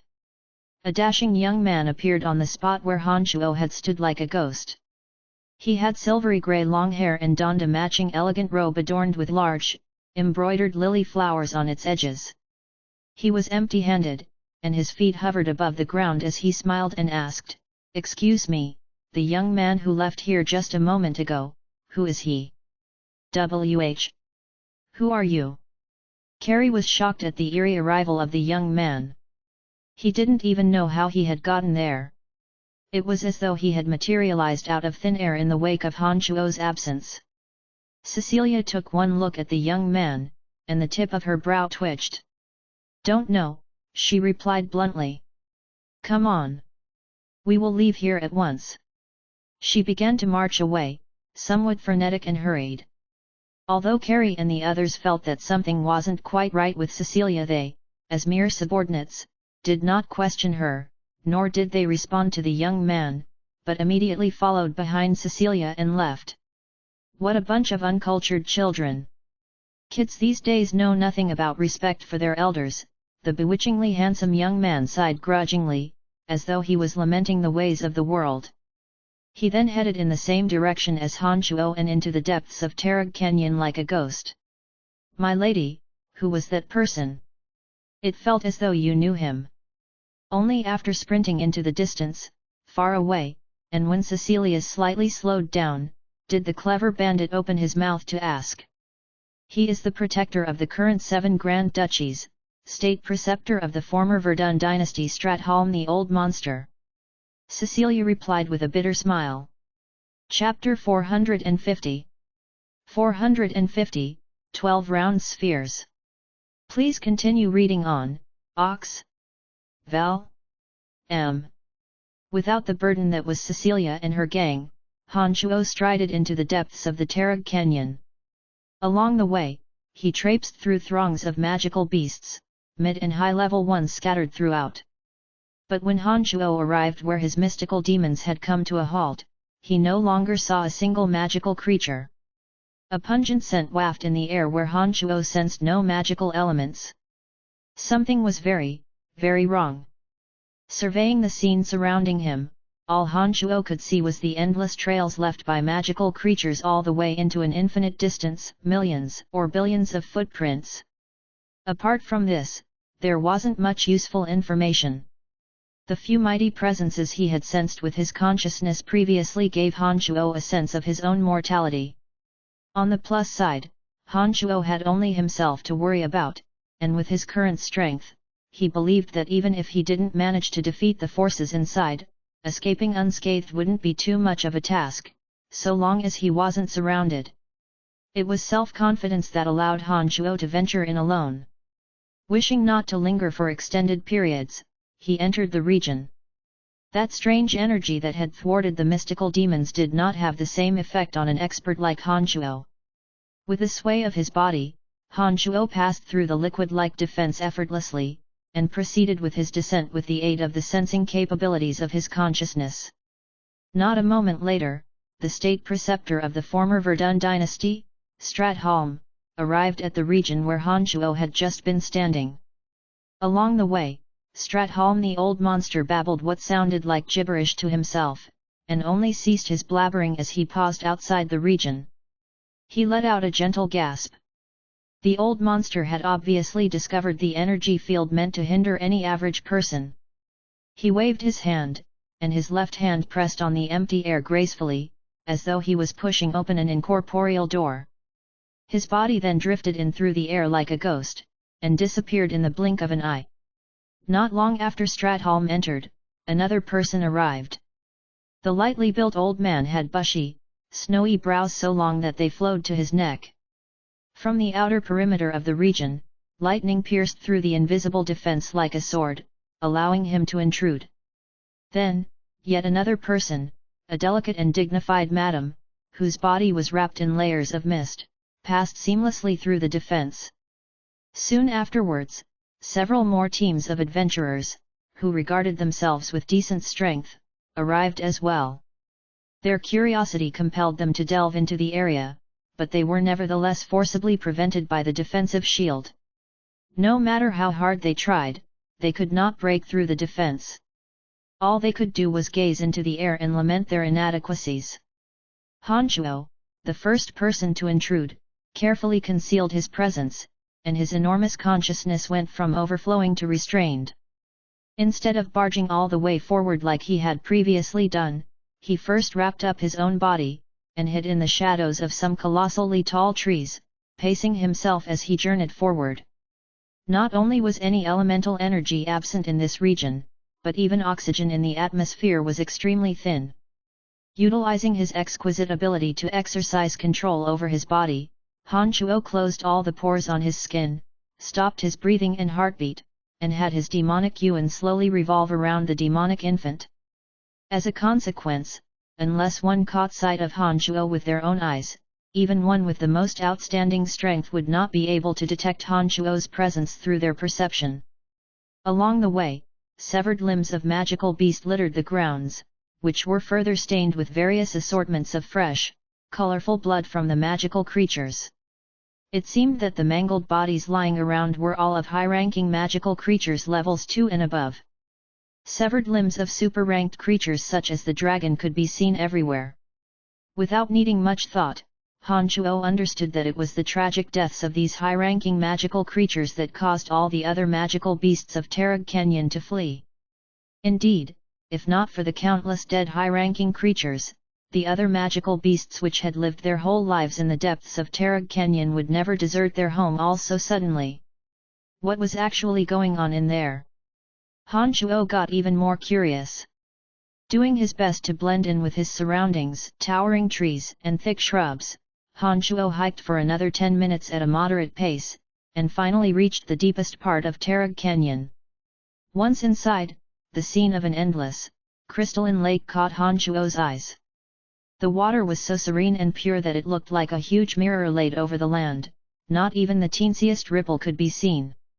This view of vast blue waters simply wasn't enough, however, to distract from the surrounding landscape of the countless carcasses of super-ranked magical creatures, all of which seemed to have died under the most inexplicably gruesome circumstances, and not a single one of which wasn't severely dismembered. The brilliant hue that filled this great lake at the heart of the canyon resembled that of a sapphire crystal, refracting a resplendent blue under the gentle illumination of sunlight. The encircling sea of remains of super-ranked magical creatures left an exceedingly unsettling atmosphere. Han Chuo concealed himself behind the lush leaves of a broad tree. His eyes squinted slightly as he looked over to the lake in the distance. At the center of the huge mass of water was an isle of flat land. There stood dozens of humanoids whom Han Chuo did not recognize. They were densely packed on the island, all with the same solemn looks on their faces as they worshipped in the direction of a tall, pointed building that resembled an altar, located at the center of the isle.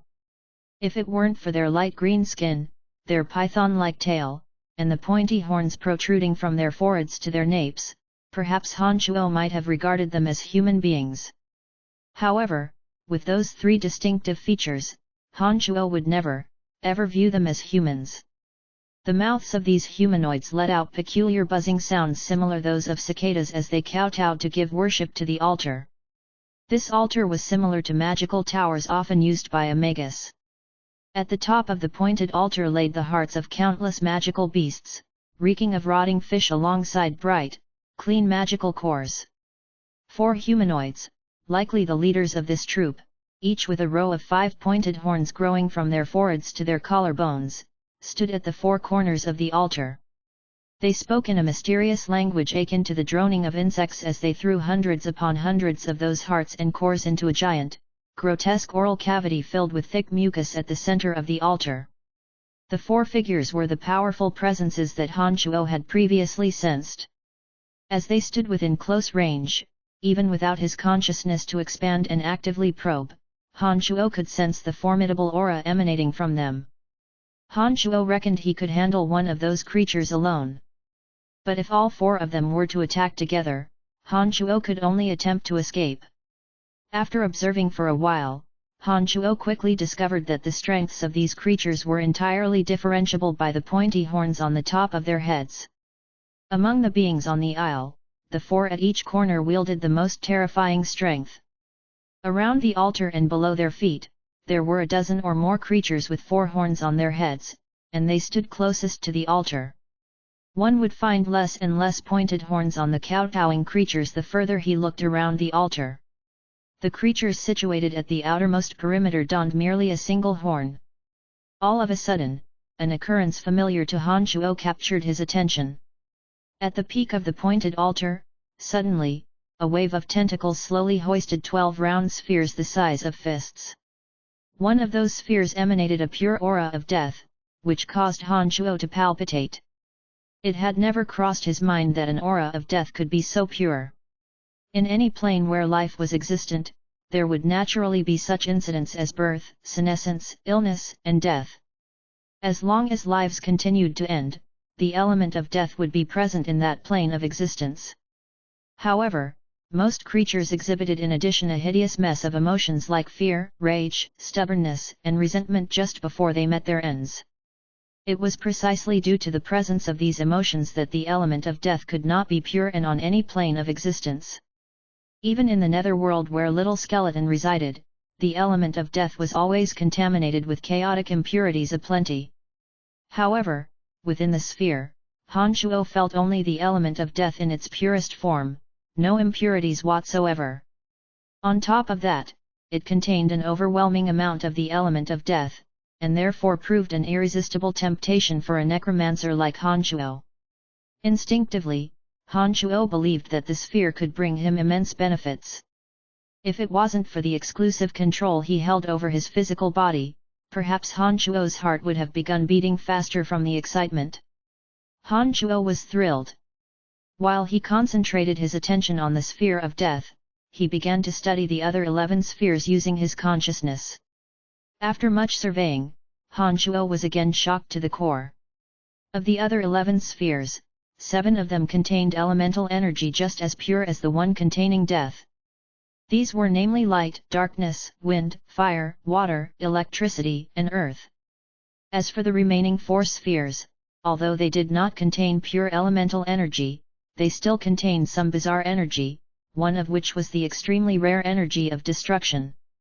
Another seemed to be a condensed form of fighting aura, constantly emitting different shades of fighting aura from dark blue to golden. The last 2 were even more baffling. Their insides were flowing like the revolution of celestial bodies, which, after great amount of contemplation, Han Shuo felt were somewhat similar to the uncommon aura found on certain space magus and summoners. 12 round spheres in total. Generally dim and dull, brownish in color. They looked rather unexceptional from a distance. Perhaps, only a figure at Han Shuo's level could understand just how mysterious, strange, and diverse the energies that these spheres contained were. Chapter 451 451, Origin Crystals. Please continue reading on, Ox. Val. M. After the 12 round spheres had appeared in the middle of the altar, intense elemental energy of all sorts suddenly filled up the area which was previously devoid of any energy. Concurrently, the 4 humanoids who were on the altar, each bearing 5 horns on their head, quickly sped up, pouring the huge amount of magical creatures' hearts and crystal cores into that big mouth. There were thousands just like them worshipping the event under the altar. Their green eyes shone with excitement. They were not unlike the religious fanatics Han Shuo had come across, carrying a bigoted, unreasonably zealous attitude. Their bodies shivered slightly, whilst their droning sound gradually grew more and more energetic. Han Shuo, hiding within the thick branches and leaves of a big tree, had a clear observation of everything happening in the big lake ahead. His heart held an uncontrollable desire to possess that ball which emitted the pure elemental aura of death, but still, Han Shuo was not one to behave rashly. The odd-looking creatures bearing the 5 horns, all emitted aura which could rival in its formidability to that of the ancient Lizard King, a demigod existence.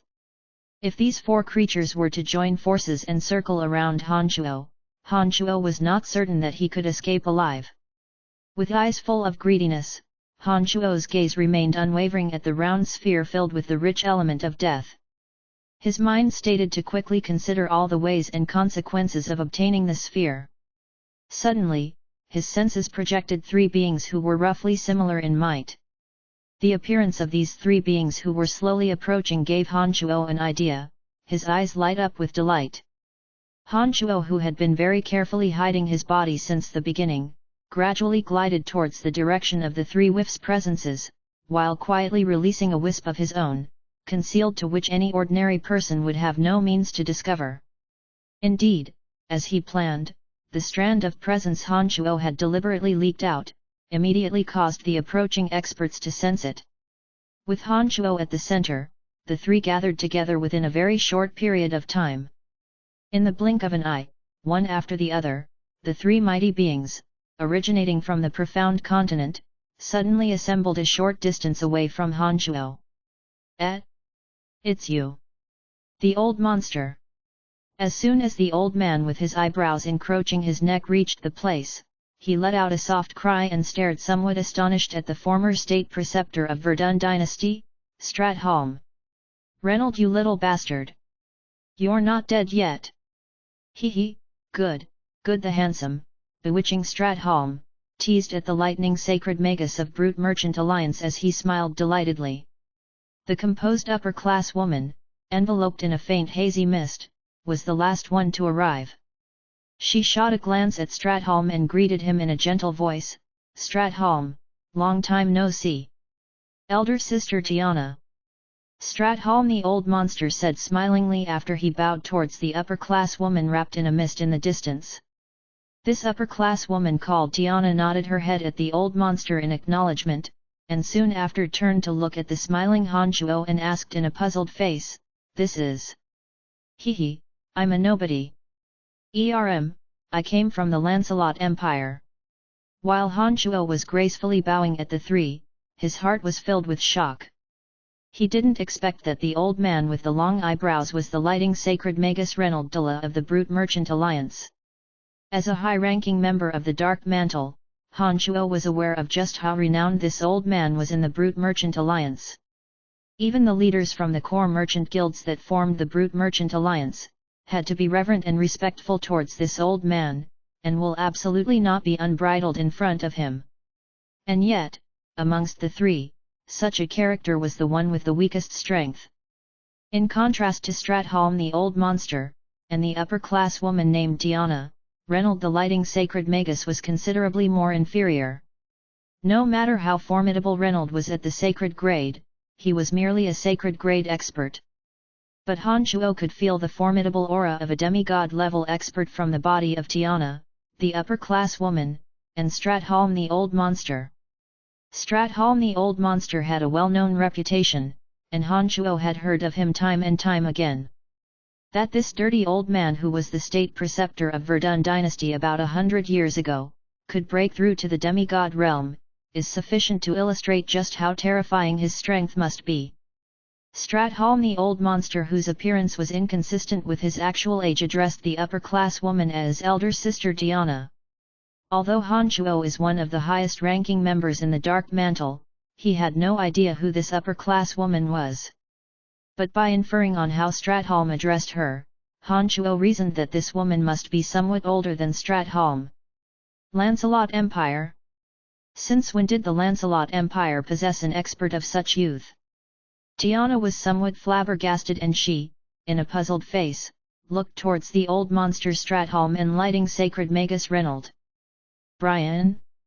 Are you the city lord of Brettle City, that Brian?" At first, Stratholm's brows were creased, but soon after he realized something, and a beam of glistering light shoot out from his eyes, landing on Han Chuo's body. "That's right," Han Chuo admitted. "No wonder. It seems that rumors still possess some truth in them. I always thought that the Lancelot Empire exaggerated in saying that you forced two sacred grade experts to retreat. Now it seems that there had indeed been such an incident," the old monster said as he nodded. When lighting sacred magus Reynold heard Han Chuo admit his identity, he focused his attention on Han Chuo. After carefully sizing Han Chuo up, with a weird look on his face, he said, "So it's you. What a brazen young man. Interesting. All right, let's cut to the chase. I believe everyone is aware of the situation. For the time being, we don't have to worry about the whole sequence of events, but I presume that all of you know the nature of the 12 balls. The four fellows with the 5 horns, each possessed demigod-like strength. None among the 4 of us have the chance to succeed by going in alone. Are you all interested in cooperating? Tiana the upper-class woman interrupted. Of course. The sooner the better. Stratholm the old monster was the first to concur.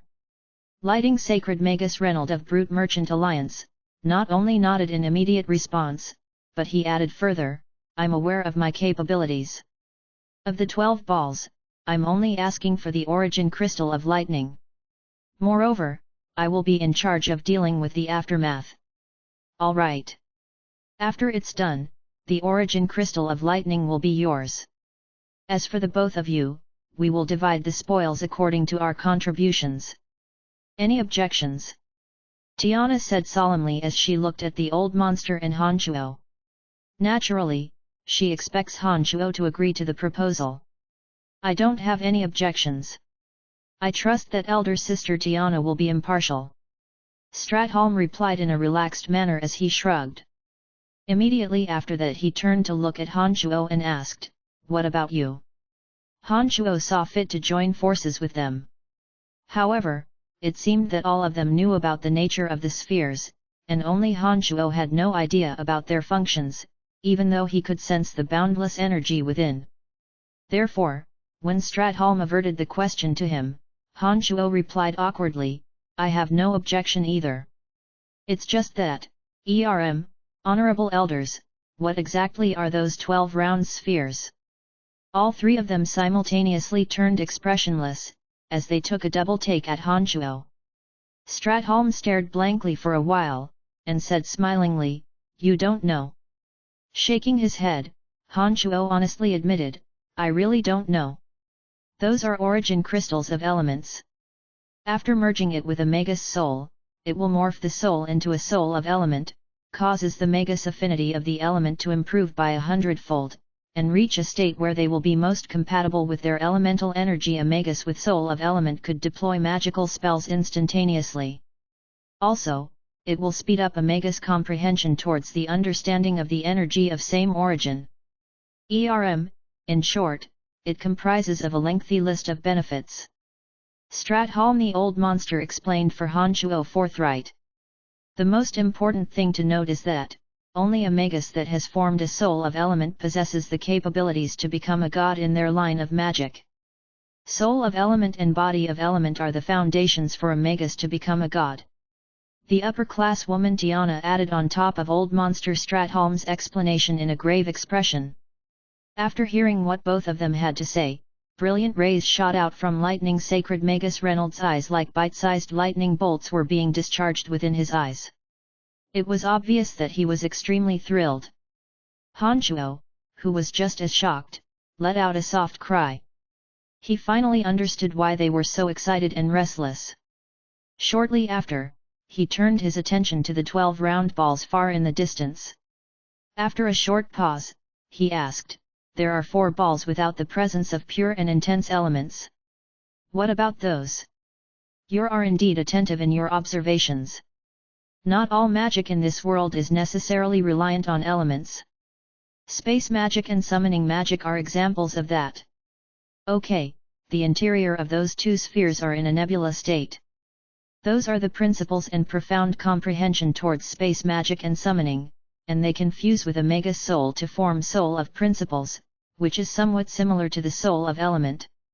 Soul of Principles could be used by a Magus to further their understanding towards the mysteries of space or summoning, and it is only by having a certain level of comprehension towards the mysteries of those principles, that a Magus could truly become a god, instead of demigod, the upper-class woman Tiana explained after she gazed at Hanchuo in an astonished manner, somewhat surprised at Hanchuo's remarkable sensory. The last 2 balls. The one constantly radiating lights of fighting aura is suitable for swordsmen and knights to use, and helps warriors like us, form a soul of war. Again, it has different effects compared to the others, but in essence it is basically the same, allowing us to save 100 or even a few hundred years worth of time, in making our souls to possess the foundations of becoming a god. As for the last sphere that carries the aura of destruction, only suitable for psychos. No sane person would ever touch that. Stratholm continued. Let's move, there's no more time for chit-chat. Tiana suddenly spoke.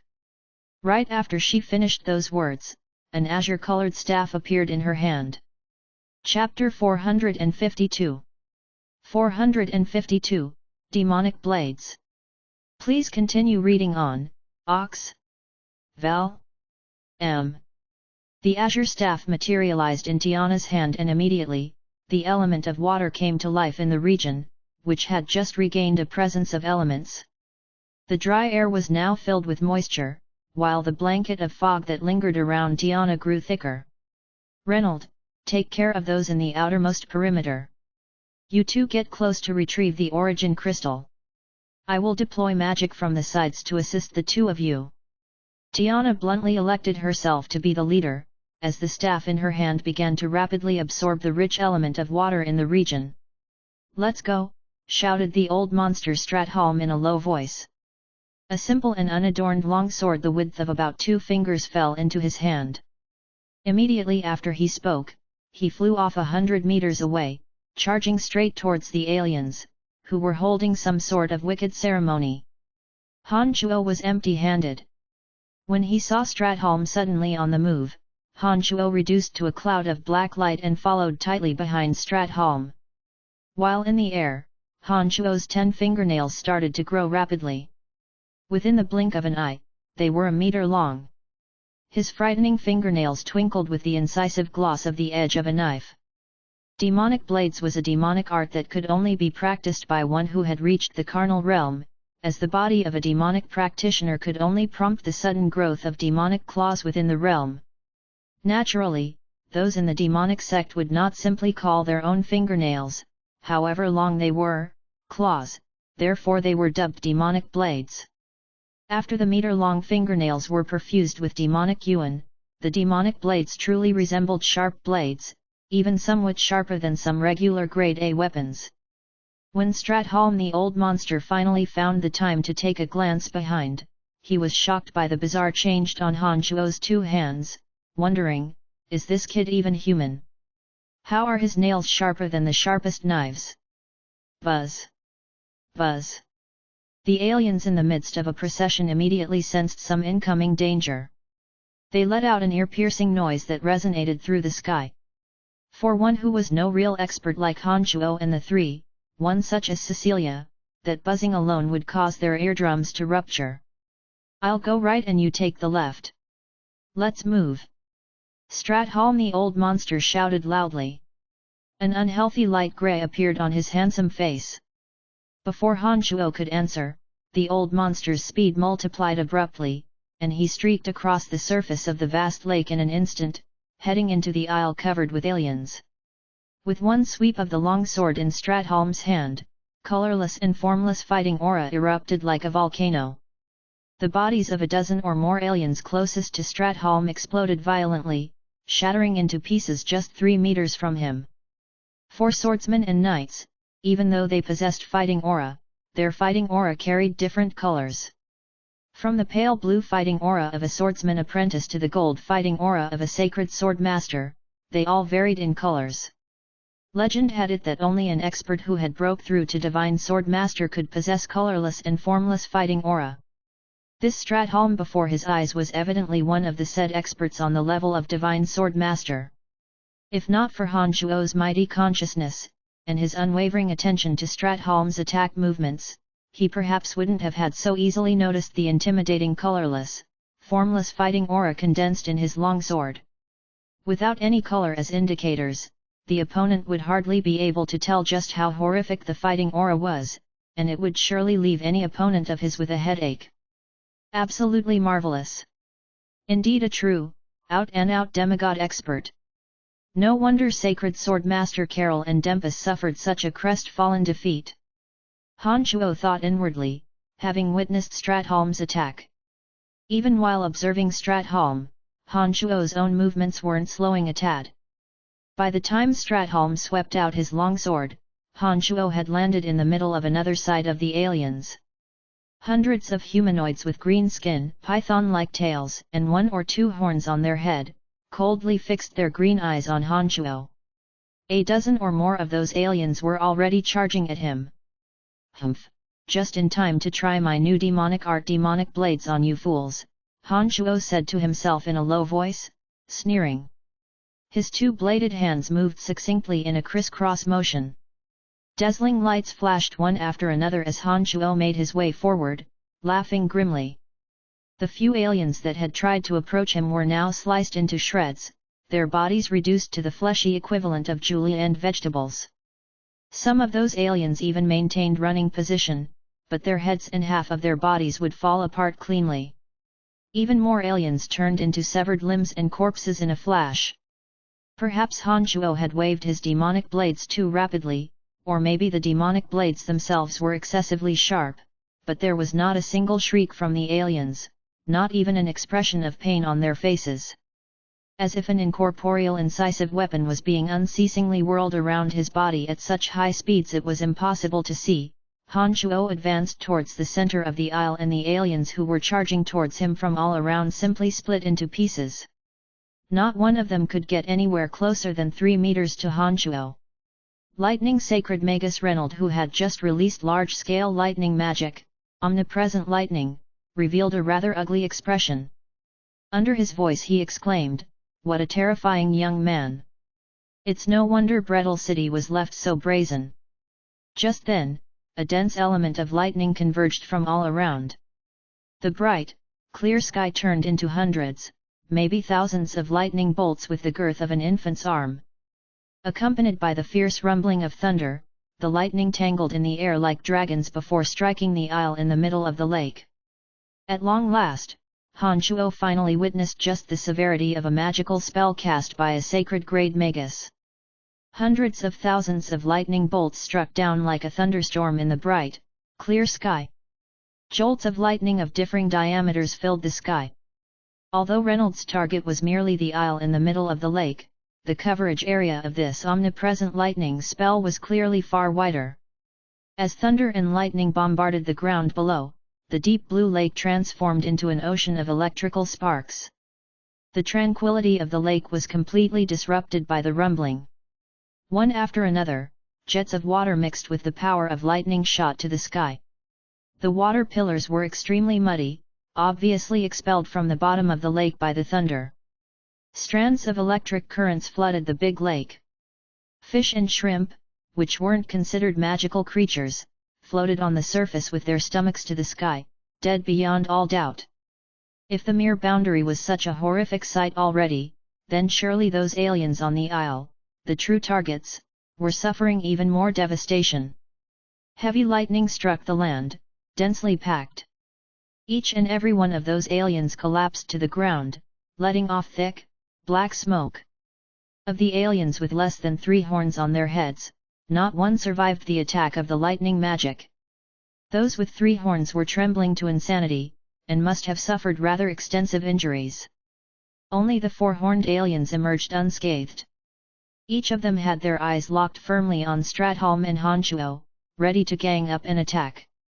The 5-horned alien leaders had managed not only to deflect all lightning, but before the lightning even came close to them, they perished due to the energy they emitted, causing absolutely no harm. Of the 4 alien leaders, 2 remained in their posts to proceed with the ceremony, while the other 2 slowly rose up to the sky, and headed towards Stratholm and Hanchuo. For Stratholm and Hanchuo, as the main assault forces, this kind of high-coverage lightning magic had hardly any adverse effects on them.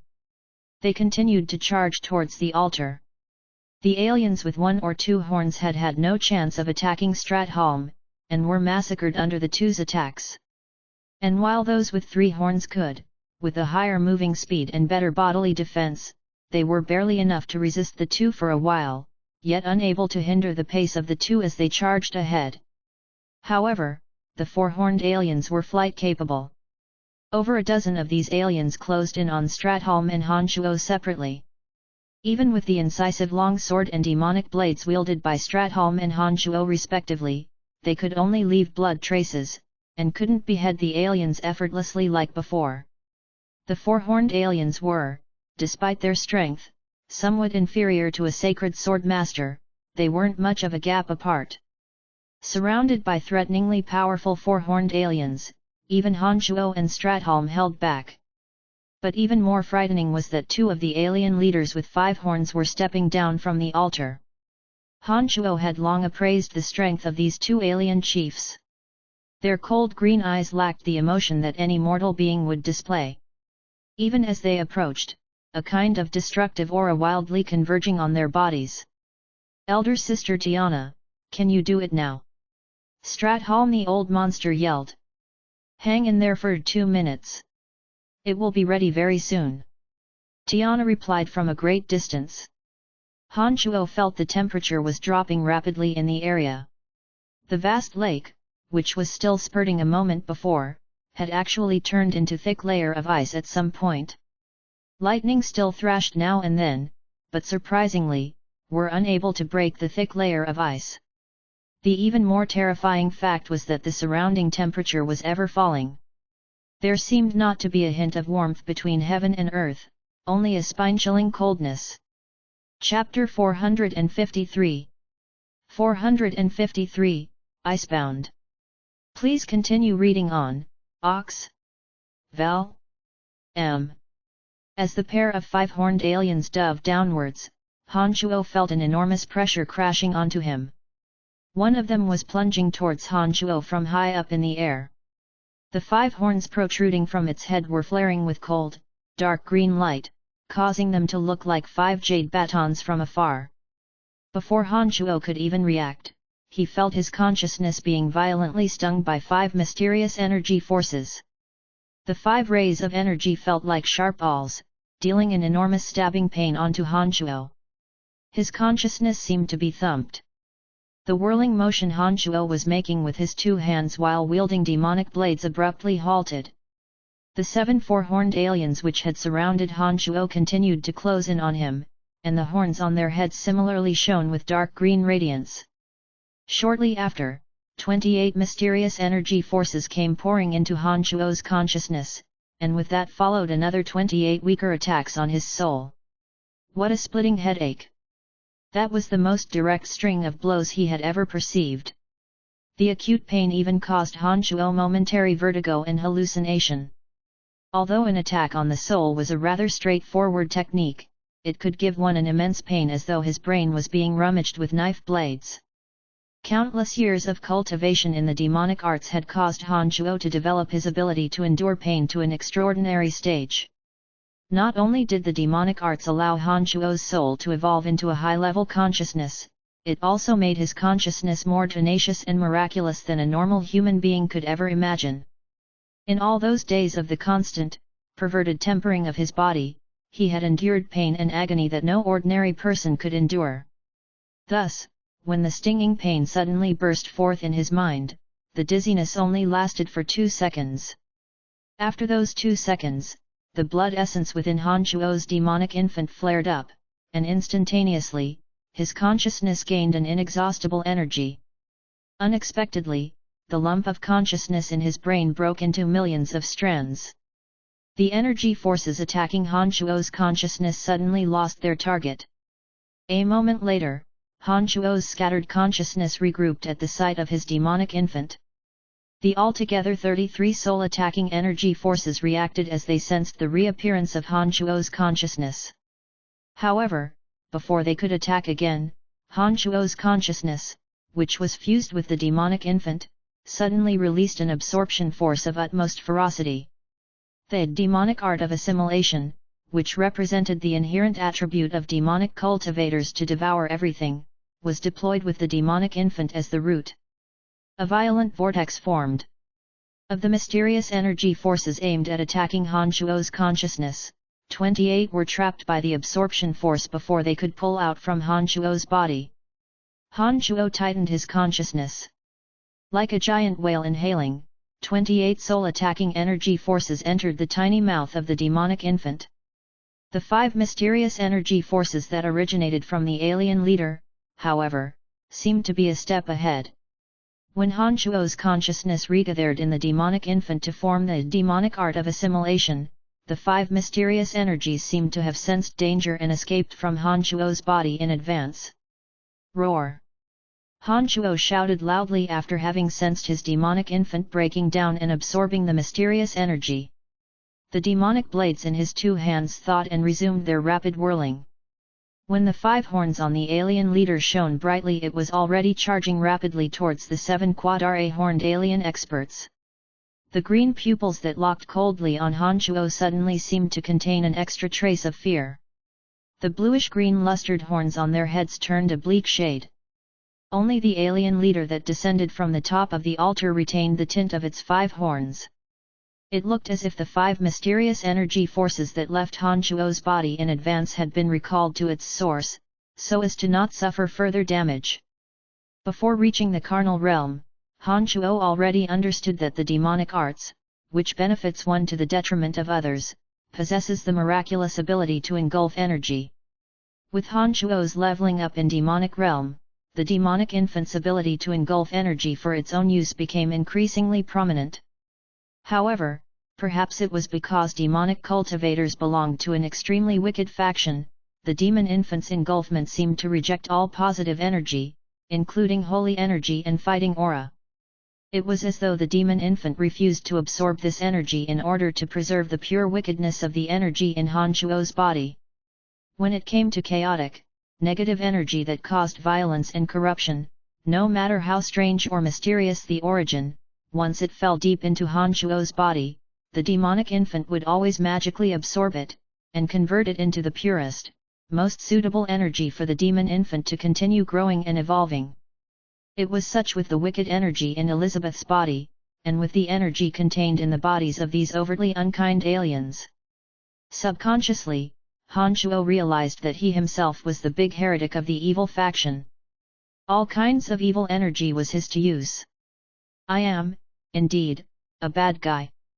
Not only that, I'm also the bad guy that punishes other bad guys.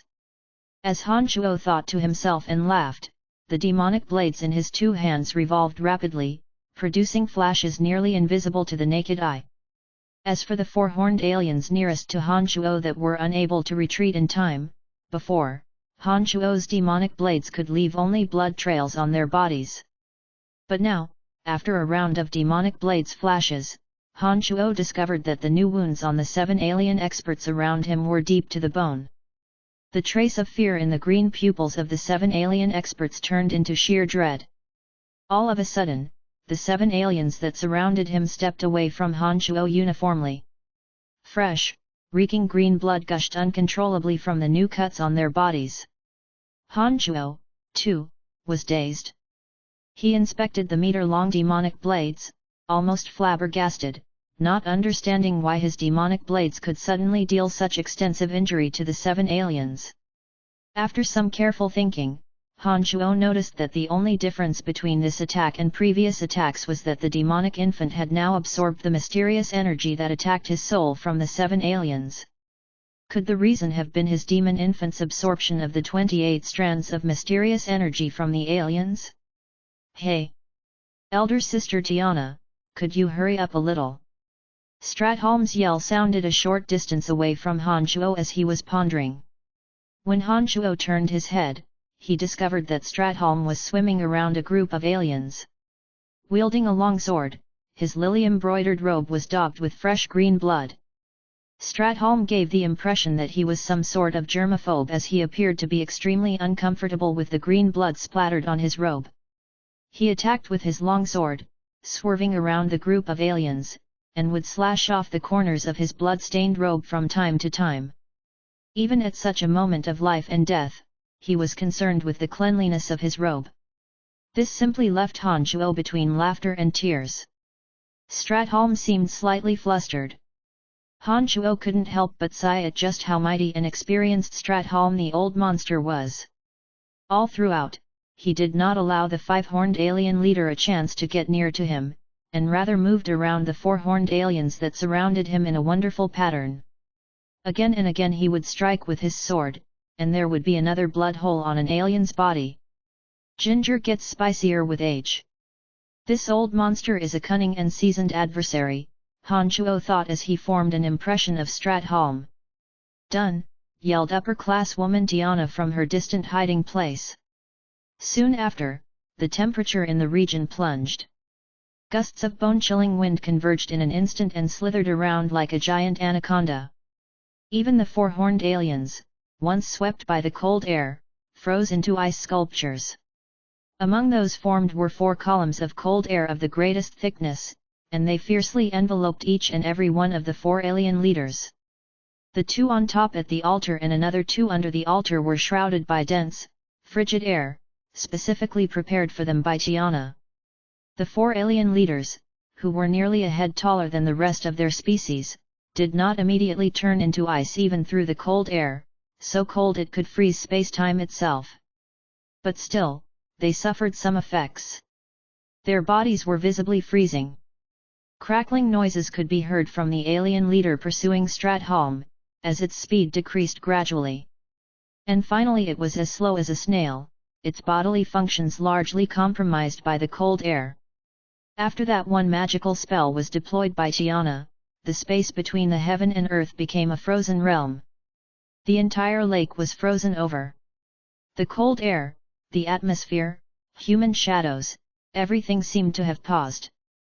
Besides Stratholm the old monster, Honchuo, and Tiana, nothing could leap or frisk about.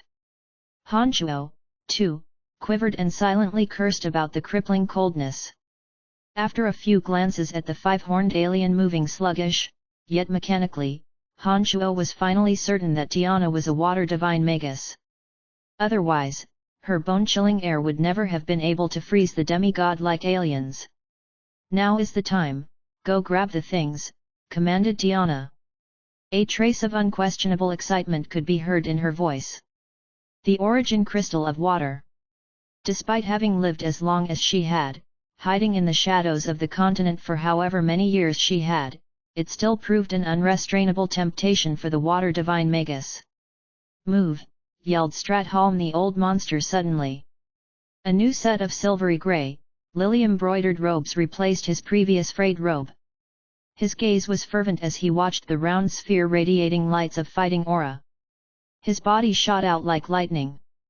Of course, Honchuo didn't want to fall behind. For the first time ever, he deployed art of the demonic ninth heavens to its fullest. Reynold and Tiana were blind to his flight path. By the time he had reached the top of the altar, his own shadow under the altar where he had just stood had yet to vanish. Please consider supporting the project on Patreon. Chapter 454 454, Plundering Treasures. Please continue reading on, Ox. Val. M. When Honchuo and Stratholm the old monster arrived at the top of the altar, neither seemed to have any hesitation whatsoever. They immediately reached their hands out to grab the 12 balls hoisted by the fleshy tentacles. Needless to say, Stratholm the old monster first grabbed the sphere radiating lights of fighting aura, while Honchuo aimed at the sphere emanating the pure aura of death. Out of some miracle, Honchuo happened to land just where he needed to, near the orb that he had been eyeing so yearningly. As he extended his mighty hand, his meter-long fingernails shrunk and vanished bafflingly. Just before Honchuo's mighty hand could land on the orb, an anomaly occurred. The 12 tentacles, which had been static since they rose from the altar, suddenly began to writhe frantically. To his surprise, he managed to grasp nothing but the air. "Hey!" Stratholm cried out in surprise. His body shifted at high speed, and layers of phantom trails of his hands could be seen. His eyes were fixed on the origin crystal of fighting aura, not letting go for even a moment. The 12 fleshy tentacles wriggled about much like a monster. Clouds of heavy green mist began to drift from the middle of the altar which, in an instant, had spread all around the aisle. A shiver ran down Honchuo's spine and he was sure something was very wrong. Meanwhile, the 4 5-horned aliens icebound by Tiana's cold streams of air, let out popping sounds as their green skin made contact with the mist. Their stiff bodies began to tremble, accompanied by creaking noises. Their sluggish movements became faster and faster. The 2 alien leaders on the altar shot cold stares at Honchuo and Stratholm respectively. "Quick! They have broken the seal," warned Tiana anxiously, raising her voice from afar. Han Shuo recovered from his trance and his demonic yuan began to churn faster than ever.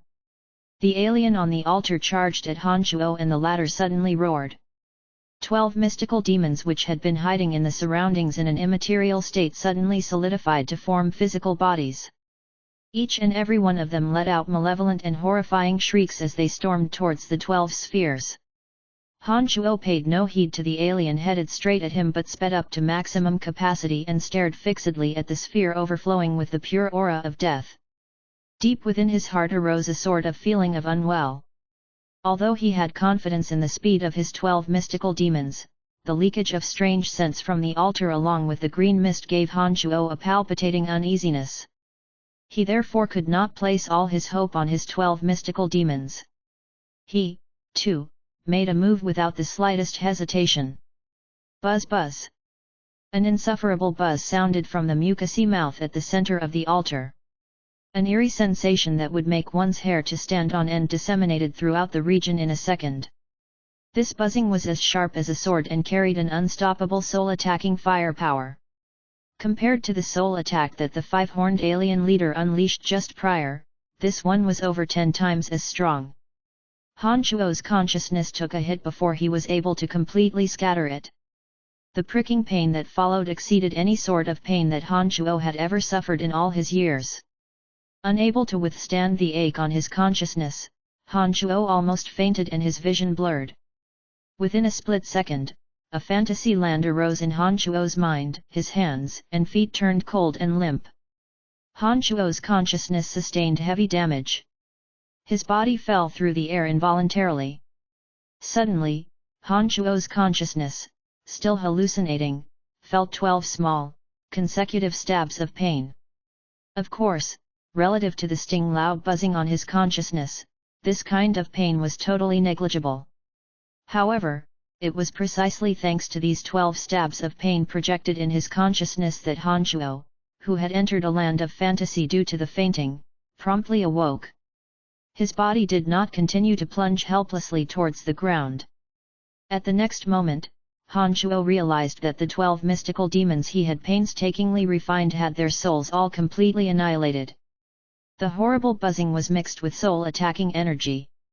Given that even Han Shuo's consciousness could suffer serious damage, the 12 mystical demons refined from his blood essence clearly would never have survived.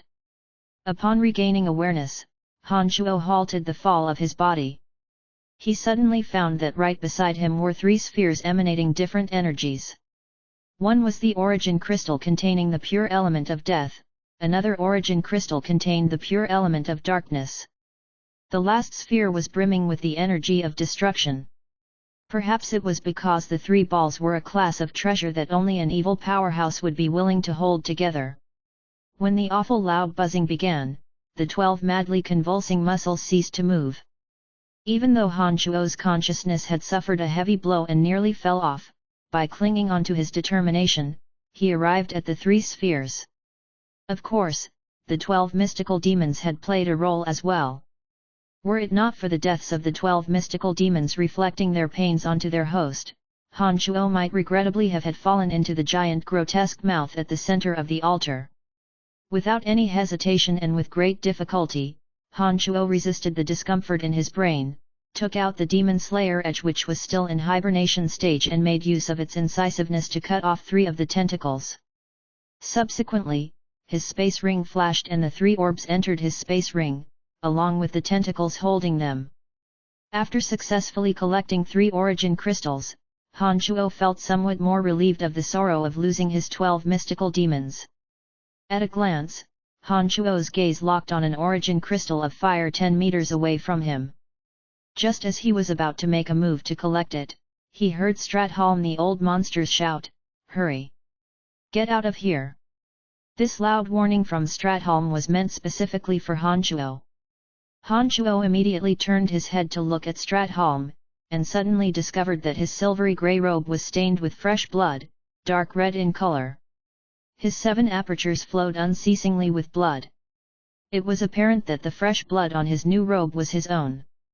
The bewitching, charming demeanor usually borne by Stratholm had vanished. His humiliating look made Han Shuo somewhat fearful.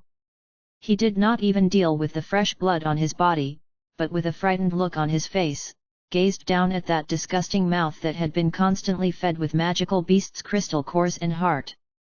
Following along Stratholm's line of sight, Han Shuo couldn't help but look down at it as well.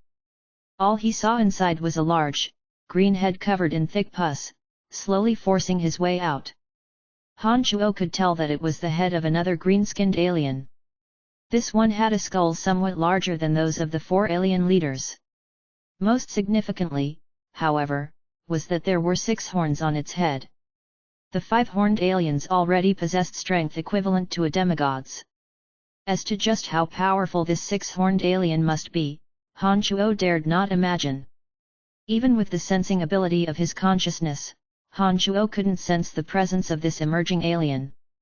Based on Han Shuo's understanding of demonic arts, he was sure that this alien possessed strength far superior to anyone in the region. No wonder Stratholm the old monster was so frightened and wanted to leave. It was afraid that this alien who was about to arise could have the strength of a true god. Run! Tiana screamed at the top of her lungs. Han Shuo could sense that she had immediately put her words into action. Her presence became further and further from this region. Run! The old monster again shouted. He turned a blind eye to the remaining origin crystals which were almost within reach around him and flew away at speeds even faster than when he rushed over. Given that his body was currently seriously injured, and he was yet able to deploy that skill with speed faster than when he had entered, this was sufficient to illustrate that he overdrafted his energy to escape.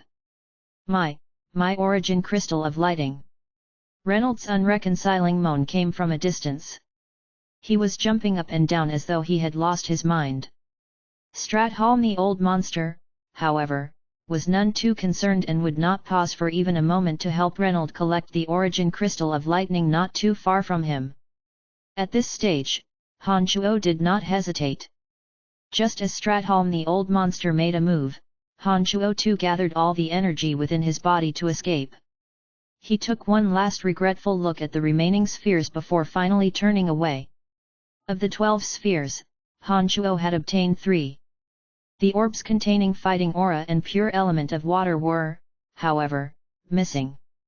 Stratholm the old monster ought to have successfully collected them. 7 origin crystals, including the origin crystal of lightning, sat there motionless as before. However, neither Stratholm nor Han Shuo dared to stay any longer to collect more. Unusually, instead of chasing after the escaping Han Shuo and Stratholm, the 5-horned aliens all gathered at the huge mouth where the terrifying 6-horned alien was ripping it apart as it struggled free itself. They jointly teared the huge mouth, helping the formidable 6-horned alien to break free from it. My origin crystal, lightning sacred Magus Reynolds of Brute Merchant Alliance murmured alarmed as he stared at the origin crystal of lightning from afar, jumping up and down. If you are still not leaving, then you shall die here, said Stratholm the old monster who was spitting up blood after he arrived beside Reynolds. After serving him his final alert, he flurried towards the outside, not taking another look at Reynolds. My origin crystal! Suddenly, Reynolds was no longer jumping up and down in fury, but seemed to be dazed and gaped blankly at the origin crystal emitting the purest elemental aura. Han Shuo had travelled the distance of a kilometer and arrived beside Reynolds. He shot a glance at Reynolds, who wore a blank, stupefied expression, but did not say a word. He rapidly shot away following behind Stratholm. Reynolds was a lightning sacred magus of the Brute Merchant Alliance. Han Shuo held an unfavorable impression towards the Brute Merchant Alliance. Reynolds, who had actively participated in the governmental affairs of the Brute Merchant Alliance, might have had even secretly assaulted Brettle City in the past. On top of that, it was inevitable that the two would turn against each other in due time. At this point Han Shuo couldn't care less if Reynolds lived or died. Chapter 455 455, The Abandoned Sacred Magus. Please continue reading on, Ox. Vel. M. Soon enough, Han Shuo caught up with Stratholm the old monster and Water Divine Magus Tiana. When they arrived at the defensive shield, a mortifying aura shrouded the land. A suffocating pressure pushed down against them. The three exchanged glances aghast, before Stratholm the old monster exclaimed, "This can't be good. It has arisen." Han Chuo and Tiana both knew who the old monster was referring to. Tiana's calm, frail face changed and she reached out her hand stick with utmost agility to the region defended by exotic energy. An ice all sparkling with cold light suddenly materialized in her palm. The dense water element within was menacing. She directed the ice all towards the space defending this area as it shot out. Creak! The ice all of the water divine Magus seemed to be pricked on the toughest iron and stone in the world. The ice all shattered into a million pieces. Their hearts sank in unison. Stratholm the old monster questioned, "Elder sister Tiana, what's wrong?" "The energy has been reinforced. I can't break this defense," explained Tiana with a trace of panic in her voice. Her face grew ugly. Stratholm the old monster furrowed his brows. The longsword, which he had carried in his hand all along and never stored in the space ring, began to emit a fighting aura like fireworks, albeit colorless and formless. A dazzling white light flashed. Stratholm gathered all the remaining energy he had and struck at the defense field. Clang! Just as before, his bombardment seemed to have landed on an immovable stone. He pulled back his slightly trembling right arm. In an expression of overwhelming shock, he growled, "I can't break it either." One magic attack and another physical attack, but neither worked. That thing got out. He must have reinforced the defense energy. "We might not be able to break through it," Han Chuo said heavily as he looked at the two bewildered demigod-like experts. It was clear to him that the six-horned alien race must have done just that. Buzz buzz. A strange loud buzzing began in the distance. Unlike the previous buzzing that attacked Han Chuo's and the old monster's souls, this one came with some peculiar effects. It seemed to be able to rip apart the sky. Fine lines of space ripples appeared in the sky, bright, colorful chasms appeared beneath the cracks in the air. The old monster Stratholm and Tiana exchanged glances. They simultaneously exhaled breaths of cold air. Gaping at the rifts in the air radiating colorful light, their faces turned an ugly expression. Stratholm, who had just pulled out a scroll in his hand, turned to Tiana as though he would weep and said, "The fluctuation of the space is too violent. The space magic scroll can't be deployed at all. This guy has cut off all of our escape routes." At this point, even Tiana was at her wit's end. She shook her head and sighed, "We're going to die here. Stratholm, this is my fault. I've failed you. I never expected to face such a beast." The two with their demigod strengths were unable to break through the defense that enclosed this region by means of their own strength. The next best thing they could do to survive was to utilize a space magic scroll, rip apart space-time and escape through it. However, that shrill caused fissures in space. Within a chaotic space, a space magic scroll was of absolutely no use. There, indeed, seemed to be no hope of escaping. "My turn." Han Chuo, who had not said anything but remained calm all along, suddenly spoke. The reason Han Chuo managed to appear calm all the while was that he still had a few tricks up his sleeves. The gazes of the two demigod experts immediately landed on Han Chuo's body. The old monster stared blankly for a while before he asked, You have a way." Han Chuo did not answer, but chanted an incantation. The foolish-looking Earth elite zombie suddenly appeared. Stratholm the old monster and Tiana both looked at each other with obvious doubt in their eyes. They seemed to have no idea what purpose this low-level zombie warrior could serve at such a moment. Suddenly, a most astonishing phenomenon occurred before their eyes. When the mindless zombie warrior fell to the ground, its body melted into the earth, much to their surprise. The hard ground seemed to pose no resistance against it and its body rapidly disappeared. In this world, although an Earth Magus could utilize the power of the Earth, they could only do so for offense or defense. They couldn't explicitly utilize the energy of the Earth to bore through it at will, like the Earth Elite Zombie, the favored son of the Earth, could. Therefore, when the body of Earth Elite Zombie sank into the ground like quicksand, the Divine Magus and Divine Sword Master both gawked in disbelief at the surreal sight before them and stood dumbfounded. "Let's go," called out Hanchuo, who was already deep inside the underground tunnel. The two demigod existences turned from staggered to euphoric. They looked at each other and kept into the tunnel. Save me!" Just as the three entered the underground tunnel, the wailing of lightning sacred Magus Reynold arrived from afar. His voice was riddled with fear. A choking pressure approached like a strong wind. Hanchuo and the others who had just entered the tunnel understood instantly what was going on. The six-horned alien had emerged. Reynold attempted to flee towards the tunnel, presumably under the pursuit of alien experts. Hanchuo turned towards Stratholm and Tiana, and found the two with similarly creased brows, maintaining their silence with extreme rapport. They had given up on Reynold. Hanchuo understood this in his heart. Hanchuo knew what he needed to do next. He issued an order to the Earth Elite Zombie. The thick, solid earth slowly filled up the opening to the underground tunnel. When Stratholm the old monster and Tiana saw the last trace of light vanished from above their heads, they exhaled. It was as though a boulder was relinquished from their hearts. Their appearances loosened up slightly as well. In the dark, Hanchuo had very clearly seen the expressions on their faces. He gained a deeper understanding towards human nature.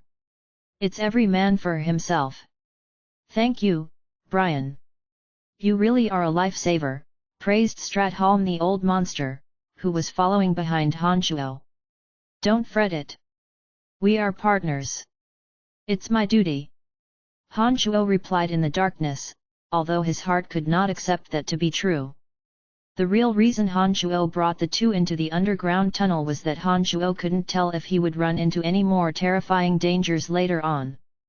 Vaguely, through his instincts, Hanchuo felt that it wouldn't be so simple to escape alive this time.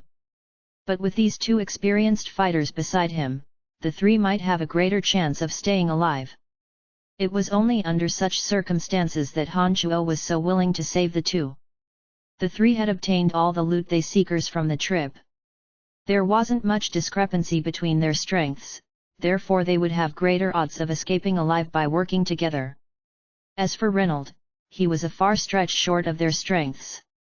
At such drastic times, he would be of no use. It was the inevitable, logical move to abandon him. "Elder Sister Tiana, this is your origin crystal of water." Stratholm drew out a ruby, which glowed a soft, warm red light in the darkness. Stratholm handed over the sphere. Turning his head to catch a glimpse, Hanchuo witnessed an unrestrainable excitement on Tiana's face. Her hand trembled as she caught and held onto the round sphere. With her eyes sparkling brightly, she murmured, "Origin crystal. I have an origin crystal." Tiana was quite old. After the origin crystal was put into her space ring, having lived for so long, she learned quickly how to stabilize her emotions. After taking in a deep breath, she looked ahead towards Hanchuo who was leading the way and asked, "How much longer until we get out?" "Very soon. But I think you two can feel it too. Even here, deep underground, we can still feel that heavy pressure. I doubt we are truly safe yet." Just 2 minutes later, the Earth Elite Zombie broke through the ground. The garish light of day peered through. The three leapt out from the tunnel. Hanchuo took a quick scan through the surroundings. Before having a clear idea of where he was, his consciousness suddenly felt as though it was targeted. This feeling was anything but reassuring. Hanchuo immediately yelled, "It knows where we are." Although Stratholm the old monster and Tiana didn't have sensing capabilities as sharp as that of Hanchuo's consciousness, that stifling pressure they felt did not disappear. They understood right away that Hanchuo's words were true. "Come with me. We'll walk and talk," Tiana said with haste. The mist surrounding her turned once again thicker and she flew into the distance. Hanchuo and Stratholm followed behind her closely. "The six-horned tribal king of the soul race has locked onto our souls. As long as we are within the profound continent, he will be able to find us. Their kind are innately good at understanding souls. They possess a profound understanding of souls, which I believe you have experienced for yourself. We simply can't break free from his soul targeting. Tiana said to Hanchuo and Stratholm the old monster as she breezed past like the wind. Soul race? What race is that? Why is it that I've never heard of it? Hanchuo asked, creasing his brows while trying to keep up. This is not a race from the Profound Continent. They appeared once in Profound Continent several thousand years ago, but then they disappeared and were never to be seen again. As to why they would suddenly show up in Tarag Canyon this time, I have no idea either. The knowledge I have of this race, I've only inadvertently come across it in an ancient scroll. I have no way of knowing the specifics of what happened all those years ago. It was from their appearances that I surmised they are of the Soul tribe, Tiana explained. Tiana's eyes twinkled. Hanchuo did not expect Tiana to know nearly this much about the Soul race. However, it would have been inappropriate for Hanchuo to get to the heart of that matter. Elder sister Tiana, could it be that once the six-horned tribal king of the Soul race recognizes our souls, we will have no option at all, but to merely wait for him to catch up and kill us? Stratholm the old monster asked, concerned about his own safety. Not really. We have the origin crystals in our hands now. As long as we merge it with our souls and form soul of element, not even this six-horned tribal king of the Soul race will be capable of sensing the locations of our souls. Once a soul of element is formed, we will fuse together and be one with the elements found everywhere between the heaven and earth. He will not be able to locate us, Tiana explained. But the process of merging one soul with an origin crystal takes time, during which he could possibly locate our souls, and kill us one by one. What are we to do? Stratholm said with a bitter smile, as though he was overcome with sorrow having obtained a most valuable treasure that he would be unable to enjoy. A thought struck Hanchuo. He recalled that he could make use of the skeletal staff to have his consciousness descend into the netherworld. Separated by boundless distance of different planes of existences, no matter how remarkable the abilities of this six-horned tribal king, there would be no way for him to detect the position of Hanchuo's consciousness. Hanchuo could simply fuse the origin crystal with his soul in the netherworld and hide from the pursuit of this terrifying being. This would be the most dependable method. Furthermore, Hanchuo's consciousness was not like Tiana's or Stratholm's souls. Once one attained a certain realm in demonic arts, his soul underwent an evolution into an incomparably superior consciousness. Hanchuo reckoned that, given a little bit of time, his consciousness would surely find a way to break free from the sensing of the six-horned creature. With that in mind, Hanchuo became at ease. But Hanchuo was still rather curious about this soul race, hence, he did not hastily depart, but stayed to continue listening to the conversation between Tiana and Stratholm. There's still a way out for us, Tiana said in a weird expression. What is it? The old monster asked anxiously. By utilizing the transportation matrix facilities of various countries, we can travel faster than him. Then, if we bring him to a powerhouse with enough strength to contend against him, we could pit him against one of those few formidable existences within the Profound Continent. Then perhaps, we really will have a chance to escape this alive. Tiana said to Stratholm after hesitating for a moment. The old monster's eyes lit up as he immediately understood what Tiana meant, and replied, beings within Profound Continent that could resist the six-horned king of the Soul race, you can count them with a single hand. Plus, the majority of them don't live in fixed locations. The only ones in fixed locations are those in the headquarters of the Church of Light and Calamity Church. Hanchuo, who was planning to leave, was shocked, but continued to decide, Church of Light it is then. Tiana and Stratholm the old monster both made a strange expression. The two exchanged glances, remained silent for a moment, and finally nodded in agreement with Hanchuo's proposal. For the Church of Light, who had always taken it upon themselves to exterminate heretics, to have such an obviously unkind race appearing at their headquarters, Hanchuo thought this to be amusing. Chapter 456 456, consciousness healed. Please continue reading on, Ox. Val. M. With that decision made, the three set their individual agendas and they began executing their grand scheme with the objective of ensuring their own survival. Although Han Chuo had lost his 12 mystical demons, his consciousness could sense the vitality coming off from all kinds of life within range. However, he couldn't get a clear view of every nook and cranny like the mystical demons could.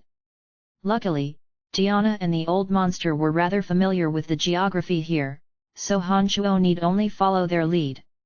Along the way, Diana and Stratholm the old monster ceased to discuss anything meaningful, and Han Chuo could obtain little useful information from them. Of course, Han Chuo wouldn't force them to talk if they didn't want to, although he was scheming in the back of his mind. The profound continent was vast and extensive. It housed numerous nations, countless tall mountains and deep oceans, and a whole variety of races, including the human race. No one could have fully comprehended just how many people there were on this continent with extraordinary talent and incomprehensible power. Based on Diana and Stratholm's previous conversation, Han Chuo was almost certain that even those like Diana and Stratholm, both of whom possessed the strength of demigods, were not nearly the strongest of profound continent. However, from what he was hearing, Han Chuo also understood that there were only a few beings on the whole of profound continent with strength more formidable than theirs. It made perfect sense to Han Chuo the more he thought of it. Given that he had never even heard about certain demigod beings, it was hardly unexpected that he hadn't an inkling what they were up against. As the two richest and most powerful religious organizations on profound continent, the Church of Light and the Calamity Church, their capacity for spreading influence over every region across the continent was sufficient to illustrate just how mighty they were. To be able to stand tall and never fall for thousands of years, perhaps no one would have believed that there were no almighty beings backing them. It was a reasonable assumption that any being more powerful than Diana or Stratholm would be present at the headquarters of the two religious organizations. Stratholm grew concerned. Elder Sister Diana, whichever way I go about it, it still seems a bit inappropriate. When we arrive at the Church of Light's headquarters at Odin Empire, we will definitely cause immeasurable damages to the Church of Light. And of course, I don't expect that the Church of Light is going to let us get away with it. What then? Three were arriving at a city of the Brute Merchant Alliance called Tijuba and began to slow down. There's nothing we can do about it. The Church of Light is closer to here. What's more, the Church of Light has always made it their business to deliver kindness to any living creature in suffering. Therefore I am confident that they will forgive us, Diana replied in a righteous tone. After thinking for a while, she added, no need to be too worried. The protector safeguarding the headquarters of the Church of Light cannot leave their post. So, provided that we leave as soon as we're done, there shouldn't be much of an issue. Well then, if you say so, I can be at ease. Stratholm the old monster nodded in comprehension. Perhaps he felt relieved that the merciful Church of Light wouldn't seek revenge on them, or maybe he was reassured that the protector of the Church of Light wouldn't be able to leave the headquarters. The city of Tijuba isn't far from Tarak City, both are equally metropolis belonging to the Brute Merchant Alliance. The three hastily made their way to the transportation matrix facility at Tijuba City. Han Chuo furrowed his brows and said, what should we do? In every country, the guards regulating their transportation matrices don't allow any unauthorized personnel to use it. Only certain figures of great importance are granted access to transportation matrices that even a wealthy man would be denied admittance. No worries. Stratholm the old monster said, smiling slightly. Somehow there was a badge held in his hand. The old monster swaggered his way to the person in charge of this magical transportation matrix, held up his badge at those men, and said, we are going to Thea City. Without any objection, this person in charge respectfully started up the transportation matrix, and allowed the three to enter it. After a flash of white light, they appeared at Brute Merchant Alliance's Thea City. Stratholm the old monster had lived for countless years and had witnessed the rise and fall of nations. It was no surprise at all that he would possess certain artifacts that allowed him to move freely between various countries. After arriving at Thea City, the three let out a sigh of relief, and continued their journey by flying to the Odin Empire. Thea City of the Brute Merchant Alliance was one of the closest cities to the Odin Empire. No transportation matrices between two countries would ever be interconnected, therefore the three had to continue by flying. Fortunately, the three fugitives had temporarily shaken off the vigorous pursuit of the six-horned soul race tribal king when they used the transportation matrix. At that moment, they weren't as strained and anxious as they were previously. As the trio possessed demigod strength, their air speeds were phenomenal. In less than half a day, they made it to the most powerful empire on profound continent Odin Empire. Upon arriving at Odin Empire, Stratholm the old monster pulled out another badge representing a different identity. And yet again, they were unimpededly granted access to the magical transportation matrices in Odin Empire. After 3 consecutive long-range teleportations, they finally arrived at the city closest to the Church of Light's headquarters. It was a city in Odin Empire named Sandro City. Right after exiting from the transportation matrix, they saw plenty of temple knights and light priests of the Church of Light walking on the street. The Church of Light held tremendous influence in the Odin Empire. As the closest city to the sacred mountain of the Church of Light, Sandro City was run by Odin Empire officials alongside followers of the Church of Light.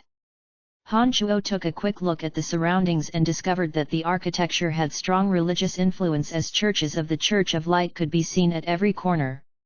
An absolute majority of residents living in Sandro City were devout followers of the Church of Light.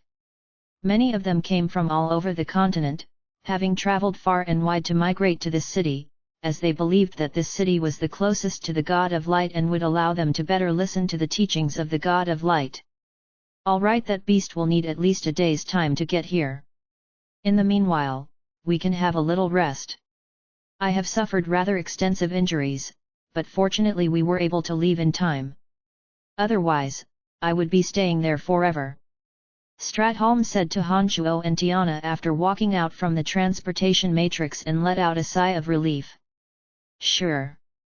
Let's find a place and rest for a while. Han Chuo agreed. His consciousness had, as well, sustained serious damage.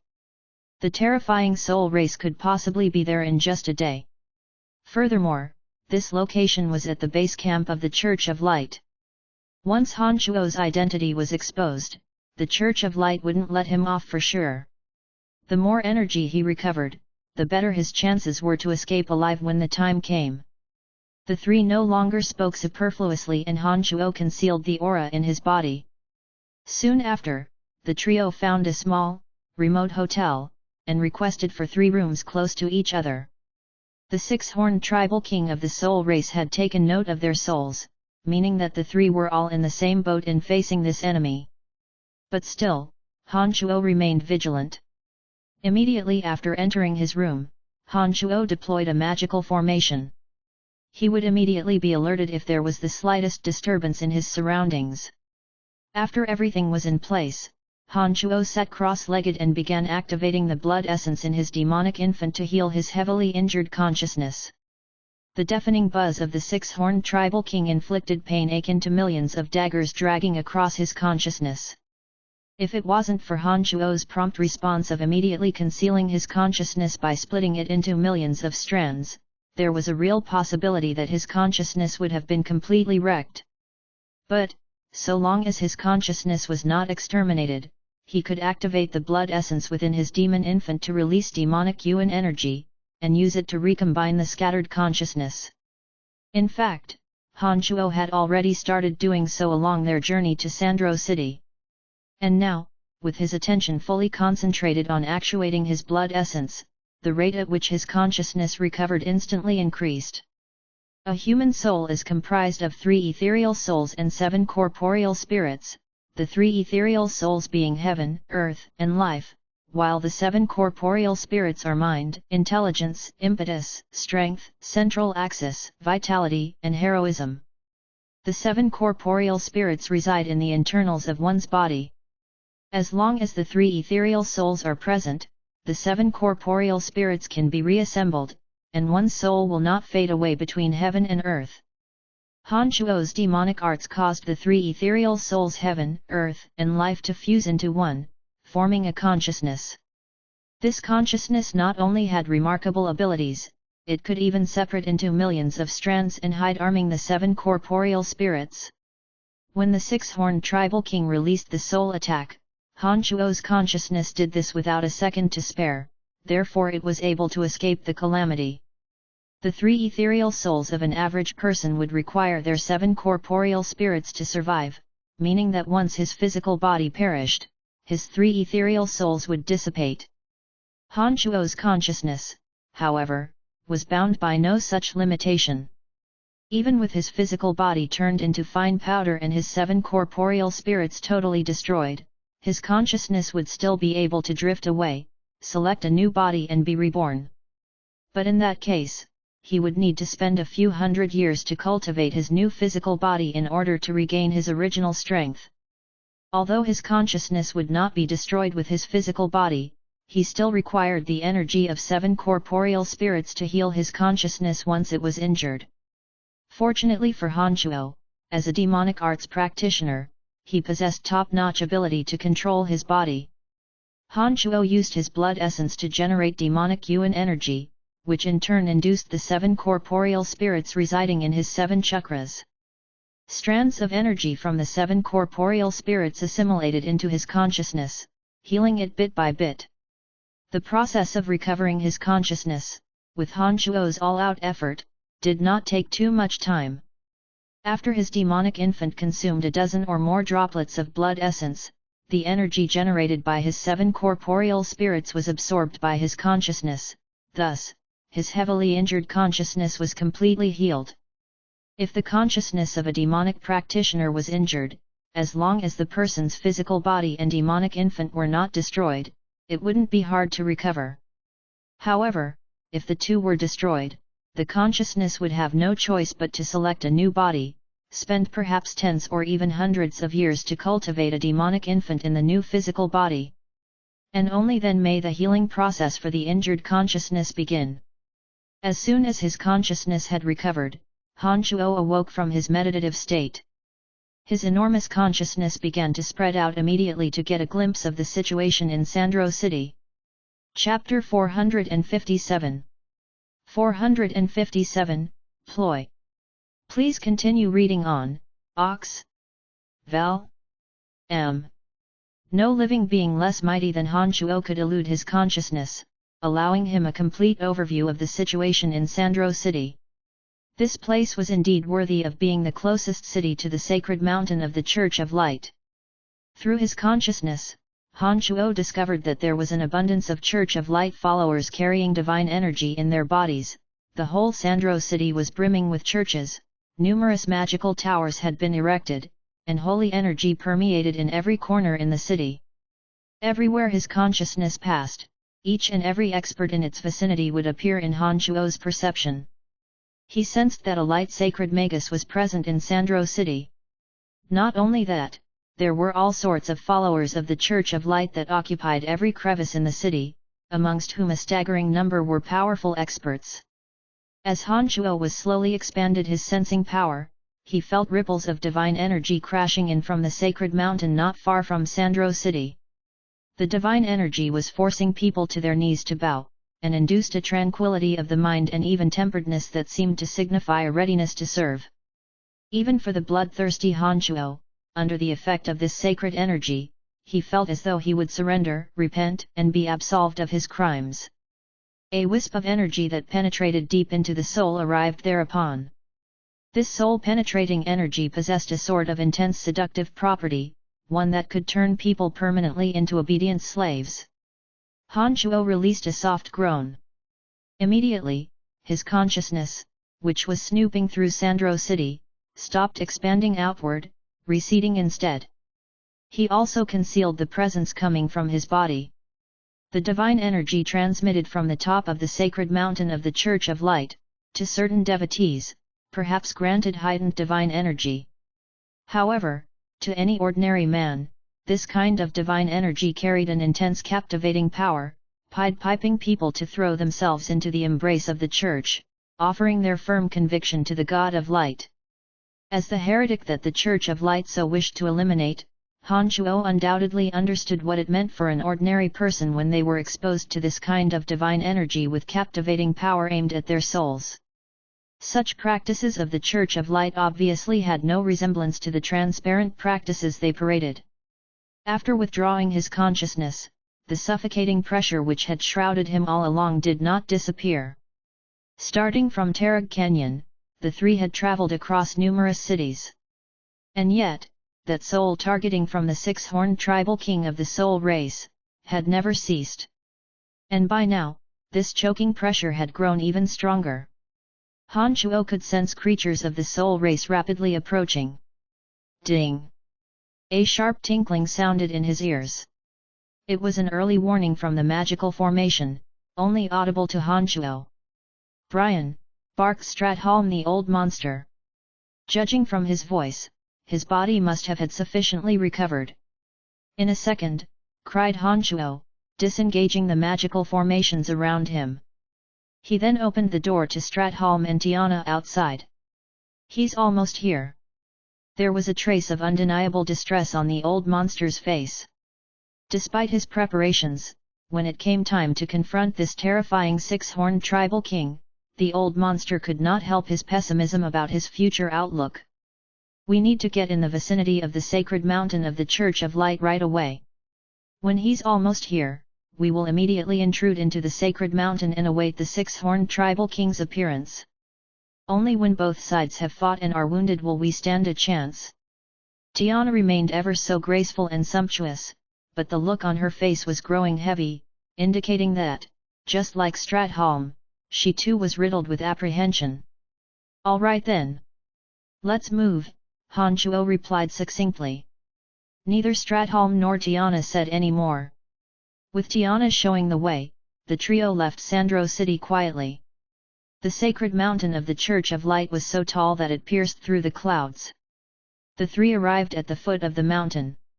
When they looked up, it seemed as though the blue dome of heaven was prodded through by the sacred mountain. A sense of peace and tranquility rose in their hearts. The sacred mountain is 9,763 meters tall, with the City of Light located at the top. Inside are the most powerful experts of the Church of Light protecting the place. We can first sneak halfway up the mountain. Then, when the six-horned tribal king is almost here, we make a run for the summit of the sacred mountain, Tiana explained to Han Shuo and Stratholm when they arrived at the foot of the mountain. She seemed very familiar with the sacred mountain of the Church of Light. Han Shuo and the old monster nodded simultaneously, and Tiana did not need to explain any further. She proceeded in leading the two flying to the middle of the sacred mountain. "Follow me. We must find a place where we can hide. There are many experts of the Church of Light on the top of the mountain. Two of them are just as powerful as we are. One is a light divine magus and the other a divine knight. In addition to that, there's an ancient saintess. God knows how long she's been around. If our whereabouts are exposed, we might be terminated by the Church of Light even before the six-horned tribal king arrives." Tiana explained to Han Shuo and Stratholm as they flew up the sacred mountain. All three of them were beings of demigod strengths. Even when they arrived at 9,000 meters up the sacred mountain, the three still managed to soar up. Since arriving at the headquarters of the Church of Light, Han Shuo had reserved his consciousness and observed his surroundings solely with his naked eyes. From what he saw, he discovered that starting at the foot of the mountain, structures of the Church of Light covered every surface. Tens of thousands of followers of the Church of Light lived on this lofty, huge mountain. "This way!" Tiana called out, leading towards a steep, projecting cliff at the middle of the sacred mountain. Behind this cliff was a dark cave. After Tiana led Han Shuo and Stratholm to land at the precipice, they walked right into the dark cave. As soon as he entered the cave, Han Shuo found that the cave wasn't actually as dark as it seemed from the outside. On the contrary, there were a few magical lamps. The cavern was extremely spacious, no doubt excavated by men. Hey? Elder sister Tiana, have you been here before? Stratholm the old monster asked, astonished. No, but I sensed this place to be uninhabited.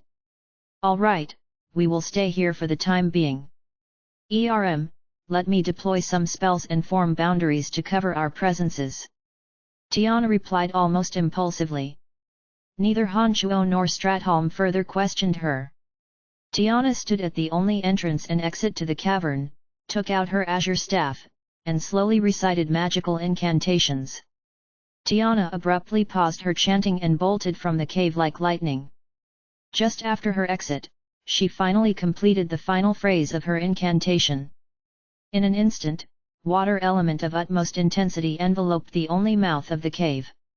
The energized water element solidified rapidly. Before Hanchuo or Stratholm could react, a chunk of ice a meter thick sealed off the exit. The expressions on Hanchuo and Stratholm the old monster's faces flipped. Stratholm was furious and shouted, "Elder Sister Tiana, what is the meaning of this?" Two divine presences zoomed down from the summit of the sacred mountain indiscreetly. After a few breaths, they arrived beside Tiana right outside the cave. Separated by crystal clear, solid ice, Hanchuo could see that one of them was dressed in a light priest outfit, and another in a divine knight outfit. They both looked very young. The duo who descended from the mountain top at great speeds made no effort in concealing the frightening presences coming from their bodies. Therefore, Hanchuo was immediately certain that they were the divine light Magus and divine knight Tiana had previously mentioned. Both of them were similarly demigod beings. "Tiana, you have done well. You may fuse with your water origin crystal on the top of the sacred mountain at ease. Our saintess will protect you from the persecution of that alien," said the young-looking divine knight with a tender smile on his face. "Bergson, that young man Brian is the big heretic you had all been hunting for all along. Do with him whatever you please. As for Stratholm, so long as he hands over that origin crystal of fighting aura, we shall let him walk.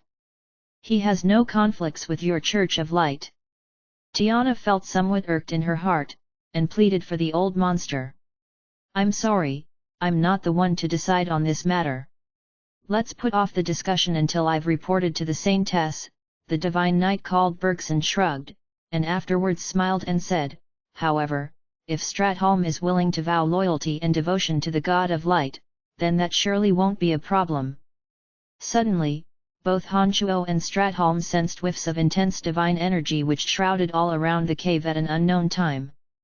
Add to the fact that Tiana had frozen off their only means of escape, the situation seemed like it could not get any worse. "Elder Sister Tiana, I never expected this from you." Stratholm the old monster who was trapped in the cave stared blankly at Tiana.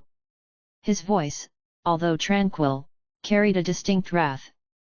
"Stratholm, I'm so sorry, but Bergson and I are very good friends. As long as you hand over that crystal ball of fighting aura, I will find a way to let you walk out of this sacred mountain alive."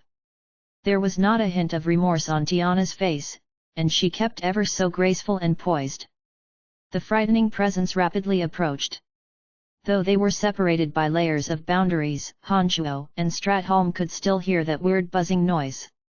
At the same time, a beautiful, tender melody wafted from the summit of the sacred mountain. A surge of divine energy possessed only by the gods fell before the cliff in an instant. Chapter 458 458, Domain of the Divinity. Please continue reading on, Ox. Val. M. Hanchuo and Stratholm the old monster glanced at each other. They then realized that the saintess, the one Tiana had mentioned, was standing before them. This expert who possessed the strength of a god. As soon as she arrived, Hanchuo and Stratholm seemed to be enveloped by a sludgy marsh-like energy. Simply wiggling their fingers was proving to be a challenge. Domain of the Divinity. A look of overwhelming shock appeared in both Hanchuo and Stratholm's eyes. The kind of energy that caused the desire to kneel and worship in their hearts, and difficulty to even budge from head to toe, was such power that only a true god could possess, as legend has it. an energy which incapacitated mere mortals from coming close to facing them. Saintess. The two demigod existences of the Church of Light kowtowed simultaneously, wearing a respectful expression from their hearts' deepest pits. Your Holiness. Even Tiana performed a solemn etiquette in a grave expression. However, Han Chuo and Stratholm were unable to clearly see the appearance of the being who had just arrived. But that omnipresent holy aura was nevertheless breathtaking. There seemed to be a beautiful song extolling the God of Light mixed with the holy aura as it reverberated in the depths of their souls. This voice carried an occult power, which could appeal to one's prejudices and emotions as it sang the praises. Han Chuo gradually lost the strength in his hands and feet, as though he was willing to throw himself into the embrace of the God of Light, and from then on, to forever serve him with utmost dignity. Not good. Han Chuo's heart quivered and he came to his senses. By now, Han Chuo was completely certain that the holy power he had previously sensed from the sacred mountain originated from this saintess of the Church of Light. It was only due to the great distance and the wide dispersal of holy power of the saintess to cover the whole of Sandro city that Han Chuo did not feel much discomfort the last time.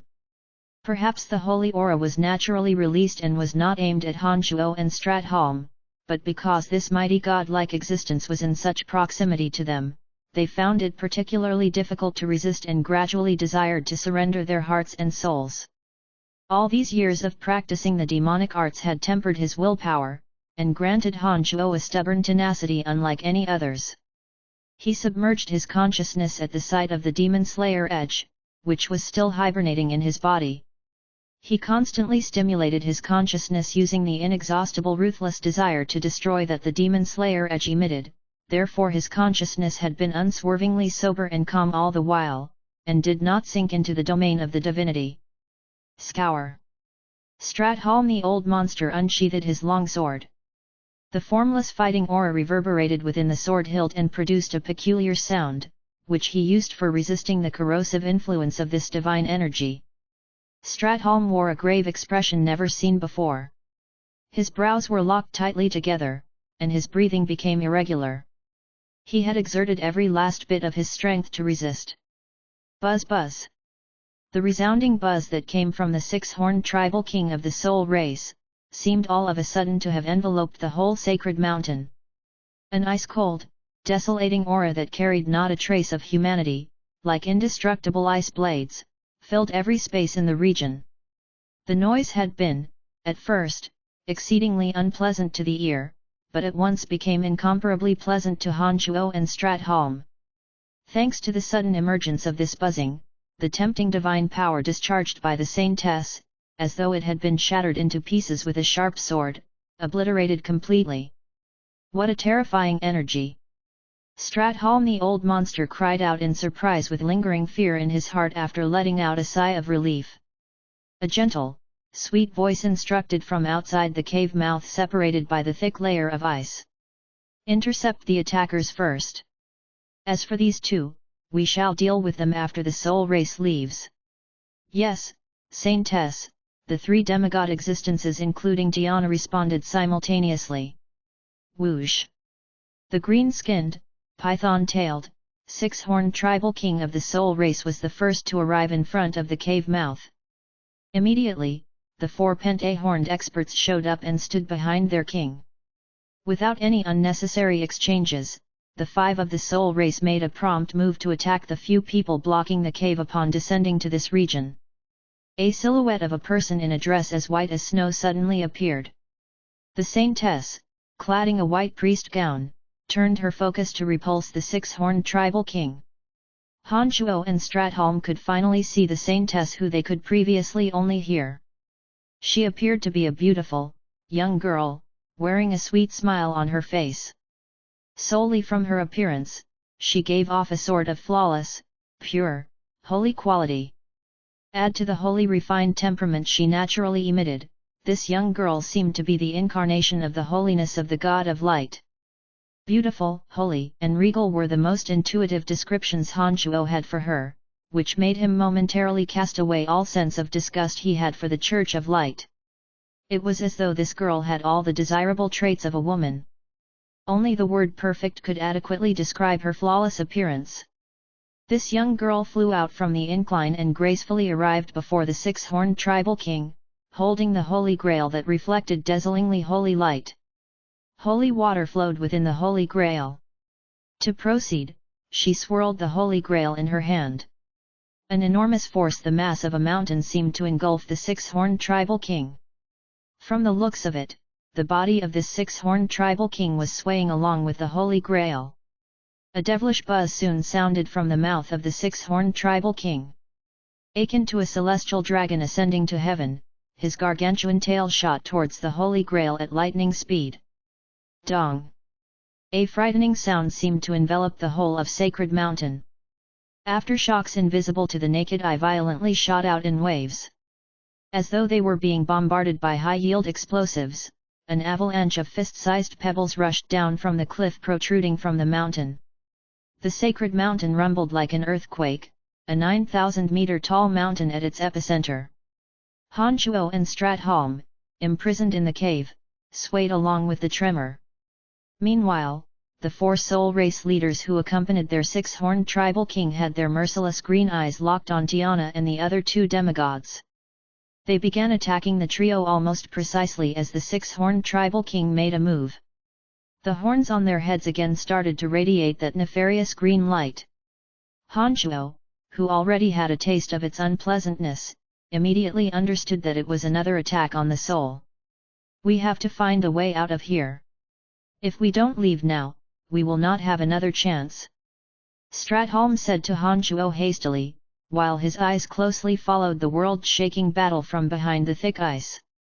How could Han Chuo not realize just how unfavorable of a situation it was? This cave was defended with a layer of divine energy by that saintess. Even the solid rocks were filled with divine energy. Tiana's ice boundary, too, was reinforced with divine energy from the saintess. Even Han Chuo was at his wits' end. We have no choice. We must try the metal elite zombie. After arriving at that decision, Han Chuo summoned the metal elite zombie. The metal elite zombie, sparkling with golden rays from head to toe, appeared from the netherworld. At Han Chuo's command, he attempted to dig open a tunnel using his ability to manipulate metal and stone. Clink! Clank! A sharp noise sounded under the foot. Han Chuo turned his attention and the metal elite zombie made a helpless shrug at him, and transmitted, "The stones here are mixed with some strange impurities. Their attributes have changed. I cannot make an opening. That damned Tiana!" Han Chuo cursed with an ugly look. It seemed that no matter the moment, he could not reveal his hidden trump. The last time they escaped the Soul Race Tribal King, Tiana witnessed Han Chuo make use of the Earth Elite Zombie to dig open a tunnel in order to escape. This time, Tiana had certainly told the Church of Light about the miraculousness of Han Chuo, hence the saintess of the Church of Light injected divine energy into the rocks. With this escape route blocked up, they obviously wouldn't give the two a chance to leave with space magic scrolls. Under the effects of this domain of divinity, even a sacred space magus wouldn't easily be able to leave using space laws, let alone Han Chuo and Stratholm, who merely had space magic scrolls. Can you do it? When Stratholm saw that Han Chuo's zombie warrior had no effects and heard Han Chuo curse at Tiana, Stratholm understood what was going on. His heart sank and he had a feeling of helplessness. Shaking his head, Han Chuo replied bitterly, "Tiana sold us out. Even my trump card was blocked." As he spoke, Han Chuo had a staunch expression in his eyes. He considered deploying the demonic blood disassembly to escape. Doing could severely wound him, but it seemed like his only way out. "Father, are you looking to break open this cave?" the metal elite zombie suddenly transmitted. "Yes, but it seems that there's no hope now." Han Chuo replied without thinking, still wondering if he should deploy the demonic escape technique. Right after Han Chuo finished those words, the metal elite zombie took out the metal attribute treasure he obtained from the place of extreme metal, the golden cudgel. While Han Chuo wasn't paying attention, this most precious treasure of metal attribute slowly grew in insane length, turning into a massive pillar, sparkling gold. Chapter 459. 459, Escaping Alive. Please continue reading on, Ox. Val. M. The golden cudgel filled the cave with brilliant golden light as it grew. The dazzling golden rays finally caught Han Shuo's attention. He saw that under the manipulation of the metal elite zombie, one end of the golden cudgel, a treasure of the metal attribute, was pushing against the solid ice on the cave mouth, deployed by Water Divine Magus Tiana and further strengthened by the Saintess. Naturally, the metal elite zombie couldn't completely grip the golden cudgel as it had transformed to the size of a huge pillar of great height. But with that said, the metal elite zombie could still manipulate the golden cudgel with the energy of metal element in his body. The golden cudgel, purportedly capable of destroying any solid object, under the manipulation of a metal elite zombie, a great force burst out from its one end that pushed against the iced cave mouth. Under the watchful eyes of Han Shuo and Stratholm, it broke the solid ice like a twig. The golden cudgel weighed tons. Except for the metal elite zombie, whose body was filled with the energy of metal element, no one could move the golden cudgel, not even Han Shuo with the brute force of his physical body. It seemed that the metal elite zombie yielding the golden cudgel indeed deserved the reputation of possessing the greatest fighting strength. Even the shield of ice reinforced with divine energy from the Saintess could be forcefully broken open under the pounding of the golden cudgel. "Let's go!" Stratholm the old monster shouted. He was shocked and delighted at the same time. Han Shuo, who had been staring blankly at his metal elite zombie in disbelief, immediately returned to his senses when he heard Stratholm's yelling. With an incantation, the immensely proud metal elite zombie along with his golden cudgel were sent back to the netherworld by Han Shuo. "Let's go!" Han Shuo replied and flew out at lightning speed through the broken cave mouth with Stratholm. The combat between Tiana and those from the Church of Light, and those of the Soul race continued like wildfire. Among it, the Saintess displayed truly terrifying strength. All along, under the protection of boundless divine energy enveloping her, and the Holy Grail bursting with holy light, the six-horned tribal king was forced to remain within bounds. "This is not good, they have broken through the ice." The solid ice boundary at the cave mouth was deployed by Water Divine Magus Tiana. She sensed at the instant her ice boundary was destroyed. Han Shuo and Stratholm flew out from the cave just as Tiana finished speaking. However, at this moment, no matter the Saintess of the Church of Light or the three demigod beings, they were all busy fighting off those of the soul race. When battling against such a grade of experts, unless one's team possessed strength well above that of their opponents, one must not be distracted in the least. Tiana and the two others handled the 4 five-horned members of Soul Race, with the Divine Knight as the main fighter, while Tiana and that Light Divine Magus ceaselessly dealt frightening magic attacks. Although Tiana and the Light Divine Magus deployed layers upon layers of defense boundaries, in a battle of 3 versus 4, it was obvious that the three were in disadvantageous position. As Tiana let out a cry of surprise, her cold air attack against the few soul clansmen became a tad slower. The pressure on the Light Divine Magus and Divine Knight, which was already difficult to handle, instantly increased multiple times over. That caused the Divine Knight to be miserably swooped by 3 tails, nearly wounding him gravely. While their hands were all tied up, Han Shuo and Stratholm the old monster felt zero hesitation to avail themselves of the situation and flew right away into the distance. They dared not stay at this sacred mountain a moment longer. Han Shuo and the old monster were extraordinarily fast in their escape. Before the few were able to catch sight of the two, they had already rushed out from the region. The Saintess of the Church of Light placed all her attention on the 6-horned soul race tribal king and dared not to distract herself in the slightest. All she could do was to look on helplessly at the departing duo, not having extra hands to intercept. "Quick, run!" Stratholm shouted to Han Shuo as soon as he rushed out from the sacred mountain. It was, of course, clear to Han Shuo obviously just how dire the situation was at the moment and fled like lightning, following closely behind Stratholm.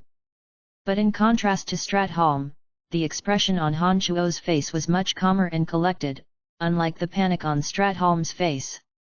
Once departed from the cave in the sacred mountain, countless means of escape opened up for Han Chuo. In terms of airspeed, Han Chuo believed that even a character with strength a grade higher than his would be incapable of chasing up to him. At the very least, he could still use the transportation matrix connecting to the cemetery of death to escape. Therefore, with such aces up his sleeves, Han Chuo wasn't as anxious as Stratholm the old monster. After the two escaped from the sacred mountain of the Church of Light, instead of returning to Sandro City close to the mountain, they took the longer route and flew to Ortley City. Once they entered Ortley City, Stratholm used the authority in his hands to gain access to the transportation matrix. After traveling to a few transportation matrices, the two flew from the borders of the Odin Empire back to Brute Merchant Alliance. They then finally arrived at Tarik City. Upon arriving at Tarik City, Han Chuo immediately sensed the position of Elizabeth through the drop of blood essence in her brain. "Brian, it was all thanks to you that we could escape alive." "Well, I owe you one," Stratholm the old monster said to Han Chuo after arriving at Tarik City. "You're welcome," Han Chuo replied with a slight grin. After a short pause, Han Chuo creased his brows and asked, "The six-horned tribal king could sense our souls. What do you plan to do next?" Stratholm the old monster revealed a worrisome expression at those words. He sighed before saying, "I will immediately find a secluded place to fuse my soul with my origin crystal. Only by fusing the soul can we completely free ourselves from the pursuit of the soul race. But we haven't the slightest detail about the situation at the sacred mountain of the Church of Light. If that six-horned tribal king did not suffer serious injuries in the battle with that Saintess, and gets to you when you are still fusing with the origin crystal, that will mean certain death for you," Han Chuo exclaimed. "There's no other way. I can only take a chance. If midway through it, the six-horned tribal king comes knocking at my door, it'll be my luck." The old monster again sighed helplessly. Han Chuo didn't know how to respond. There was indeed no better alternative. Han Chuo actually had a rather good impression with regards to Stratholm the old monster. Because of the existence of the 7 Grand Duchies, Han Chuo could have become his enemy in the future. Yet, from their interactions during the prior few days, Stratholm's conduct could have been called straightforward, instead of harboring any evil intentions towards Han Chuo because he was the Lord of Brettle City as Han Chuo imagined. "Well then, good luck," Han Chuo said after shaking his head and sighed lightly. "You too. I hope there is a chance that we see each other again. It sure was nice to meet you," Stratholm the old monster said with a smile, as though he laid down some worries in his heart. Afterwards, he seemed to suddenly recall something and hesitated for a while before saying, "Brian, after we part ways today, we may never see each other again. I need to discuss something with you. I hope that you will agree on the account we have fought shoulder to shoulder." "Tell me about it first." Han Chuo creased his brows and had a good guess of what Stratholm wanted to discuss. "For many years, I have been the state preceptor of the Verdun Imperial Court, which is no more, and has been split into the 7 Grand Duchies today. I still have some feelings for the 7 Grand Duchies. In the future, perhaps the 6-horned tribal king will find us both and we shall both die. Or perhaps one of us will survive this calamity. If I do survive, I shall restrict the 7 Grand Duchies to never again infringe on Brettle City. However, if I do not, and you so fortunately survived, I hope that, for my sake, you will not let the people of the 7 Grand Duchies live in hell. Your Lancelot Empire and Brute Merchant Alliance have always coveted for the 7 Grand Duchies. I know that once I die, the 7 Grand Duchies will no doubt be conquered. If you live through this, all 7 Grand Duchies will be swooped by Brettle City. I'm not asking you to give it up, but I hope that you will treat the citizens of the 7 Grand Duchies well," Stratholm the old monster requested earnestly as he stared deeply into Han Chuo's eyes. It was only because Stratholm had calculated the likelihood of his death that he would say such things. No matter the perspective, Stratholm's request wasn't too arduous. Therefore, right after Stratholm finished, Han Chuo nodded and reassured, Don't worry, I will treat the citizens of the 7 Grand Duchies well. Whether or not Stratholm would die, Han Shuo had no clue, but he knew that he himself would be able to escape this alive. He had long wanted to get his hands on the 7 Grand Duchies. That decision wouldn't change even if Stratholm lived. Now, Stratholm merely asked Han Shuo to treat the citizens well, which was not inappropriate at all. Thank you. I will return to Stranglethorn Valley and make some arrangements. Then I shall find a spot that any average person would be unable to detect to merge with the origin crystal of fighting aura. I truly hope that there will be a day that we meet again. Stratholm the old monster smiled and left placidly. After Stratholm left, Han Shuo muttered in a low voice, I hope you can escape this calamity. Towards this demigod existence that had obstructed the Lancelot Empire's military expeditions for many years, Han Shuo now held only a feeling of sympathetic respect and reverence. He truly hoped that there would come another chance to meet with the old monster again. After the old monster gradually vanished from Han Shuo's sight, he took a deep breath and flew away. He went searching for Elizabeth by relying on his senses. Come with me. Han Shuo instructed when he saw Elizabeth, and he brought her back to Brettle City.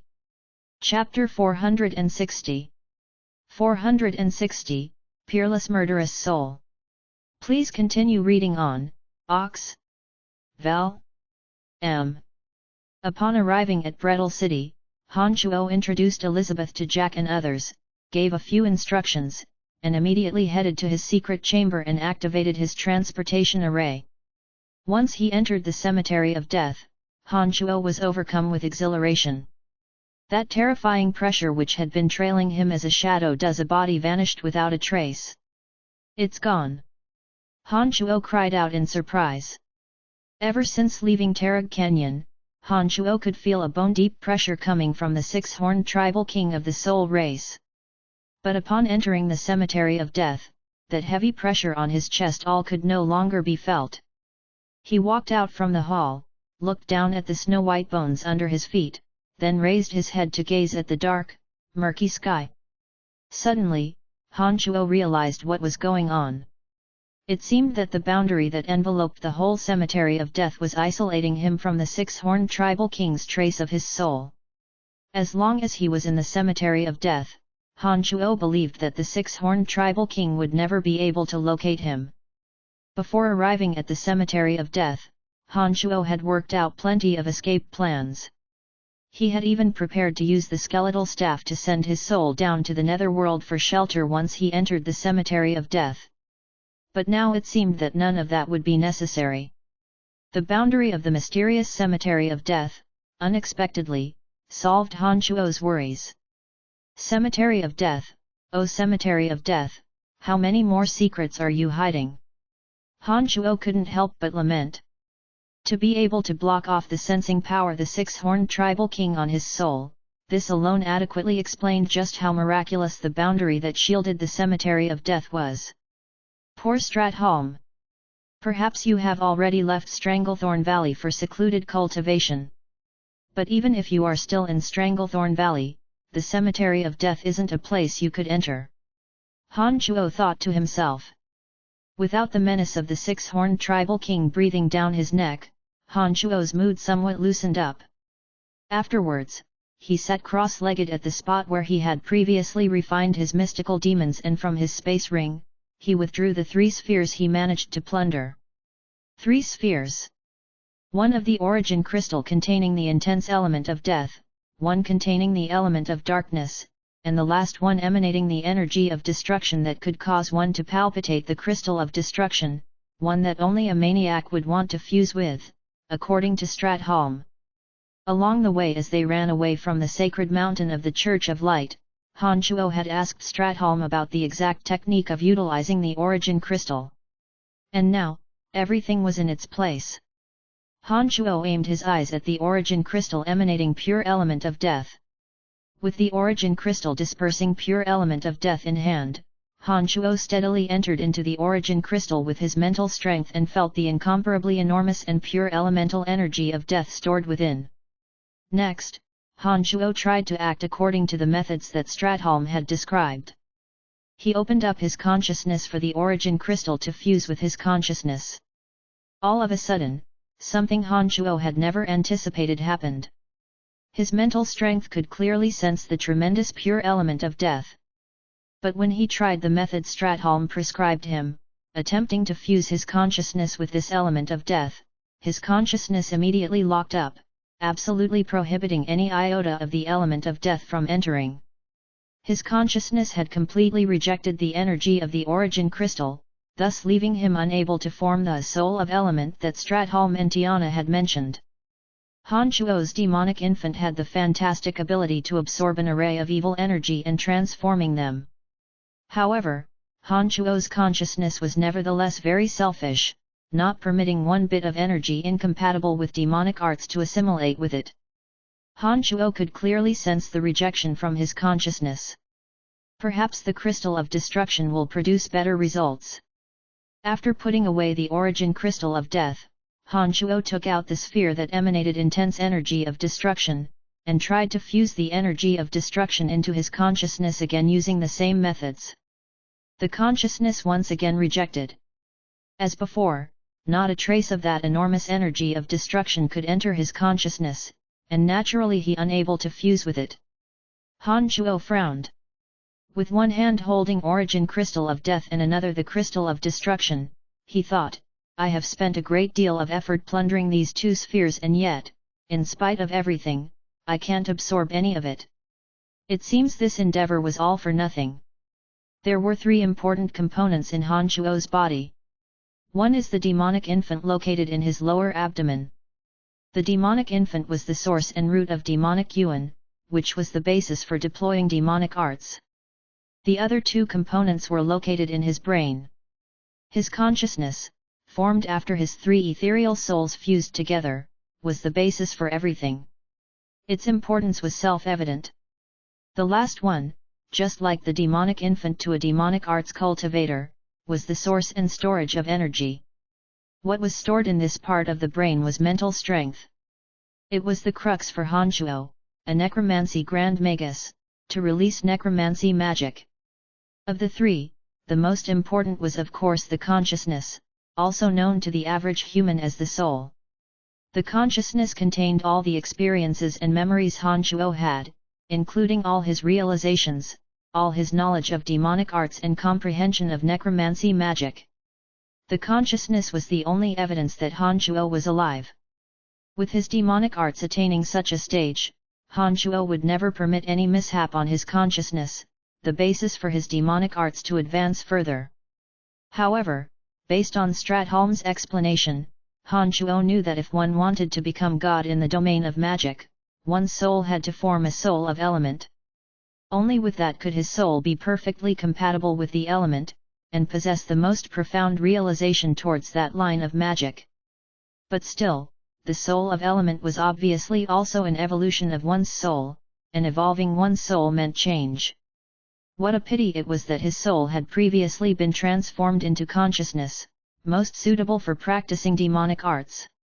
Unless Han Shuo devolved his consciousness to its original state, the origin crystals would be of no use to him. No matter what the perspectives, the demonic arts, compared to necromancy magic, was always more valuable to Han Shuo. Hence, Han Shuo would never relinquish his attainments in demonic arts. Besides, he didn't believe that he couldn't become a god without forming a soul of element. After some consideration, Han Shuo gave up on merging with the crystals. Origin crystal of death, destruction, and darkness.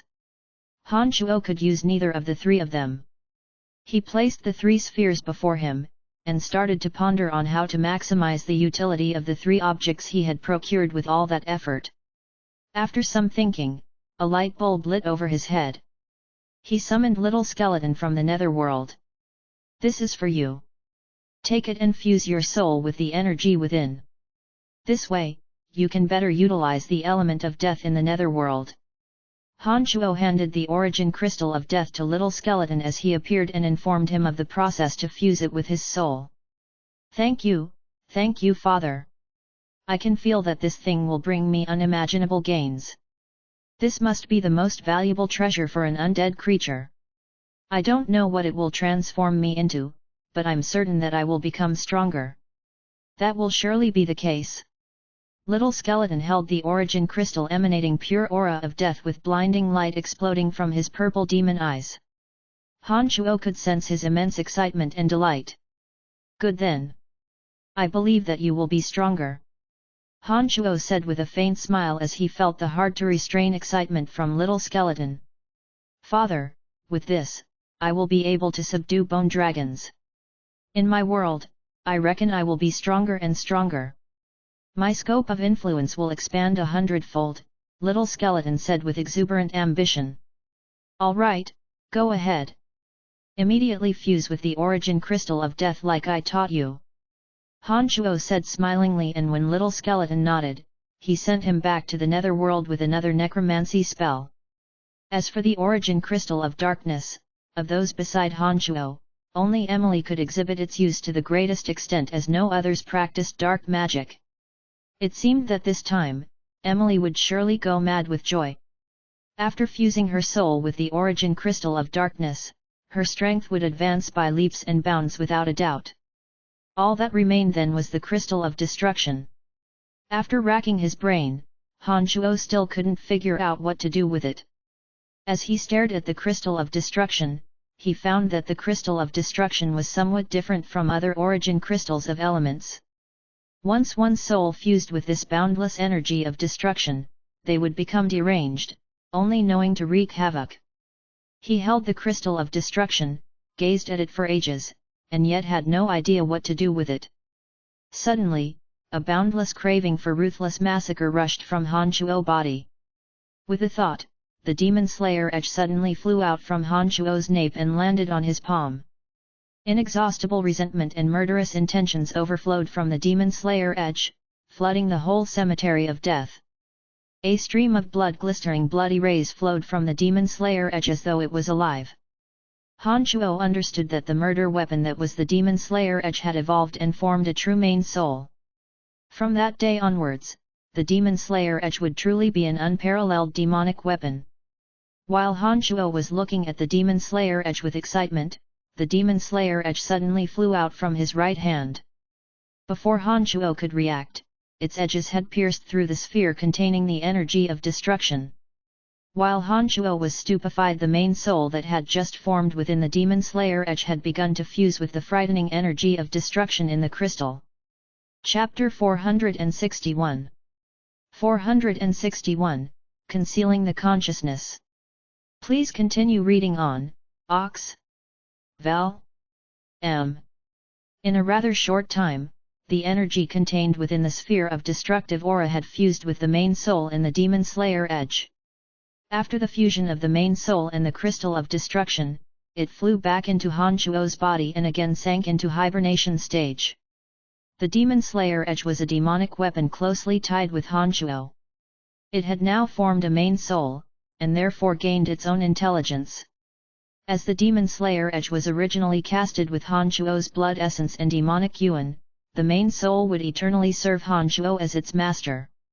Unless Han Shuo's consciousness dissipated, the demon slayer edge would always be a demonic weapon for Han Shuo alone to use. Han Shuo stared at his empty hand that had lost the sphere containing destructive energy, and thought to himself that this was a pretty good ending, and at least it wasn't used to benefit outsiders. After absorbing the destructive energy in the round sphere, the demon slayer edge would no doubt only grow more terrifying. As a weapon that only he alone could use, the stronger the demon slayer edge became, the more advantageous it would be for Han Shuo. 3 origin crystals. One gifted to Little Skeleton, another fused with the main soul that just formed from demon slayer edge, and the last one belonging to Emily the Dark Magus. All 3 of them were people that Han Shuo could trust the most. Although Han Shuo's consciousness could fuse with none of the 3 origin crystals, it could be said that his strength had improved indirectly. To Han Shuo, who had originally planned to fuse with the origin crystal containing intense element of death, the origin crystals didn't concern him anymore. The only thing that continued to worry Han Shuo was the threat of the 6-horned tribal king of the soul race.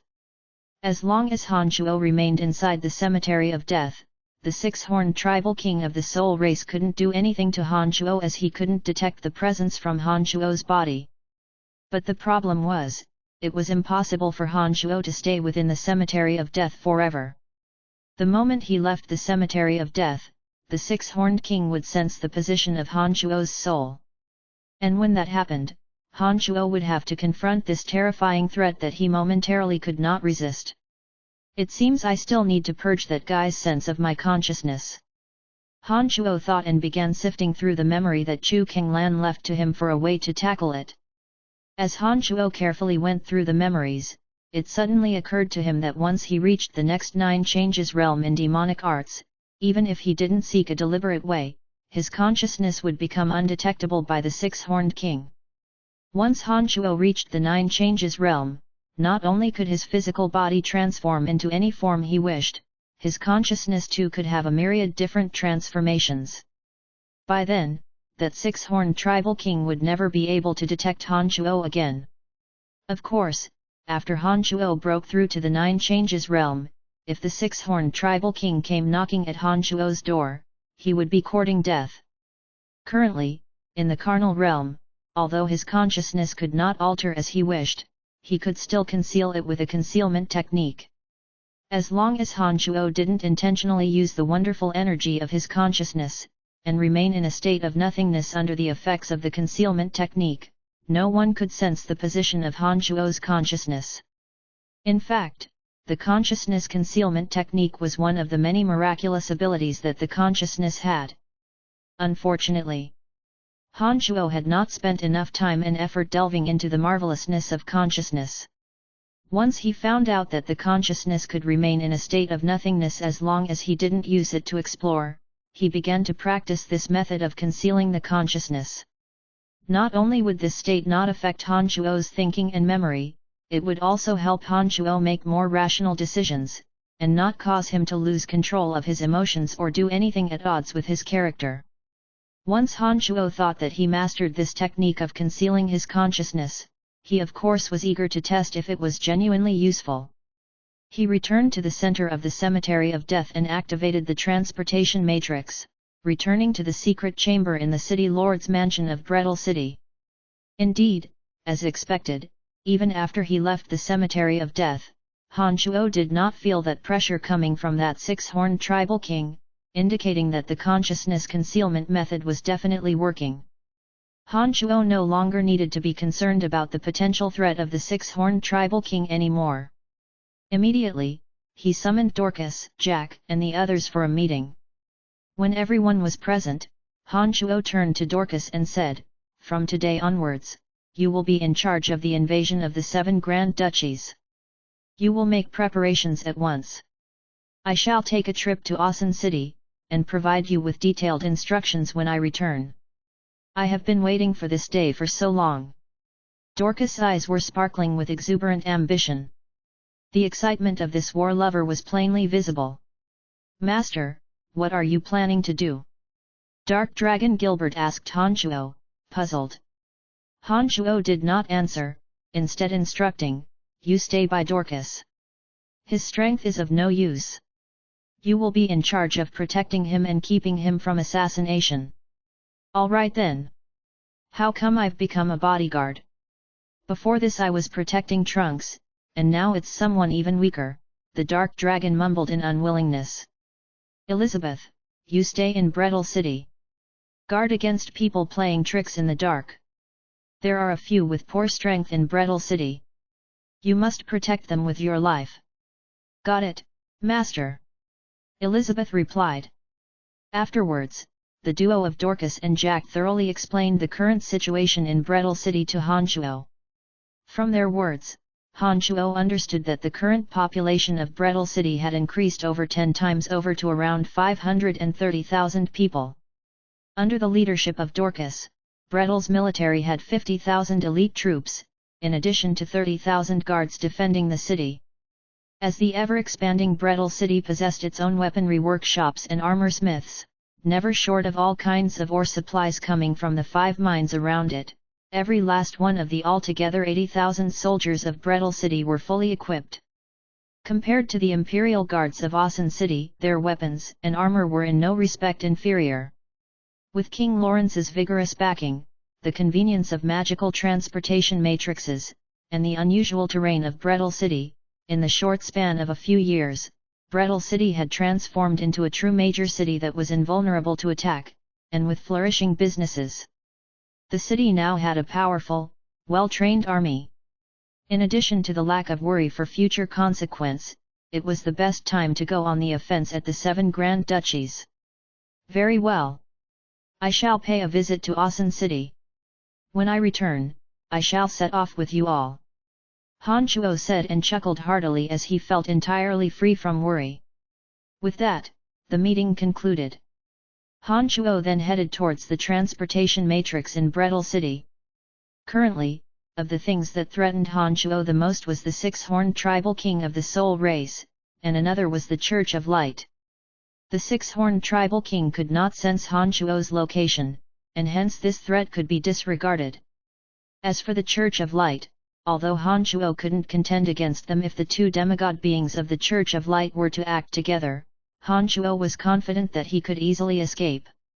As for the Saintess with her domain of the divinity, based on what Stratholm the old monster said, Han Chuo knew that she was bound to the sacred mountain of the Church of Light, and generally never left the mountain rashly. This seemed her hardly a threat to Han Chuo. With that, Han Chuo really didn't have much to worry about. Being in carnal realm, Han Chuo longed to go all out with no restraints. Only by completely satisfying his desires could he break through from carnal realm and reach the next 9 changes realm. Therefore, Han Chuo hardly exercised restraint to the desires from his heart, ready to start punching and kicking towards significant undertakings. Historically, in the school of demonic arts, anyone who advanced to 9 changes realm would first completely set free all their longings while in carnal realm. These people were more often than not ambitious and ruthless characters in their worlds. For dynasties, these elders of the school of demonic arts, all played important roles, the trendsetters of their times. As Brettle City had its own transportation matrix, it was incredibly convenient to go back and forth to Asen City. Han Chuo made use of the space magic transportation matrix and appeared in the capital city in the blink of an eye. Upon arriving at Asen City, Han Chuo headed straight towards the Dark Mantle headquarters. Before coming to Asen City, Han Chuo learned from Dick that Emily now rarely executed missions herself. She was currently in charge of assigning and distributing tasks. The post was more relaxed and lacked a lot of dangers. It seemed that perhaps Emily had ridden on Han Chuo's coattails a little, and therefore she could be so comfortable and relaxed. Mount Ordas, Dark Mantle headquarters. In 3 years, Han Chuo had turned into a legendary character in the Dark Mantle. Ever since he first stepped into the headquarters, while on his way, the people would look at him with a most revered expression in their eyes. "Where is Lady Emily?" Han Chuo asked the guide who was bringing him to the Candide's secret room. The guide then recalled of Han Chuo and Emily's relationship. He revealed a meaningful smile and replied to Han Chuo, "Lady Emily and Lord Candide's place aren't separated far from each other. Lord Brian, where do you intend to go to first?" "Bring me to Lady Emily's secret chamber first," Han Chuo instructed. "Very well," the guide answered respectfully. His gaze towards Han Chuo was filled with admiration coming from the bottom of his heart. To these people, although the current Han Chuo was not the one of the 3 heavyweights of the Dark Mantle, he was a character more honored than them. Chapter 462. 462, of course it's for you. Please continue reading on, Ox. Val. M. In the stony room were a few wide bookcases and a black wooden table where Emily was fully concentrated on an ancient personal letter held in her hands. Her brows were slightly knitted, puzzling over the dark magic knowledge recorded on the ancient letter. "Reporting to Lady Emily, Lord Brian requests an audience," a voice came from a tubular hole on Emily's desk.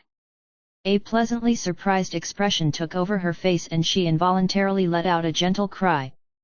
She put down the ancient letter with haste and took out a clear rounded mirror from her space ring, and touched up her tender, lovely cheeks. Lady Emily, can Lord Brian enter? When the guide heard her soft cry, he understood that Emily was in the secret chamber, but since she did not reply, the guide repeated his question. Emily, who was tidying up her appearance in a flustered manner, hastily replied with her lovable voice, "Hold on, I will be ready in a second." As she spoke, she double-checked her face in the mirror, making sure that not the slightest blemish was visible. She then smoothed out her black robe with magic. Finally, she said, "All right, Lord Brian may enter." With a flash of bright light, Han Chuo appeared in the stony room through a short-distance transportation matrix. "Brian!" Emily exclaimed delightedly when she saw the imposing stature that had been constantly in her mind standing in her presence. She threw herself into Han Chuo's broad chest and tightly embraced him with all her strength, as though Han Chuo would disappear at any moment. Han Chuo had a warm smile on his face as he looked down at Emily in his embrace. Not only hadn't her beautiful face aged after 3 years, but it had grown even more fascinating and charming. Her delicate face flushed with joy and excitement, making her already beautiful and alluring appearance even more mesmerizing. Han Chuo could feel the rapid climb in temperature of Emily's body. After 3 years of abstinence, an irrepressible fire surged up in his lower abdomen as he savored the wonderful feeling of having such a magnificent being in his embrace, with her supple skin as smooth as it looked and her slender neck, her curvaceous physique, bum and bosoms thick in all the right places. Emily obviously felt the erection and heat coming from Han Chuo's lower abdomen. She became usually sensitive to such things after receiving much nourishment from Han Chuo. Her sight suddenly blurred, her voice and body, too, started to tremble lightly. Subconsciously, her 2 hands which were tightly wrapped around Han Chuo began unbridledly moving across his broad back. Han Chuo let out a gentle roar and swept Emily off the ground in one motion. In a flash, he sat her down on the office desk used to distribute assignments to members of the Dark Mantle, and their clothing tore into shreds. A long while later, Emily couldn't make the slightest movement with her fingers, and curled up in a languid posture in the comfy, wide chair. A thread of demonic yuan flowed into Emily's body, gradually nourishing her, restoring the lost physical power little by little. Some more time passed and Emily, who was in extreme comfort, took a deep breath and opened her bright eyes. With her gaze focused on Han Chuo, she asked, "Brian, when did you arrive at Asan City?" "Just now." Han Chuo had thrown on a new set of clothes. He gently pulled out a soft blanket and laid it over Emily's tender body. Her eyes suddenly lit up with excitement and the corners of her mouth curved with a trace of sweet joy. In a shy tone, she asked, "Then does that mean I was the first person you visited when you arrived?" "Yep," Han Chuo replied smilingly. "Very good." Emily nodded, full of energy. She looked pleasantly at Han Chuo and held his big hands tight, guiding them to gently rub on her cheeks. "This is an origin crystal of darkness I obtained from Tarag Canyon. Take it. Slowly fuse your soul with idol. It will make you form a soul of element, which is enormously beneficial to your practice of dark magic." Han Chuo said with a warm smile as he revealed the origin crystal containing pure elemental energy of darkness and placed it in Emily's palm. As soon as Han Chuo removed the origin crystal of the purest of dark element from his space ring, Emily, who had been curled up lazily in her chair, immediately sensed the pure element of darkness stored within. This element of darkness contained not the tiniest bit of impurity. Its uncontaminated energy carried an indescribable temptation power.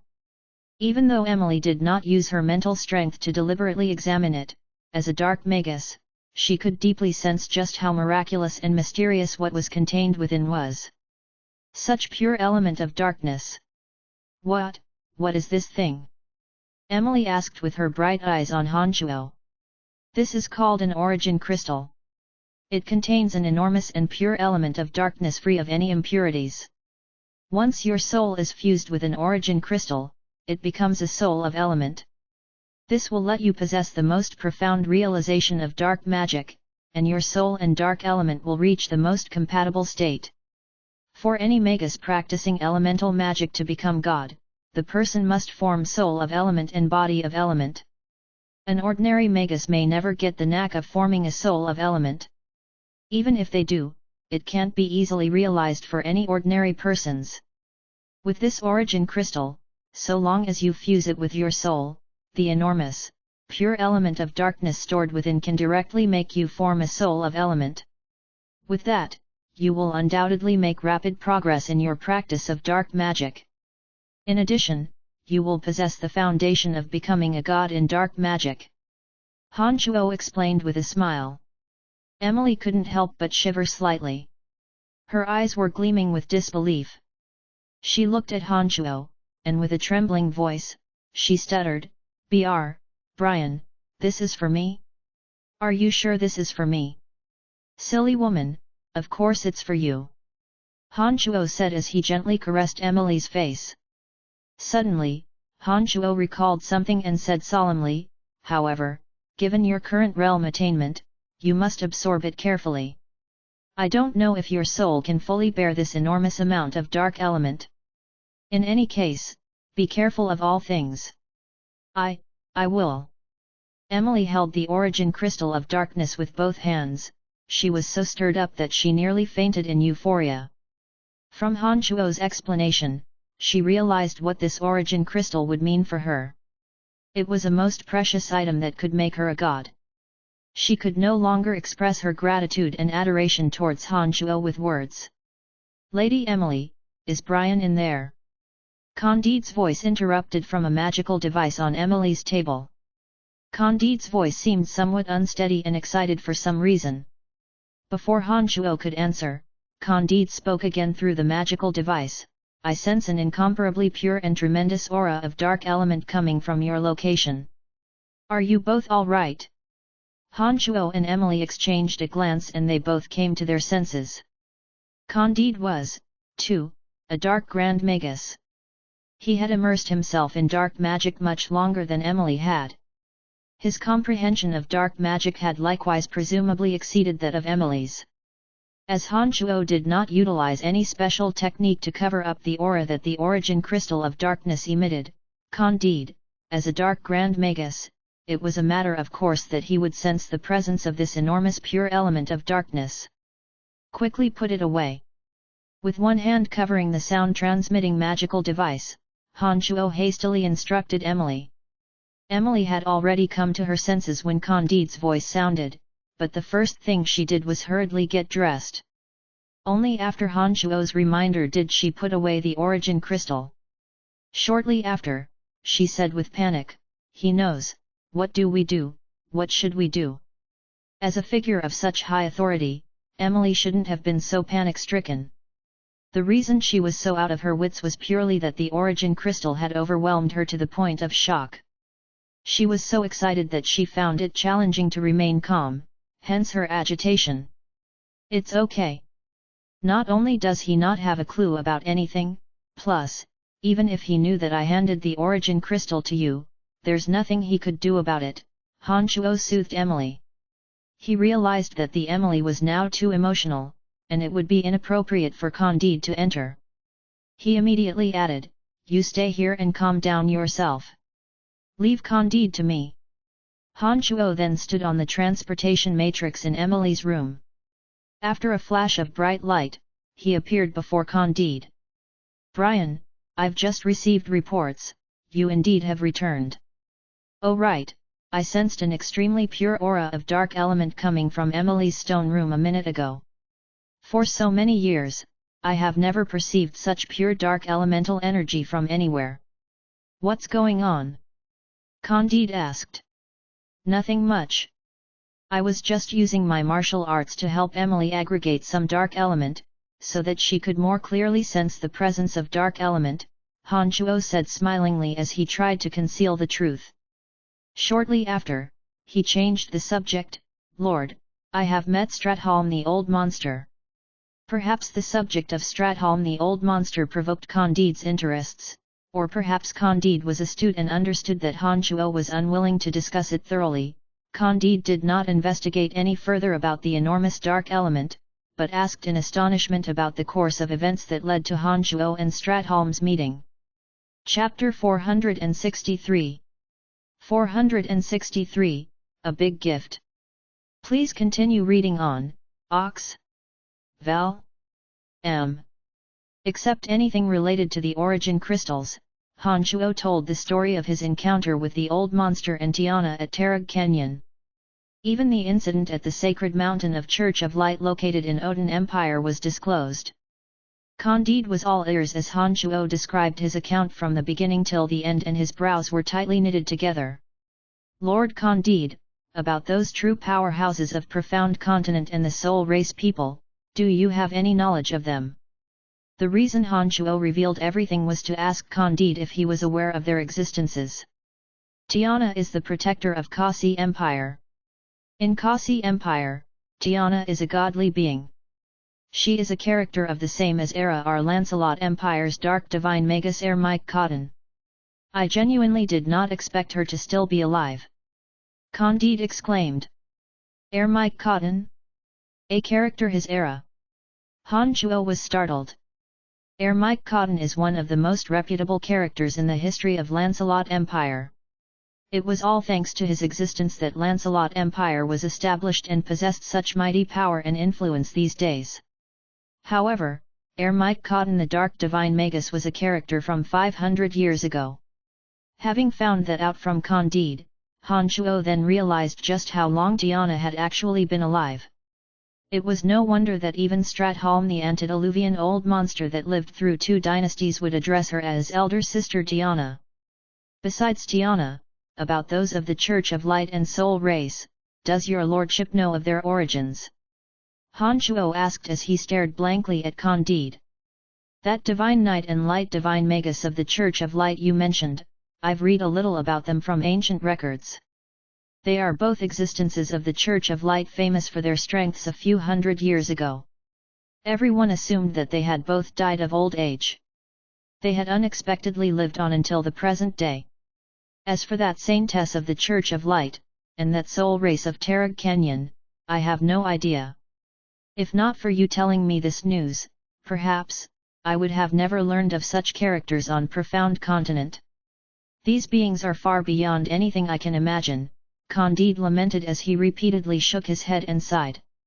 Although Candide's knowledge was rather limited, Han Shuo learned, at least, of the origin of Tiana and that she was a protector of Kasi Empire. Brian, do you mean that you already have the strength of Stratholm and Tiana? After a long while, Candide suddenly asked as he stared blankly at Han Shuo. Just then, Han Shuo mentioned fighting shoulder to shoulder with Stratholm the old monster and revealed the encounter with the soul race. Candide soon realized one small detail: Han Shuo and Stratholm were beings of the same class. There was nothing worth hiding here, so Han Shuo nodded and calmly admitted, I believe I now possess that so-called demigod strength. Unbelievable, truly unbelievable. Candide spoke somewhat incoherently and mumbled, Madame Grace's astrology is truly miraculous. No wonder she said that you can bring Lancelot Empire a new future. With the presence of an existence like yours, any nation can grow mighty. Mighty or not, I don't know, but I do know that Stratholm will not be appearing in the 7 Grand Duchies for the time being, and the Brute Merchant Alliance has just lost their sacred lightning Magus Reynold. Given that the magical beasts from Tarag Canyon roam all over their streets disturbing residents, in addition to the group of soul race of unknown origin, I reckon they won't have the capacity to deal with other matters. Now is the best chance for our Lancelot Empire to send troops and take down the 7 Grand Duchies. It is now or never. Han Shuo explained to Candide ambitiously. Brian, go meet His Majesty. I believe that His Majesty will fully support you. Candide urged. It seemed that he was itching to get on with it as well. Han Shuo nodded. After authenticating his identity as a 4th Dark Sun envoy from Candide, and without notifying Emily, Han Shuo headed directly for the Imperial Palace by means of transportation arrays and Dark Mantle headquarters that only some highest-level personnel could operate. Brian, you joker, disappeared all of a sudden for 3 years. You have finally returned. Lawrence, the king of the Lancelot Empire, personally came to greet Han Chuo when he heard that Han Chuo had requested to meet him, and laughed heartily as soon as he saw Han Chuo. Compared to 3 years prior, the Lawrence now had more of that imposing demeanor of a monarch wielding the power to dictate the lives and deaths of others. He appeared even more mature and experienced. He even deliberately kept a beard over his originally clean-shaven upper lip. His eyes beamed wisdom and prudence. "Your Majesty, long time no see." Han Chuo stepped forward with a faint smile. Leaning over to Lawrence's side, he continued, "Your Majesty, let's have a chat alone." Lawrence waved his hand at his imperial bodyguards to send them away. "You are all dismissed." Afterwards, he dragged Han Chuo back to the Grand Hall, chucklingly said, "So we are actually still good friends away from the public eye. How come you remember to visit me this time? I came here with the intent of presenting you with a big gift." Han Chuo smiled. "Oh? A big gift?" Lawrence asked, engrossing. "The 7 Grand Duchies," Han Chuo proclaimed. Lawrence's body jolted. His eyes burst out cold rays that one wouldn't dare look at directly. With excitement in his voice, he asked, "Brian, are you confident about this now?" Han Chuo nodded, and again disclosed what he had to Candide. By the time Han Chuo completed his story, Lawrence was trembling from the head down.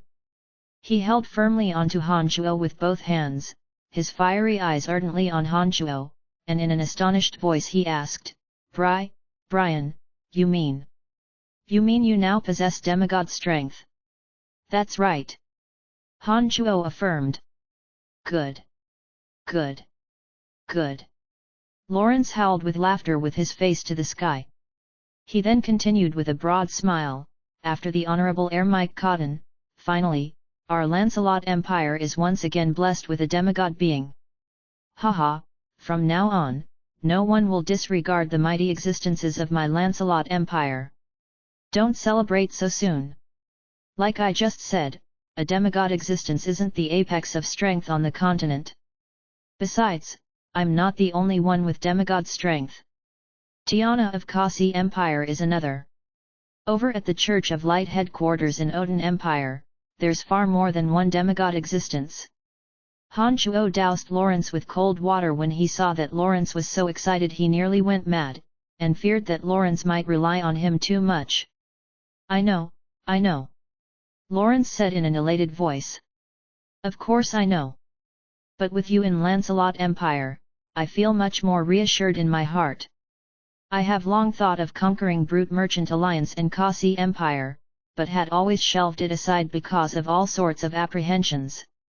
But now, our Lancelot Empire can really flex our military muscles. All right. I knew you wouldn't do anything so ill-judged. You can start with the 7 Grand Duchies first. Of the 7, Helen Duchy and Boulette Duchy have secretly allied with me long ago. As long as we set about this covertly, without Stratholm the old monster appearing to upset the apple cart, swooping all 7 Grand Duchies is definitely in the bag," Han Chuo said in a deep voice. "Very well, I will back your campaign fully. Whatever military resources or physical resources you require, speak, what do you need? Tell me, and I shall aid you with all the resources of my kingdom." Lawrence cut straight to the point. He seemed determined to firmly tether up Han Chuo. "Frankly, military strategizing isn't my strong suit," Han Chuo replied with a bitter smile. After thinking for a moment, he continued, "As for how to attack the 7 Grand Duchies, it's better if I just leave you and your men to discuss and deal with it. Oh, by the way, it would be best that Dorcas is appointed commander for this matter. This chap has roamed about the 7 Grand Duchies for the past several years, and is therefore totally familiar with the situation there. In addition, he has expertise in military strategy. I trust he will make a fitting commander." "No problem, I will make arrangements. Rest assured, without Stratholm's hindering this time, the 7 Grand Duchies will surely give in to the military might of my Lancelot Empire," Lawrence assured. "Well then, I have said what I ought to have said. I believe you will need some time to prepare as well. I shall depart now. I, for one, have yet to make time to see my ladies. If I don't look for them as soon as possible, they are going to start grumbling for sure. Han Chuo said smilingly to Lawrence. After receiving a few meaningful winks from Han Chuo, Lawrence empathizingly said, I understand. Haha, go ahead and repay your debts. Oh, right, your mansion has been rebuilt and all the servants are still there. Every now and again Phoebe, Fanny, and the others stay there for a few days. Don't forget that you still have a home in Asan City. Previously, during the upheaval at Asan City, in one night, many mansions of the nobles were destroyed into puffs of smoke. The mansion he received as account was no exception to this heavy damage. Originally, Han Chuo thought that the mansion had been completely ruined. It looked as if Lawrence did indeed care about Han Chuo very much, to go as far as to completely rebuild the house for him. Thank you, Your Majesty. Han Chuo replied. Without saying any more, he left the palace. A demigod expert. Madame Grace is indeed an admirable astrologer. Brian, oh Brian, you truly are my lucky star. Lawrence muttered softly after Han Chuo had left. Chapter 464. 464, Days of Debauchery. Please continue reading on, Ox. Val. M. 4 days in a row, Han Chuo remained in his own mansion at Asan City. Fanny and Phoebe came by when they received the news, and savored every rare moment they had with Han Chuo. In the meantime, whenever Emily had completed her work at the Dark Mantle, she too would head over. Of course, her lips were sealed about the origin crystal of darkness that Han Chuo gave her. In those few days, Han Chuo had indeed lived a most pleasurable life. All 3 women in Han Chuo's life were lovely ladies that an ordinary man would yearn for even in their dreams. Having not seen each other for 3 years, the ladies would deliberately accompany Han Chuo for every second they had together. Phoebe and Emily, who long had especially close physical relationships with Han Chuo, would even more persistently stick to Han Chuo.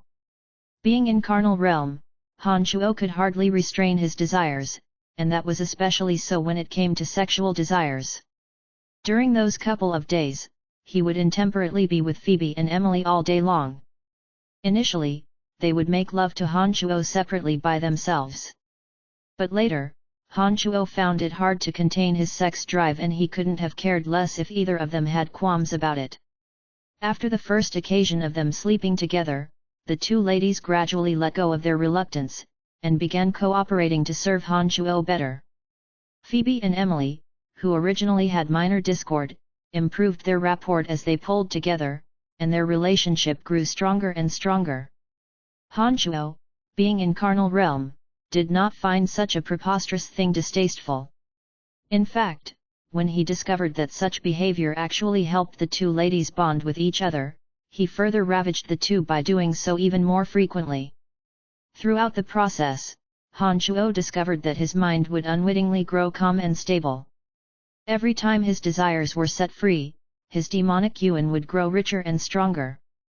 The only thing that caused Han Chuo some distress was Fanny. Perhaps she was really shy, or perhaps it was Firenze's provision, but every time Han Chuo attempted to break through her last defense and take down Fanny, she would always reject Han Chuo, telling him with flushed cheeks that Firenze wouldn't allow her to lose her virginity before she got married. That old fart! He meddles so much with other people's businesses. Who knows how many times Han Chuo repeated those words and how many times he cursed Firenze in his heart. If Han Chuo had been studying the curses of dark magic, perhaps Firenze would have long been cursed to death by Han Chuo. Brian, I forbid you from speaking of my father like that. In any case, you already have Emily and Phoebe, aren't the 2 of them enough to make you? Fanny murmured in a frail voice, panting, after she pushed Han Chuo away. Her upper garment was half untied with her bosom slightly revealed. Amorous feelings drizzled in her eyes. As she was rather shy, she was unable to complete yet sentence. When Fanny rejected him at that crucial moment, Han Chuo was fumed with rage and rained curses on Firenze. Although Han Chuo's leaning tower was erect and ready for action, his face was flushed, panting heavily much like a wild animal during mating season. He had no choice but to pick up his pants and consider if he should immediately leave and look for Emily and Phoebe to satisfy his needs. It was at this moment, Han Chuo's demonic yuan began to react chaotically, causing Han Chuo to turn pale with fright.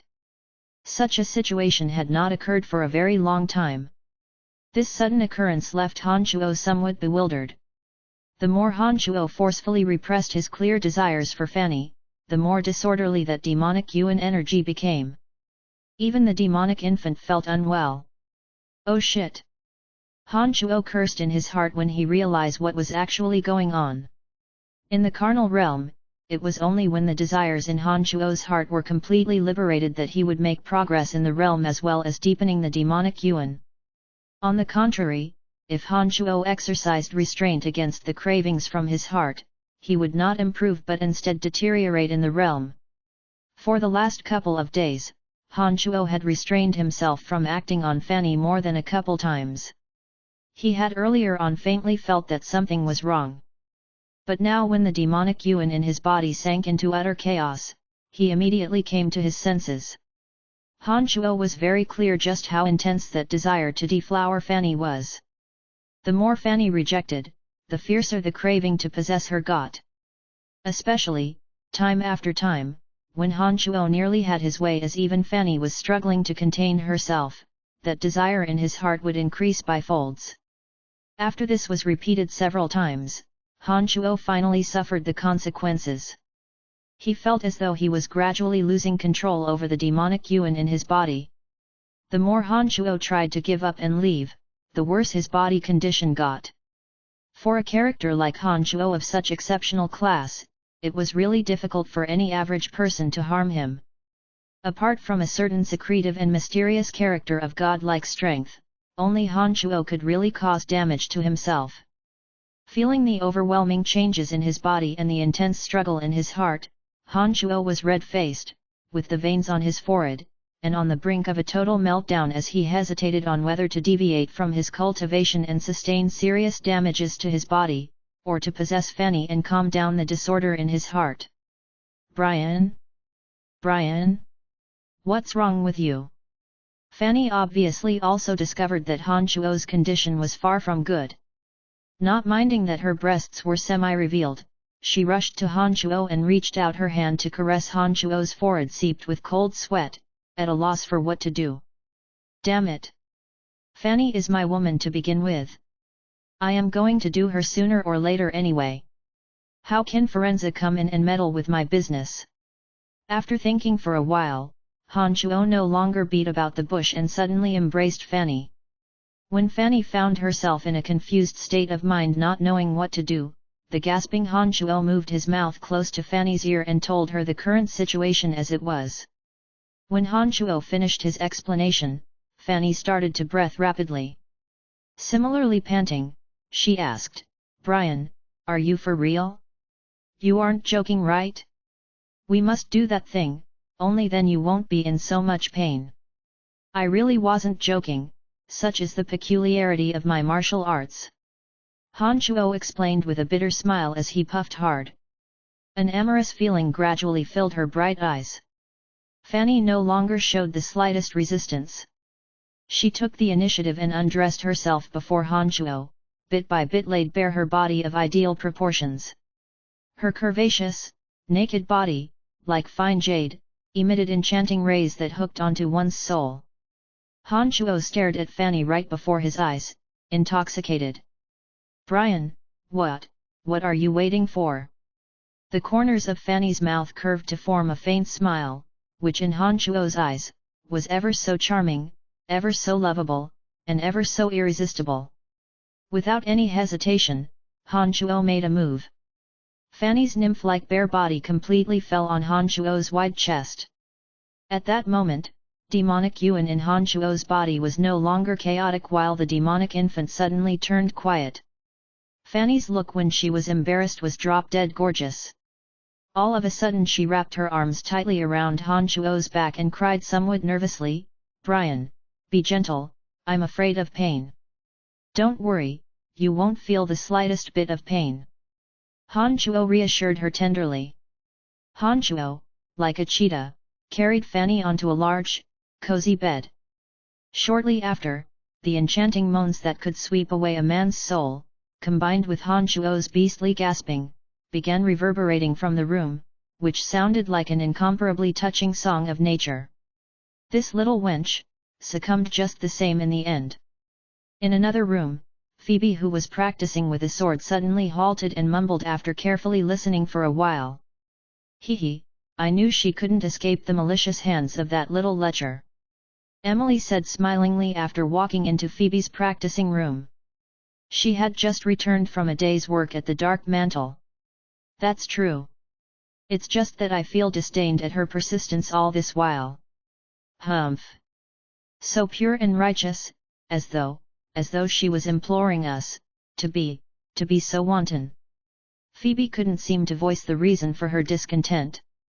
Hee, Sister Phoebe, don't be silly. You are the only person that was licentious, can you please not drag me into the same boat with you? Emily rocked her body backward and forward, winked her eyes as she mocked Phoebe on purpose. Look who's talking. Phoebe's cheeks blushed as though they were smeared with red dye. She flew into rage from humiliation, charged towards Emily, putting down the long sword, and tickled Emily. Striking back, she said, You aren't wanton? Then who's the one that used the mouth, and even very much enjoyed it? Damned sister, I will tear up your mouth. The originally complacently smirking Emily turned so embarrassed that she nearly bore a burrow to hide herself. The two with blushing faces fought playfully. As it was just a jest, they did not actually exert much strength. Oh! Suddenly, the two heard an significantly sharper moan from Fanny. The hand movements of the two ladies fighting with each other suddenly froze. The two were very clear that the loud moan meant Fanny had been utterly defeated. Soon after, the duo seemed to simultaneously recall something, and immediately their faces both flushed. They could unquestionably feel the rising temperatures of each other's bodies. Emily licked her rosy lips and suggested, I'm certain that Brian definitely has yet to finish. How about we look for him, and take Fanny in as well? Hey! Who was the one that claimed to be not licentious, but always comes up with such ideas? Phoebe cursed softly, but continued with an even softer voice, Good idea. I do want to get a look at Fanny's appearance now. Well then, let's go find him. Emily dragged Phoebe into Han Chuo's room. Hee, just in time to keep me accompanied. Han Chuo laughed heartily when he saw the two come to him.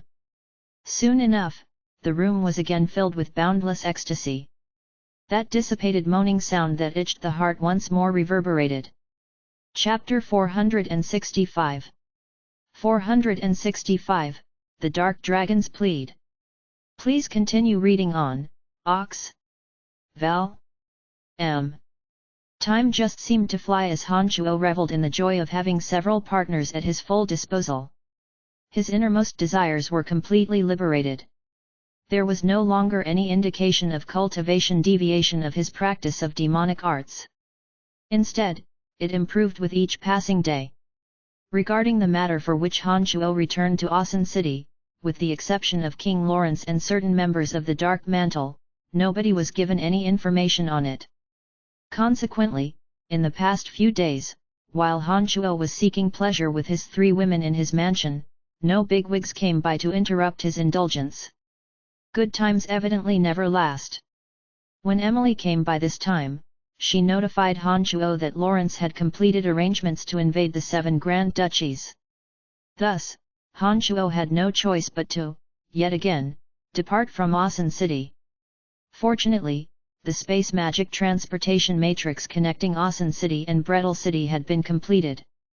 As all 3 ladies were of honorable statuses, they could utilize the transportation matrix to effortlessly visit Han Chuo. Therefore, Han Chuo's departure did not cause intense melancholy to the 3 ladies. After one final briefing with Lawrence and Candide, Han Chuo left Asan City for Brettle City. Once Han Chuo arrived at Brettle City, he learned from Dorcas and the others that Brettle City was basically ready. As soon as the reinforcement troops from the Empire arrived, they could head right over to the 7 Grand Duchies. As military warfare was not Han Shuo's strong suit, he handed over all military power to Dorcas to do what he was best at. For so many years on the arena that was Brettle City, Dorcas had amply demonstrated his talents in military strategy. Each and every soldier of Brettle City accepted his leadership willingly. Senior brother. Ballins respectfully saluted Han Shuo at the doorstep when he returned to the city lord's mansion. Hey? Why are you here? Han Shuo was startled when he saw Ballins and couldn't help but to size him up. After 3 years, the killing intent and reeking of blood that had always lingered around Ballins were all gone.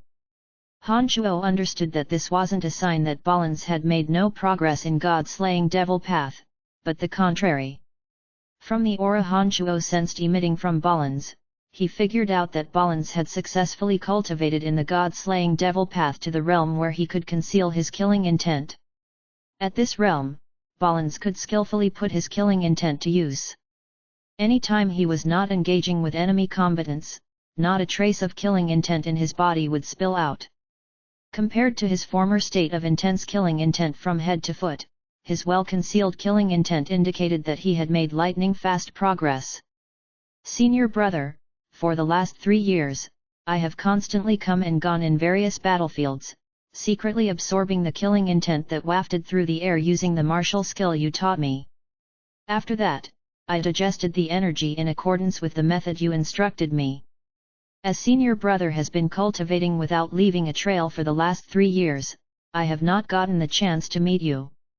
It was some time ago when I learned that senior brother made an appearance in Brettle City, therefore I specially rushed over here.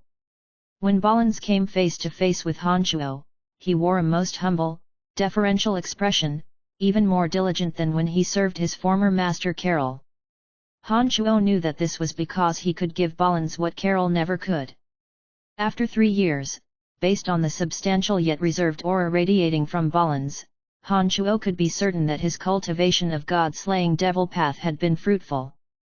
Compared to the strength of a great sword master of the past, Ballins must now have been considerably more formidable. Come on in with me. Han Shuo nodded before instructing Ballins and marched straight into the city lord's mansion. After they arrived at a practice field in the mansion, Han Shuo stamped his feet and, with his eyes on Ballins, he instructed, "Attack me with all your strength. I want to see how much you've progressed in the last 3 years." Yes. Ballins gradually withdrew his long sword. Just as he unsheathed the fine sword, strong, concentrated killing intent was released. With every inch unsheathed, the killing intent congealed on his body grew sharper and stronger. Indistinctly, a wicked look of savagery emerged in Ballins' eyes. God-slaying devil path was a kind of demonic arts meant solely for massacre. The more a cultivator immersed into the field, the more frightening the killing intent of the cultivator became. So much so that it could even affect the body of the cultivator. Han Shuo had a deep understanding of the God-slaying devil path. The reason he taught Ballins this demonic art was so that Ballins would become an additional weapon of his own disposal. Therefore, when he saw the madness in his eyes, Han Shuo wasn't startled but delighted. He understood that Ballins almost reached the finest state in his cultivation of the God-slaying devil path. Under the watchful eyes of Han Shuo, that long sword that Ballins had been pulling out bit by bit suddenly unsheathed like lightning. At the same time, an incisive killing intent, which could seemingly rip the air apart, violently erupted from Ballins' body. Hundreds of thousands of phantom images of swords, like pythons breathing with ferocious killing intent, came slithering towards Han Shuo. Han Shuo opened his left hand, his demonic yuan circulated and formed a ghostly face. Initially, it was only the size of a palm. But when the mass of sword phantom images propelled by killing intent arrived in front of him, the ghostly face had grown so big it blotted out the sky and hid the earth. Suddenly, it opened up a humongous bloody mouth, swallowing all of the phantom swords. The 5 fingers on Han Shuo's left hand then twisted to form a hook. It was as though his 5 fingers were connected to the ghostly face through millions of incorporeal strings, with the movements of his 5 fingers controlling the sinister ghostly face. Like a starved wolf, the ghostly face launched itself towards Bollins. Before he could react, the enormous bloody orifice had swallowed Bollins. While Bollins was losing his mind from fear, the ghostly face suddenly exploded. In an instant, it vanished into thin air. It was as though all that had just happened was Bollins' own imagination, with the exception of Han Shuo still standing unruffled at the same place, still displaying a tranquil and calm smile. After awaking from the shock, the madness in Bollins' pupils faded away. He respectfully kowtowed towards Han Shuo, and said, "Senior brother's martial arts sure enough have attained perfection. You did very well. To be able to advance to such a stage in the duration of 3 years shows that you indeed have been very hard-working." From the strike Bollins had just dealt, Han Shuo could tell that his strength had improved rapidly. Currently, with the benchmark of profound continent, he ought to have been able to pit against an expert who had advanced to Sacred Sword Master. "Master, you have returned." Elizabeth's voice suddenly sounded from afar. A moment later, Elizabeth appeared right before Han Shuo. "Senior brother, what was that martial skill back there? Was that sinister ghostly face real?" Bollins was astonished by the attack Han Shuo had just made on him. He paid no attention to Elizabeth but stared fixedly at Han Shuo as he questioned insistently. "That is formed by congealing demonic yuan.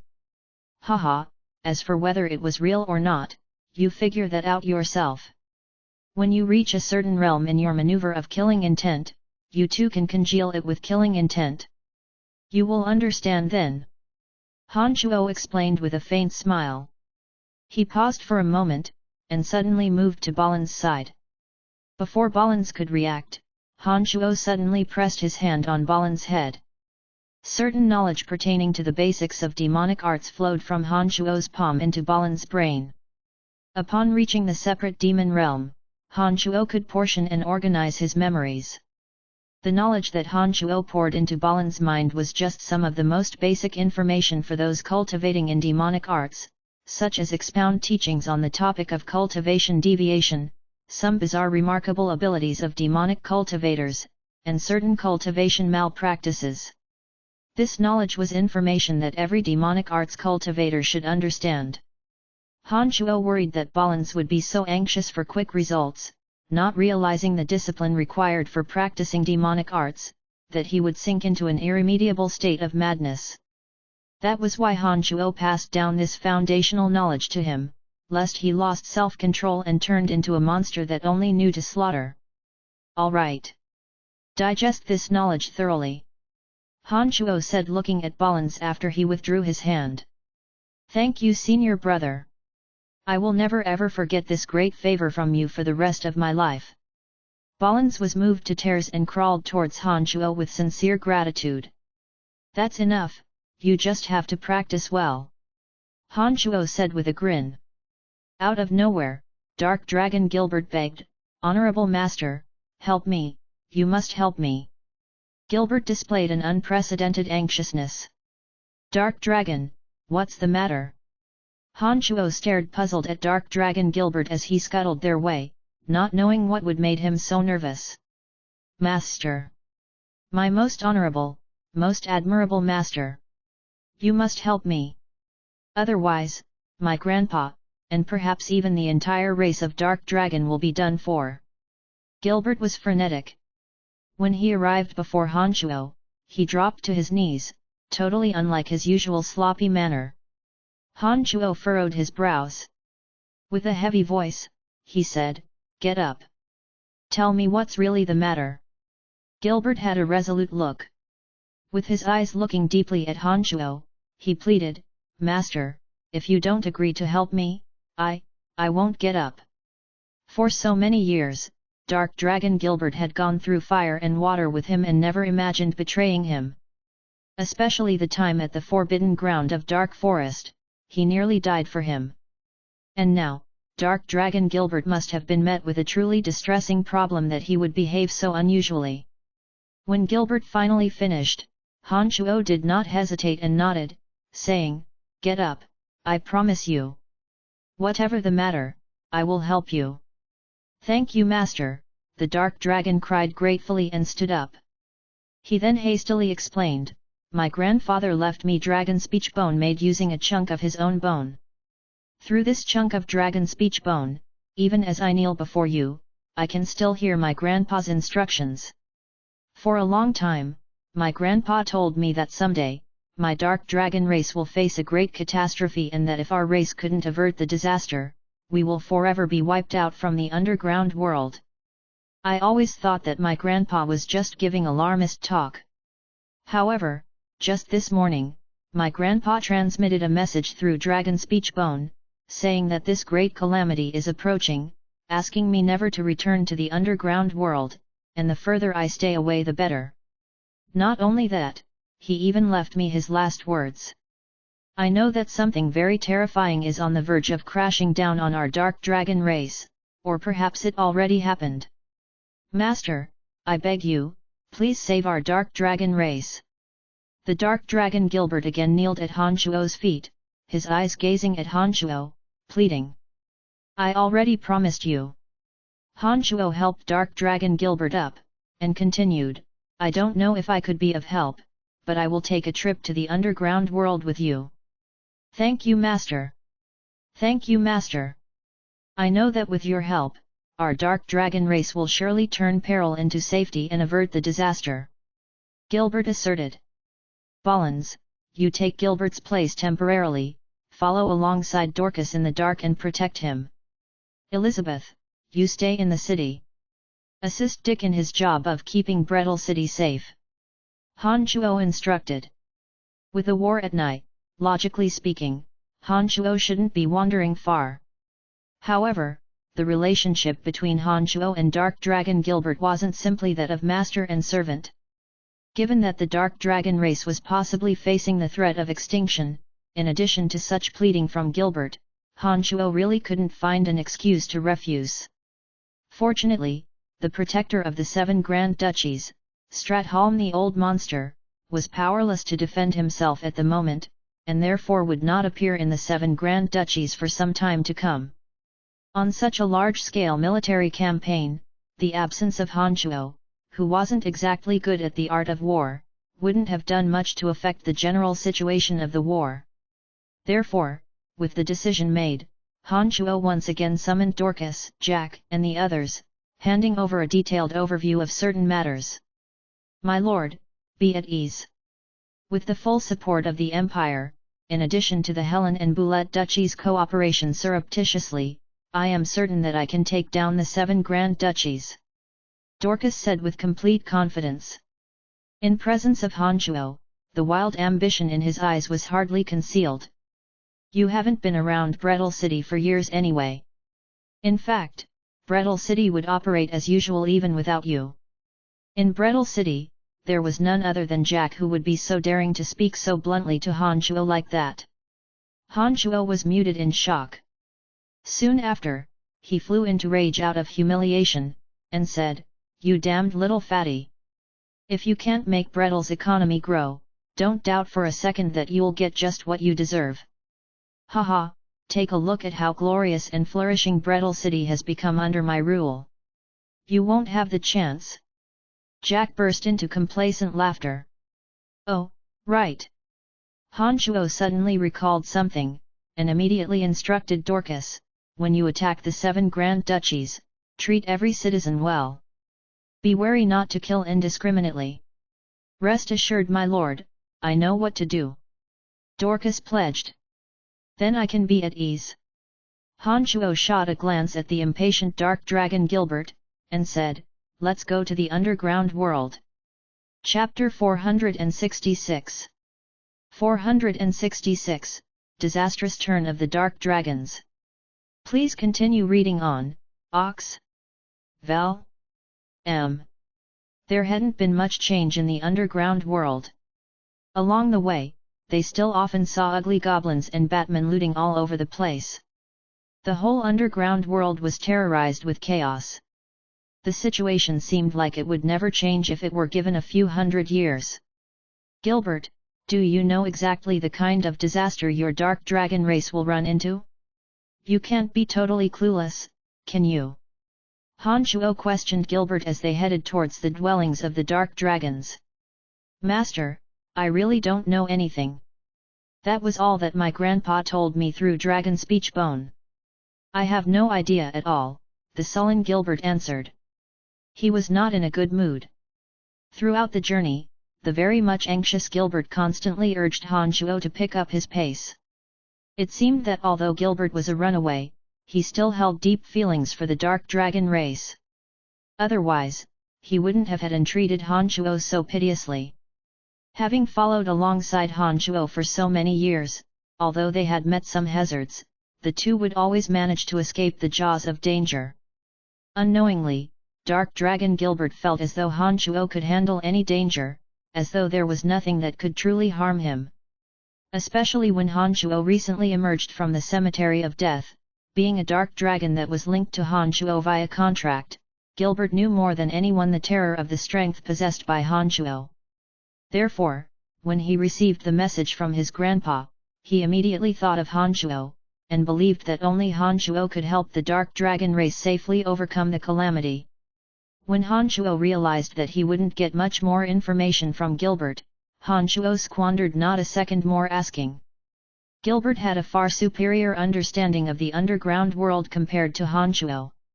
Therefore, with Gilbert's guidance, they did not waste much time in the first underground layer where dark elves ran amok. They descended through an arduous cliff-like cavern, arriving at the next layer that was slightly darker. There was no absence of light upon this layer of cliff rock, but it was rather weaker than in the previous layer. Tall, lofty, luminescent plants could be found everywhere, illuminating this layer, yet clearly visible, though it required a little more effort. Come with me. Gilbert hardly spoke as he led Han Shuo directly to a narrow tunnel. He seemed very anxious. Along the way, Han Shuo roughly learned from the dragon about the geographic distribution of the underground world. There were 3 layers in total. The top layer was where the dark elves and lizardmen resided. Relative to the rest, the creatures on the layer were the weakest. Even for the ancient dark elves Han Shuo had met before, they were still weaker compared to the creatures in the 2 following layers. Of course, an abnormal existence like the ancient Lizard King was an exception. For beings like the ancient Lizard King that climbed to the pinnacle of the 5 ranks by evolving, wherever he was placed on the profound continent, he remained a mighty existence. However, it was incredibly rare to find existences like his. The great majority of lizardmen were still that stupid, incapable of being so lucky as he was to evolve to the 5th stage, and possess such immense strength that he could leave this plane of existence. The dark dragons lived in the 2nd layer. The creatures found there were usually extremely strong. Other than the dark dragon race that lived together, there were some very formidable super-ranked magical beasts that lived in solitary. But in regular circumstances, these super-ranked magical beasts all inhabited their own territories, and everyone simply kept to their own businesses. The dark dragons were a kind that no one dared provoke. They were a formidable race to begin with, and they even lived in a large group. Therefore, despite being surrounded by a myriad of other formidable creatures in this 2nd layer of the underground world, not many were willing to provoke the dark dragons.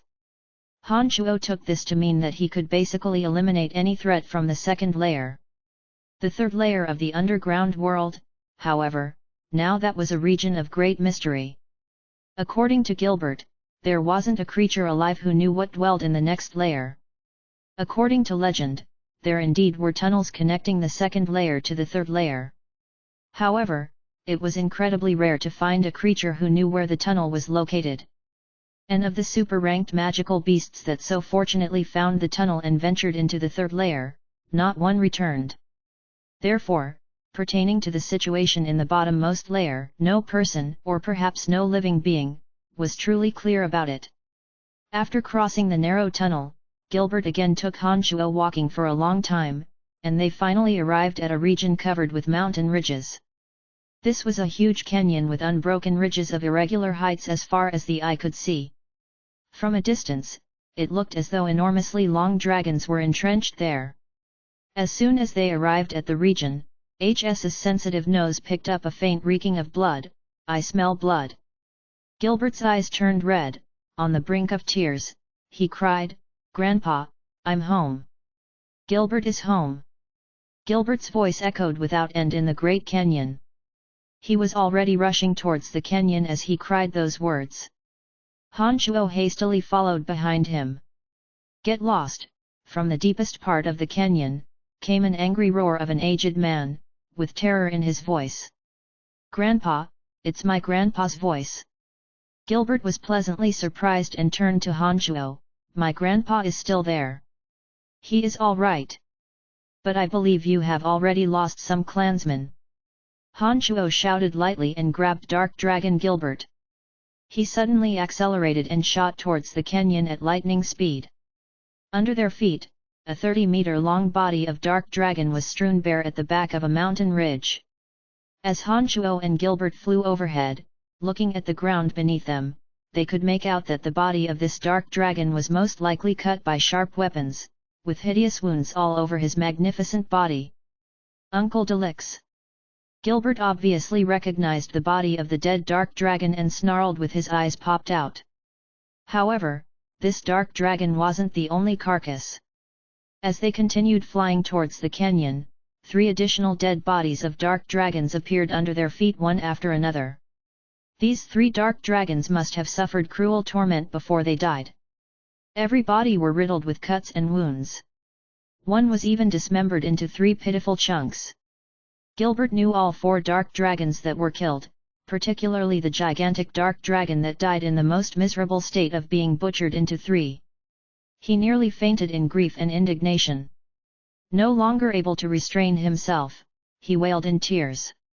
Because that was Gilbert's father. "You scoundrel! Run! Run far, far away!" A frantic scream, as though weeping blood, came from the depths of the canyon, which was mixed with Gilbert's grief-stricken crying. Han Chuo's heart grew as cold as it could, giving him an impulse to slowly torture the offender to death by separating their skin and flesh into 1,000 chunks. Even without actively using his consciousness to probe the situation inside, he could sense the few presences within, one of whom was especially powerful. Faintly, Han Chuo even felt that their aura bore some resemblance to that of Water Divine Magus Tiana. When this feeling arose in his heart, his desire to kill grew even more vigorous. "Move! Put it off until we get to the canyon." In spite of Gilbert's bawling and loss of self-control, Han Chuo grasped him firmly and hurriedly flew into the canyon with a gloomy face. "Here comes another one, tut-tut, interesting." Suddenly, a disdainful, ice-cold sneer could be heard coming from the depths of the canyon. "I will kill them, I will kill them. No matter who they are, I will kill them." Gilbert the Dark Dragon constantly repeated those words as he wailed. His usual sloppy, happy-go-lucky attitude had long vanished. At this moment, other than grief, perhaps all that Gilbert felt was deep-rooted hatred. Finally, with Han Chuo pulling Gilbert along, they arrived at the biggest canyon. The first thing that entered Han Chuo's eyes was an enormous pure white cage made of some unknown materials. Inside the cage were about 17 dark dragons that had transformed into human form with skin as dark as ink. There were elderlies as well as young ones. They all wore collars around their necks, not unlike dog collars. Bloody whip scars were visible on their faces. Not even a dark dragon with the appearance of an underage girl was spared. There were trails of open wounds on her cheeks still flowing with fresh blood. She seemed to have just received a lashing.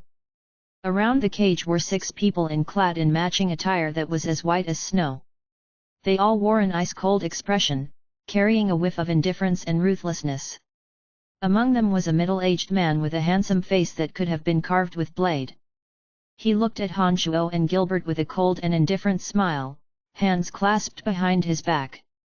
The presence coming from him was rather similar to that of Tiana.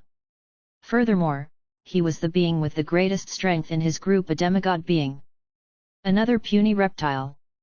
This handsome middle-aged man looked at Gilbert as though he was looking at a pet, naturally causing a feeling of aloofness. He then turned to Han Shuo, "Who are you?" "You know Diana, correct?" Han Shuo asked instead of answering. Including this handsome middle-aged man, all 6 of those in white slightly changed their expressions. The middle-aged man that led the group creased his brows before saying, "You actually know of my junior sister? Who are you? Who are you people?" Han Shuo was startled and yelled. "We are from the Shrine of Ice. I'm Kori the Ice Celestial. How did you come to know of my junior sister Diana the Snow Celestial? Who are you? Are you a friend or a foe?" This man from the Shrine of Ice known as Kori, a so-called Ice Celestial, questioned coldly with his eyes fixed on Han Shuo. Chapter 467 467, Ganging Up? Please continue reading on, Ox. Val. M.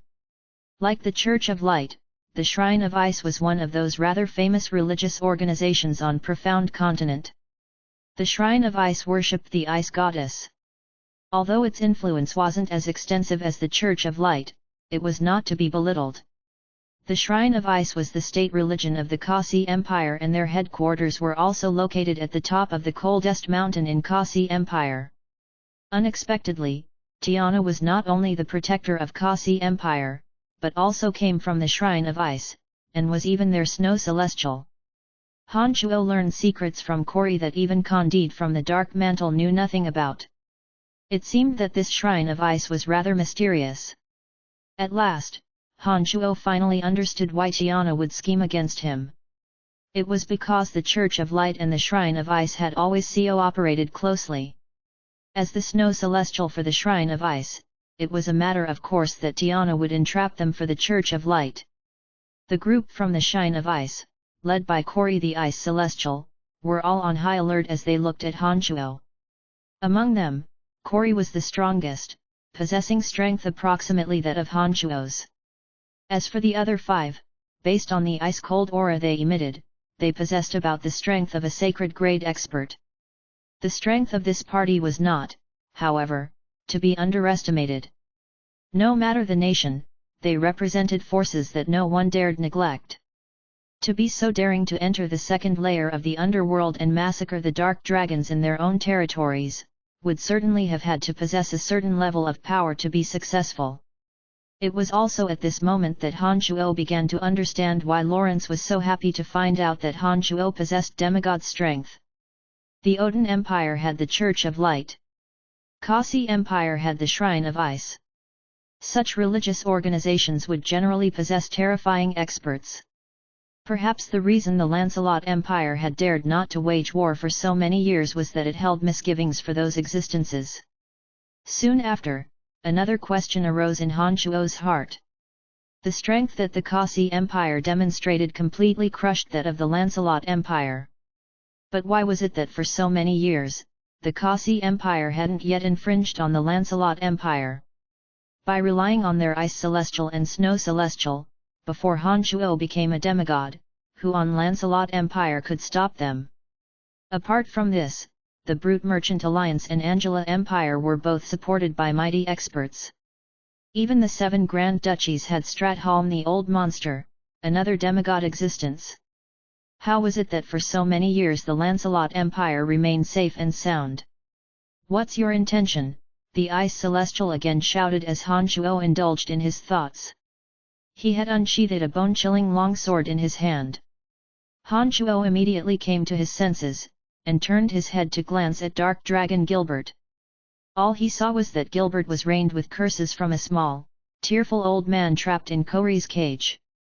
The old man seemed likely to be Gilbert's grandfather, patriarch of the Dark Dragon's Guilds. Although he spoke in a nasty, disgruntled tone, his anxious look showed that he was concerned. Gilbert turned a deaf ear to his grandfather's roundly abuse, but stared at Kori the Ice Celestial with his eyes full of sheer hatred. Even without practicing god-slaying devil path, the killing intent coming from his body was still incredibly dense. It was a bloodthirsty desire to destroy everything regardless of the consequences. "Nothing really." Han Shuo groaned coldly. He opened up his hand. 5 dark rays shot out from his fingertips straight towards the pure white cage imprisoning the whole clan of dark dragons. Against Han Chuo's expectations, Corey, who stood right beside the cage, did not intercept the attack but sneered as he looked disdainfully at Han Chuo. The other 5 put on the same expression. This expression showing in their eyes irritated Han Chuo. However, very soon, Han Chuo found out why those people had such contemptuous faces. Without Corey or the other 5 obstructing, the 5 rays landed directly on the spotlessly white cage, making a few dong-dong sounds, but remained intact under Han Chuo's bombardment. Han Chuo was stunned. He was very clear as to just how terrifying the impacting force contained in those 5 rays was. Even iron and stone, no matter how hard, would be pulverized when met with those forces. Nevertheless, after taking a direct hit from Han Chuo, the cage managed to come out unscathed. This was obviously beyond Han Chuo's expectations. This cage was blessed by the goddess of ice. If you could damage it, we would have turned around and fled. Ice Celestial Corey sneered incessantly at Han Chuo. Then, he turned the ice-cold longsword in his hand to point at Han Chuo, saying, "A foe, it seems." When Corey said those words, the other 5 of his party all left the cage simultaneously, seemingly unconcerned about it breaking. One after another, they dispersed cold, detached expressions, likely preparing to leave both Han Chuo and Dark Dragon Gilbert behind.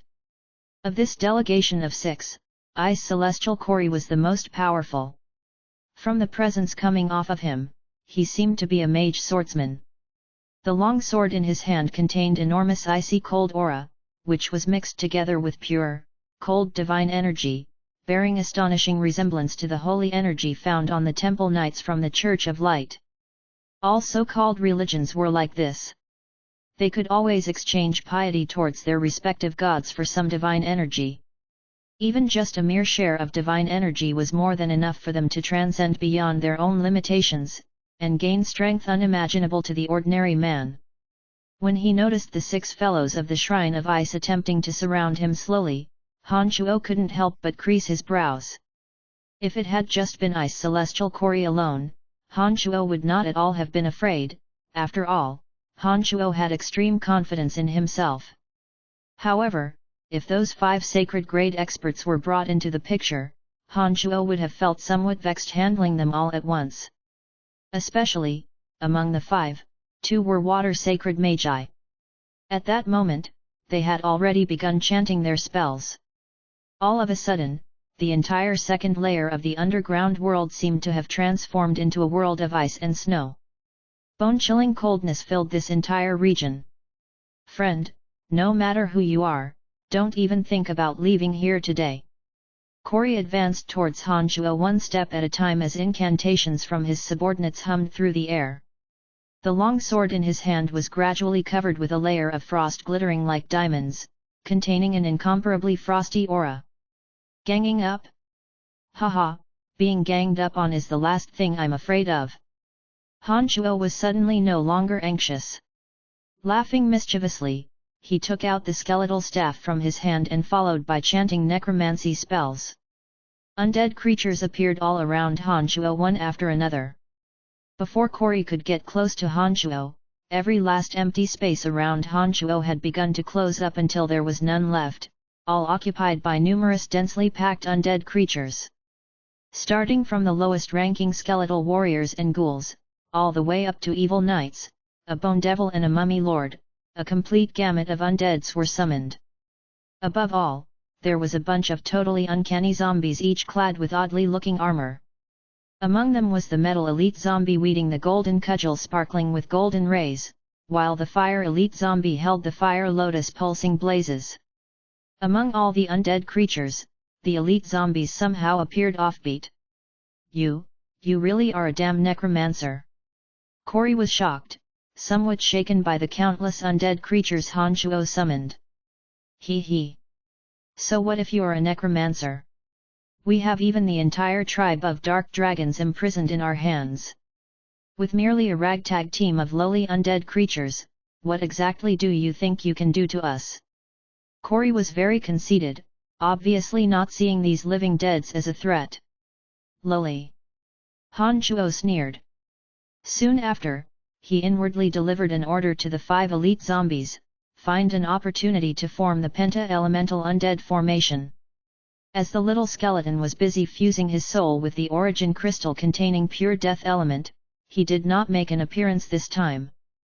But with the 5 elite zombies, in addition to the 3 evil knights and the mummy lord, Han Chuo was still certain they could withstand the 6 from the Shrine of Ice.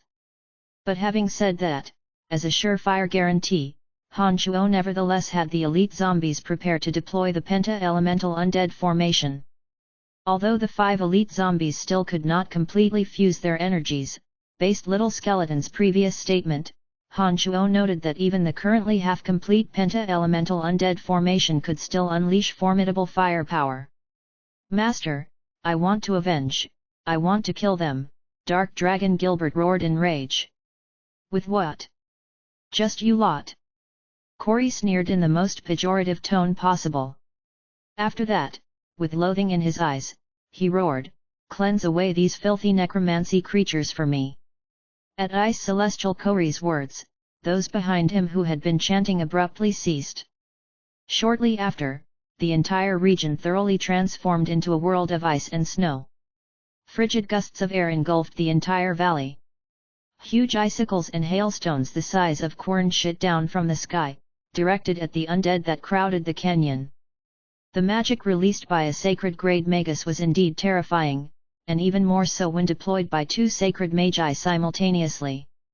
The entire canyon turned into an awful scene of icicles and hail shooting in every direction. Of the tremendous count of undead creatures Han Chuo summoned, the low-ranking skeletal warriors and skeletal warriors would be slain one after another. In no time at all, several thousand undead creatures were pounded into ground meat by icicles and hail. But with undead creatures with the level of hate warriors and above, their tough bodies were capable of resisting the attack. Naturally, the Bone Devil and Mummy Lord, undeads of such high level, were left unscathed. The bone-chilling aura extended to cover the whole Great Canyon, causing even the dark dragons imprisoned in the cage to shiver and creak. But as far as the undead were concerned, low temperatures would never be a threat to them. Under the torrent of icicles and hail, the remaining undead were all lined up to launch an attack at Corey and his party. Chapter 468 468, Corey the Ice Celestial. Please continue reading on, Ox. Val. M. The 3 evil knights who had been reformed by Han Chuo all wore armor that gleamed like mirrors, wielding extremely long bone spur that carried an intense aura of death. Counterintuitively, the 3 charged at the frontmost line. Mounted on massive fire-spitting war horses and holding huge bone spurs in their hands, the kick-ass evil knights exuded inexhaustible aura of death as they charged head-on at Corey and his party. Behind the 3 evil knights were 5 additional evil knights who were not reforged with demonic magic, and behind them were the Mummy Lord and Bone Devil. As for the 5 strange-looking elite zombies of 5 elements, Earth Elite Zombie and Wood Elite Zombie utilized their innate skills, hiding deep beneath the earth and hiding in outlandish plants respectively. Fire, Water and Metal Elite Zombies mixed themselves among remaining zombie warriors that survived by mere chance, and slowly dispersed to encircle Corey and his men. Corey, wielding a long sword coated with a layer of ice as tough as diamond that emanated bone-chilling cold air, before the 3 evil knights got near him, he suddenly let out a cold groan and brandished the long sword in his hand. Colorless fighting aura mixed with frosty cold aura launched out from the long sword and headed for the 3 evil knights on fire-spitting war horses. Frigid air current found between heaven and earth that could freeze any ordinary living organism congregated immediately with the colorless fighting aura. The originally colorless and formless fighting aura exploded with bright light and assimilated with the cold air current, forming a colossal icicle glittering with frosty light. The icicle mixed with indestructible fighting aura shot towards the 3 evil knights. Han Chuo, who was standing beside Dark Dragon Gilbert, smirked and vanished in the blink of an eye. When his body was again visible, he was standing tall in the air ahead of the evil knights, and threw a ferocious punch from above. As though a red dragon had shot out from Han Chuo's hand, under the propelling of mystical glacial spell fire, red flames danced around his fist. Carrying scorching light and heat, it pounded right in the middle of the colossal icicle. Creak! A crisp shatter of ice rock resonated.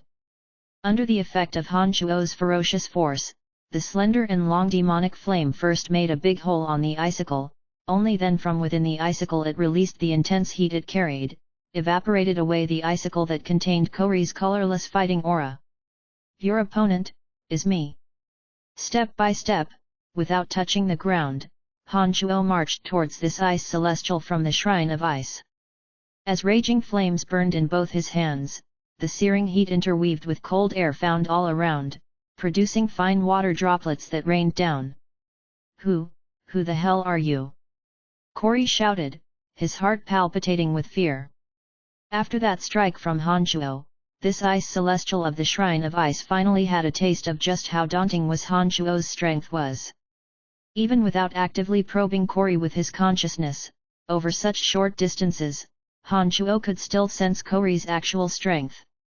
Kori, however, despite possessing exceedingly formidable strength, didn't have such miraculous demonic arts as Han Chuo. Therefore, from the beginning, Kori failed to realize that Han Chuo was an opponent of the same grade. After all, it was exceedingly rare to find demigod existences in the whole of Profound Continent. In his defense, Kori had come prepared. Nearly every cream of the crop expert in the Shrine of Ice, apart from Tiana, was brought here. He did not think that somebody he randomly came across in the Dark Dragon's territory would possess such strength to contend against them. Most significantly, as the demonic arts which Han Chuo practiced was as different as it could be from the martial arts in this world, Kori did not feel any circulation of fighting aura in Han Chuo's body, thus dismissed the possibility that he was a martial arts practitioner. Only after Han Chuo withdrew his skeletal staff did Kori realize that Han Chuo was merely a necromancer. When he saw that Han Chuo did not summon Bone Dragon, he even further looked down upon Han Chuo. A mere Grand Magus was nothing in his eyes. Any one of his 5 subordinates could easily finish Han Chuo. Hence, he never would have expected Han Chuo to be of any threat. However, when he discovered that Han Chuo could smash his icicle in one strike, he knew he was gravely mistaken in his assessment. That was the reason he again interrogated about Han Chuo's origin gravely. You are about to be no more than a corpse anyway, why bother asking? Han Chuo stared at Ice Celestial Kori with murder in his eyes. The 2 fireballs in his hands, formed by congealing demonic Yuan energy, hurled at Kori as Han Chuo finished. Perhaps only characters the grade of this Ice Celestial could truly understand the power of the energy contained within these seemingly ordinary fireballs. He roared, and his long sword fluttered, sending sparking, translucent cold air towards the 2 demoniacal fireballs. Against Kori's expectations, the raging fireballs that were flying towards him in straight lines, evaded the discharge coming from his long sword with bizarre, sinuous maneuvers. Like 2 autonomous living beings, the fireballs with their unpredictable trajectory again came flying towards him. Behind the 2 diabolical fireballs stood Han Chuo, wearing a smile even colder than this world of ice and snow he was in. He sent a command to Earth Elite Zombie, then told Dark Dragon Gilbert from a distance, "You're just going to have to look after your grandpa in a moment." The spell released simultaneously by 2 sacred grade magi filled the entire region with intensely frigid air, a mixture of snowflakes and ice shards fluttering everywhere, as though there was a frozen mountain where the Shrine of Ice was located. Perhaps because their energy was confined, each and every one of the imprisoned dark dragons shivered in the cold. The dark-skinned girl covered with cuts and bruises, possibly due to the freezing cold, or maybe it was the ice crumbs that fell on her. Her skin seemed to have paled a significant few shades. After Han Chuo spoke, the ground on which the cage rested suddenly crumbled into a dark cavern. As the imprisoned dark dragons screamed out in fear, the entire cage tumbled into the dark hole. At the same time, right under Gilbert's feet, an underground tunnel opened up. Gilbert came to his senses in an instant, and leapt into the tunnel. After both the cage and dark dragon Gilbert descended, the 2 holes that appeared so bizarrely, in the attentive watch of the Shrine of Ice experts, again miraculously closed up. Before they realized what was happening, the two holes had completely disappeared. The ground restored to its former smooth surface. Lord Corey! The jade frost cage disappeared. Suddenly, one of the magi that had been chanting, cried out in shock. Corey, who was brandishing his sword to resist the tricky attacks of the diabolic fireballs, found time to take a glance behind him. His face turned an ugly expression. Corey the Ice Celestial had been on the defense against those diabolic fireballs all along when, all of a sudden, a dreadfully frigid gust of air gushed out from his body. All of a sudden, cold air gathered rapidly with Corey at the center, and the space around him started to freeze, producing an enormous blick of solid ice in midair. The two constantly whirling diabolic fireballs manipulated by Hanchuo were frozen into the huge chunk of ice as well. Before Hanchuo could react, a dozen or so cold streams of air attached themselves to the solid ice and began to rapidly circle within the ice like silvery snakes, which then converged towards the fireballs trapped in the ice. Dense white smoke immediately emanated from where the two fireballs were confined. Hanchuo could feel the demonic yuan energy contained within the two diabolic fireball depleting little by little under the besiege of the streams of cold air. At the center of the huge chunk of ice sat Corey. As the caster, Corey wasn't affected by the cold ice. With his chilly eyes on Hanchuo, he suddenly flew towards him at high speed. The enormous chunk of ice that completely froze the space around him, as though it was weightless, flew along with Corey and towards Hanchuo. Midway, thick white smoke stopped emanating from the surface of the solid ice. The dozen or so cold streams of air finally wore down the last bit of demonic yuan energy in the two frozen diabolic fireballs, and there was no longer a trace of their presences. At Hanchuo's command, the higher-ranking undead creatures that suffered no effect under the previous wave of ice magic attack circumvented Corey and charged at the 5 top experts from the Shrine of Ice.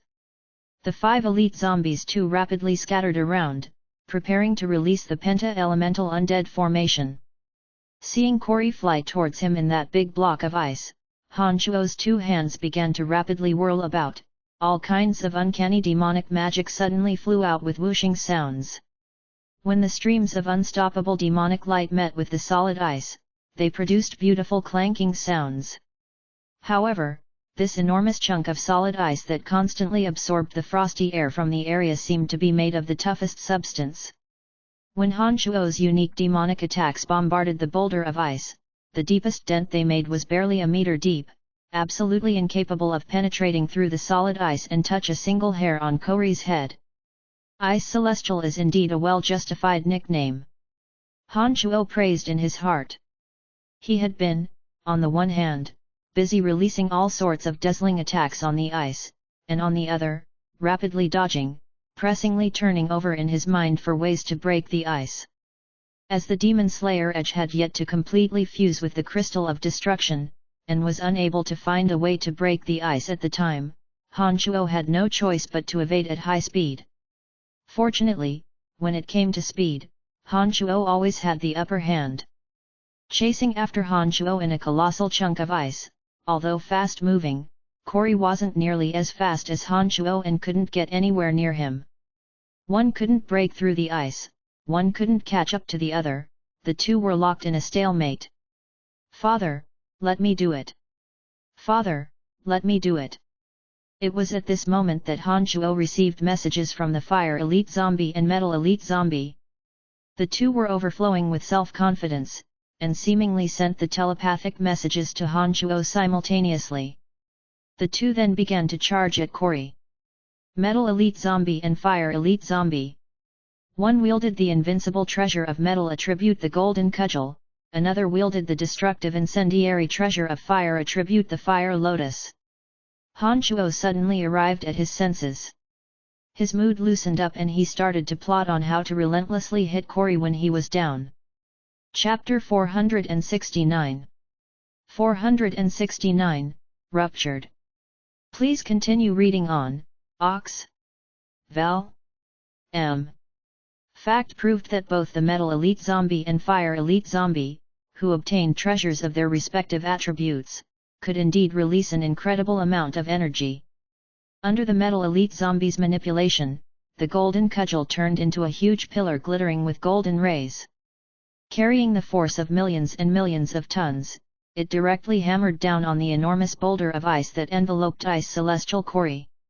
A terrifying splintering noise broke out.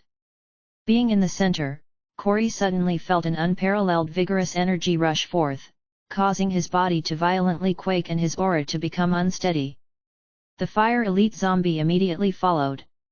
One after another, clouds of raging inferno continuously leapt out from the fire lotus in his hand and fell onto the solid ice that had yet to completely disintegrate. Thick smoke fiercely discharged from where the fire and ice made contact. Corey turned pale with fright. If it was just one of those miraculous martial techniques of Han Shuo's that destroyed his ice shield, he may not have been so appalled. However, it was merely two strange-looking zombie warriors that defeated the ice boulder which contained divine energy of the ice goddess, something absolutely beyond his imagination. What the hell are they? Corey was stunned in fear by the Fire Elite Zombie and Metal Elite Zombie. He held tight onto his long sword that was covered with a layer of diamond-hard ice as he stared at the two elite zombies somewhat flustered. It was at this moment that, like a ghoul, Han Shuo suddenly scud out from the thick smoke. The demonic blades caused fingernails on both his hands to dramatically grow to a meter long.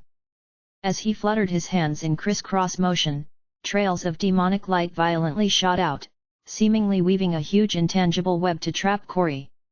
Corey was extremely flustered. It was already extremely difficult to handle Han Shuo alone. Now to add to that, there was the Fire Elite Zombie refined with pure elemental energy of fire. Indistinctly, he felt as though the Fire Lotus was actually subduing him, making Corey extremely uncomfortable. When he saw Han Shuo charging over, Corey shot out shard after shard of ice as he inched backwards, retreating. Suddenly, right before Corey, Han Shuo gradually turned fainter and fainter until he completely vanished. Yet, that sense of danger never diminished but instead swelled in magnitude. This caused Corey great distress. With him at the center, icicle after icicle fiercely shot out from the long sword in his hand in every direction. After losing Han Shuo's trail, that was the best idea Corey could come up with to attack him. After Corey launched the full coverage attack, the huge net falling right over his head was seemingly destroyed and dissipated under the bombardment of the icicles. However, Corey did not feel any more comfortable. On the contrary, that sense of danger that always shrouded his heart grew more and more intense. Corey had gathered all his concentration, rapidly revolved at the same spot on the ground in his attempt to locate the source of the danger, and yet, couldn't find anything. When that sense of danger amassed to the very brim, a stab of pain shot at his solace. Corey was visibly frightened, and hastily rose high up into the air, escaping from the sneak attack that had suddenly come from beneath his feet. Below Corey's feet, Han Shuo, who utilized the Earth Elite Zombie to construct underground tunnels for him to mount a surprise attack, with a malicious grin, raised his head to look at Corey the Ice Celestial. As cold lights glistened from the demonic blades in his two hands, 10 dark rays emitted from his fingertips like serpents, biting at Corey. Not only did they travel faster than lightning, their trajectories were even more tricky and unpredictable. Damn it! Corey cursed at his own negligence. In a flurry, he whirled his long sword downwards. Of the 10 slithering rays, 6 were stopped in their paths by Corey's panicked defensive strike, while another 4 attached to his body as though they were his own shadows. Then, they exploded one by one at his hips and waist. A waterfall of fresh blood gushed from his wound and Corey's miserable howl sounded. While he's wounded, deal him the final blow. Han Shuo soared into the sky. There seemed to be demonic lights constantly circulating inside the meter-long demonic blades in both hands. Another 10 rays again accumulated at his fingertips, ready to take Corey's life at any moment. Out of Han Shuo's anticipation, this Ice Celestial Corey, one of even more honorable status than Tiana in the Shrine of Ice, when his lower body was burst open by those rays, he went as far as to hastily pull out a magic scroll. Before Han Shuo even came close to him, Corey had activated the scroll that was as white as snow. Retreat! Corey shouted at the top of his lungs. The snowflakes that filled the air suddenly rushed towards him. In just a split second, Corey the Ice Celestial vanished into the snowfall. When Corey's miserable howl reverberated, the snowflakes that blanketed the entire region all of a sudden wrapped around each of the few remaining experts of the Shrine of Ice. The 5 seemed to have melted into the snowflakes, and miraculously disappeared before Han Shuo's eyes. Even though he could feel their presences in the snow with his outstanding consciousness, Han Shuo could not trace their exact locations. It was as though they had all melted into the snow. He could sense them, but had no way of attacking them. When the group of 6 disappeared, the snowstorm that shrouded the entire canyon ceased. Han Shuo could sense the presences of Corey and his party disappearing bit by bit. When Han Shuo could no longer feel any of their presences, although the frosty coldness that shrouded the entire canyon remained, there were no longer any snowflakes wafting through the sky. The undead creatures who had lost their targets, not knowing what to do, stood their ground dumbfounded as they awaited further commands from Han Shuo. "Father, they have disappeared," Earth Elite Zombie transmitted naively after slowly emerging from the ground beside Han Shuo. They managed to escape. Their escape method was truly a miracle. It was actually achieved by blending into the ice and snow, Han Shuo mumbled to himself. He instructed the Earth Elite Zombie, "Open the underground tunnel. Bring Dark Dragon Gilbert and the cage out." "Okay," the Earth Elite Zombie replied bluntly. Right after, the ground beside the 2 suddenly split open to form a cavern. Therefrom emerged Dark Dragon Gilbert and the cage imprisoning the Dark Dragon race. Gilbert lay on top of the cage, his tears constantly falling into it. He said nothing, but cried unceasingly at the Patriarch of Dark Dragons, Gilgs, who was right below him. His grandfather's eyes were red through and through as tears rolled down, choking with sobs as he consoled Gilbert. After glancing at Gilbert and the other dark dragons in the cage, Han Shuo quietly pulled open a distance with them. Han Shuo knew that it was best for them to have time together by themselves at such moments. Besides, perhaps Gilgs might want to tell Gilbert about certain secrets of the dark dragons. It seemed inappropriate for him to remain there. As the temperature in this tract of land had returned to normal, the ice and snow that previously covered the earth gradually melted away. Han Shuo sent the undead creatures back to the netherworld one after another, and then pondered the objective of the Shrine of Ice making a presence. The Shrine of Ice and the Church of Light had very friendly relations, and both possessed great influence over the continent. Although the 2 religions professed distinct doctrines, it was an open secret that they were allied with each other in private. Therefore, stemming from Han Shuo's loathing towards the Church of Light, and adding to Tiana's betrayal the last time, it seemed fitting that Han Shuo would view the Shrine of Ice as his enemy. Although Corey had successfully fled through the snowflakes that filled the sky, Han Shuo nevertheless left an eternally unforgettable mark on his body. On top of that, given the existence of Tiana, this enmity he had with the Shrine of Ice would be impossible to resolve peacefully. Han Shuo had even begun considering how to deal with the Shrine of Ice. As Han Shuo continued to ponder, he felt a message from Gilbert, asking him to come over. Without hesitation, Han Shuo arrived beside Gilbert. He saw that although Gilbert was still wearing the same sorrowful face as before, his mood had at last somewhat stabilized. With every one of the dozen dark dragons imprisoned in the cage looking at Han Shuo, Gilbert's grandfather, Gilgs, leaned in towards Han Shuo from within the cage, and thanked him sincerely. "The last time Gilbert returned, I did hear of some of your past achievements. Never did I expect that it would be you who would end up saving our kind. On behalf of all dark dragons, thank you for your great favor." "You're welcome. The relationship between Gilbert and I isn't as simple as you would imagine. Assisting you was the right thing to do." Han Shuo made a hand gesture, indicating to Gilgs that he need not be so courteous. "I do understand. No ordinary person would ever be willing to risk their life for their magic pets. To rush over here from distant parts in order to help us dark dragons, that alone has fully explained your affection for Gilbert. It was indeed his good fortune to have followed you. Gilgs was definitely a thoughtful person. Due solely to the fact that Han Chuo would head over to aid Gilbert, he reasoned that Gilbert had definitely followed the right master. Grandpa, stop discussing such pointless things. Gilbert complained. Afterwards, looking impatiently at Han Chuo, he asked, Master, can you open up this damned cage? I have tried countless methods, but nothing has worked. Let me try again. Han Chuo replied and proceeded to deploy several demonic martial skills. However, this cage was blessed by the Ice Goddess, as mentioned by Corey, and indeed contained an exotic divine energy. A multitude of attacks, no matter how powerful, were all frozen and disarmed by the bone-penetrating frigid divine energy, unable to break open the cage. As the main soul of the Demon Slayer Edge was fusing with the energy of the Crystal of Destruction, it now needed to be absolutely cloistered. With the assistance of the inconceivably incisive Demon Slayer Edge, Han Chuo had absolute confidence that he could break this cage into pieces. However, as the Demon Slayer Edge was currently unavailable, it remained a big headache. Although the golden cudgel that the metal elite zombie wielded could destroy anything, if the cudgel really were to bombard the cage, the dozen or so dark dragon already on the verge of death would most likely give out before the cage did. If this cage hadn't been enchanted with the divine energy of the Ice Goddess, Han Chuo would have been certain he could cut it open. But the situation at hand left him at his wit's end.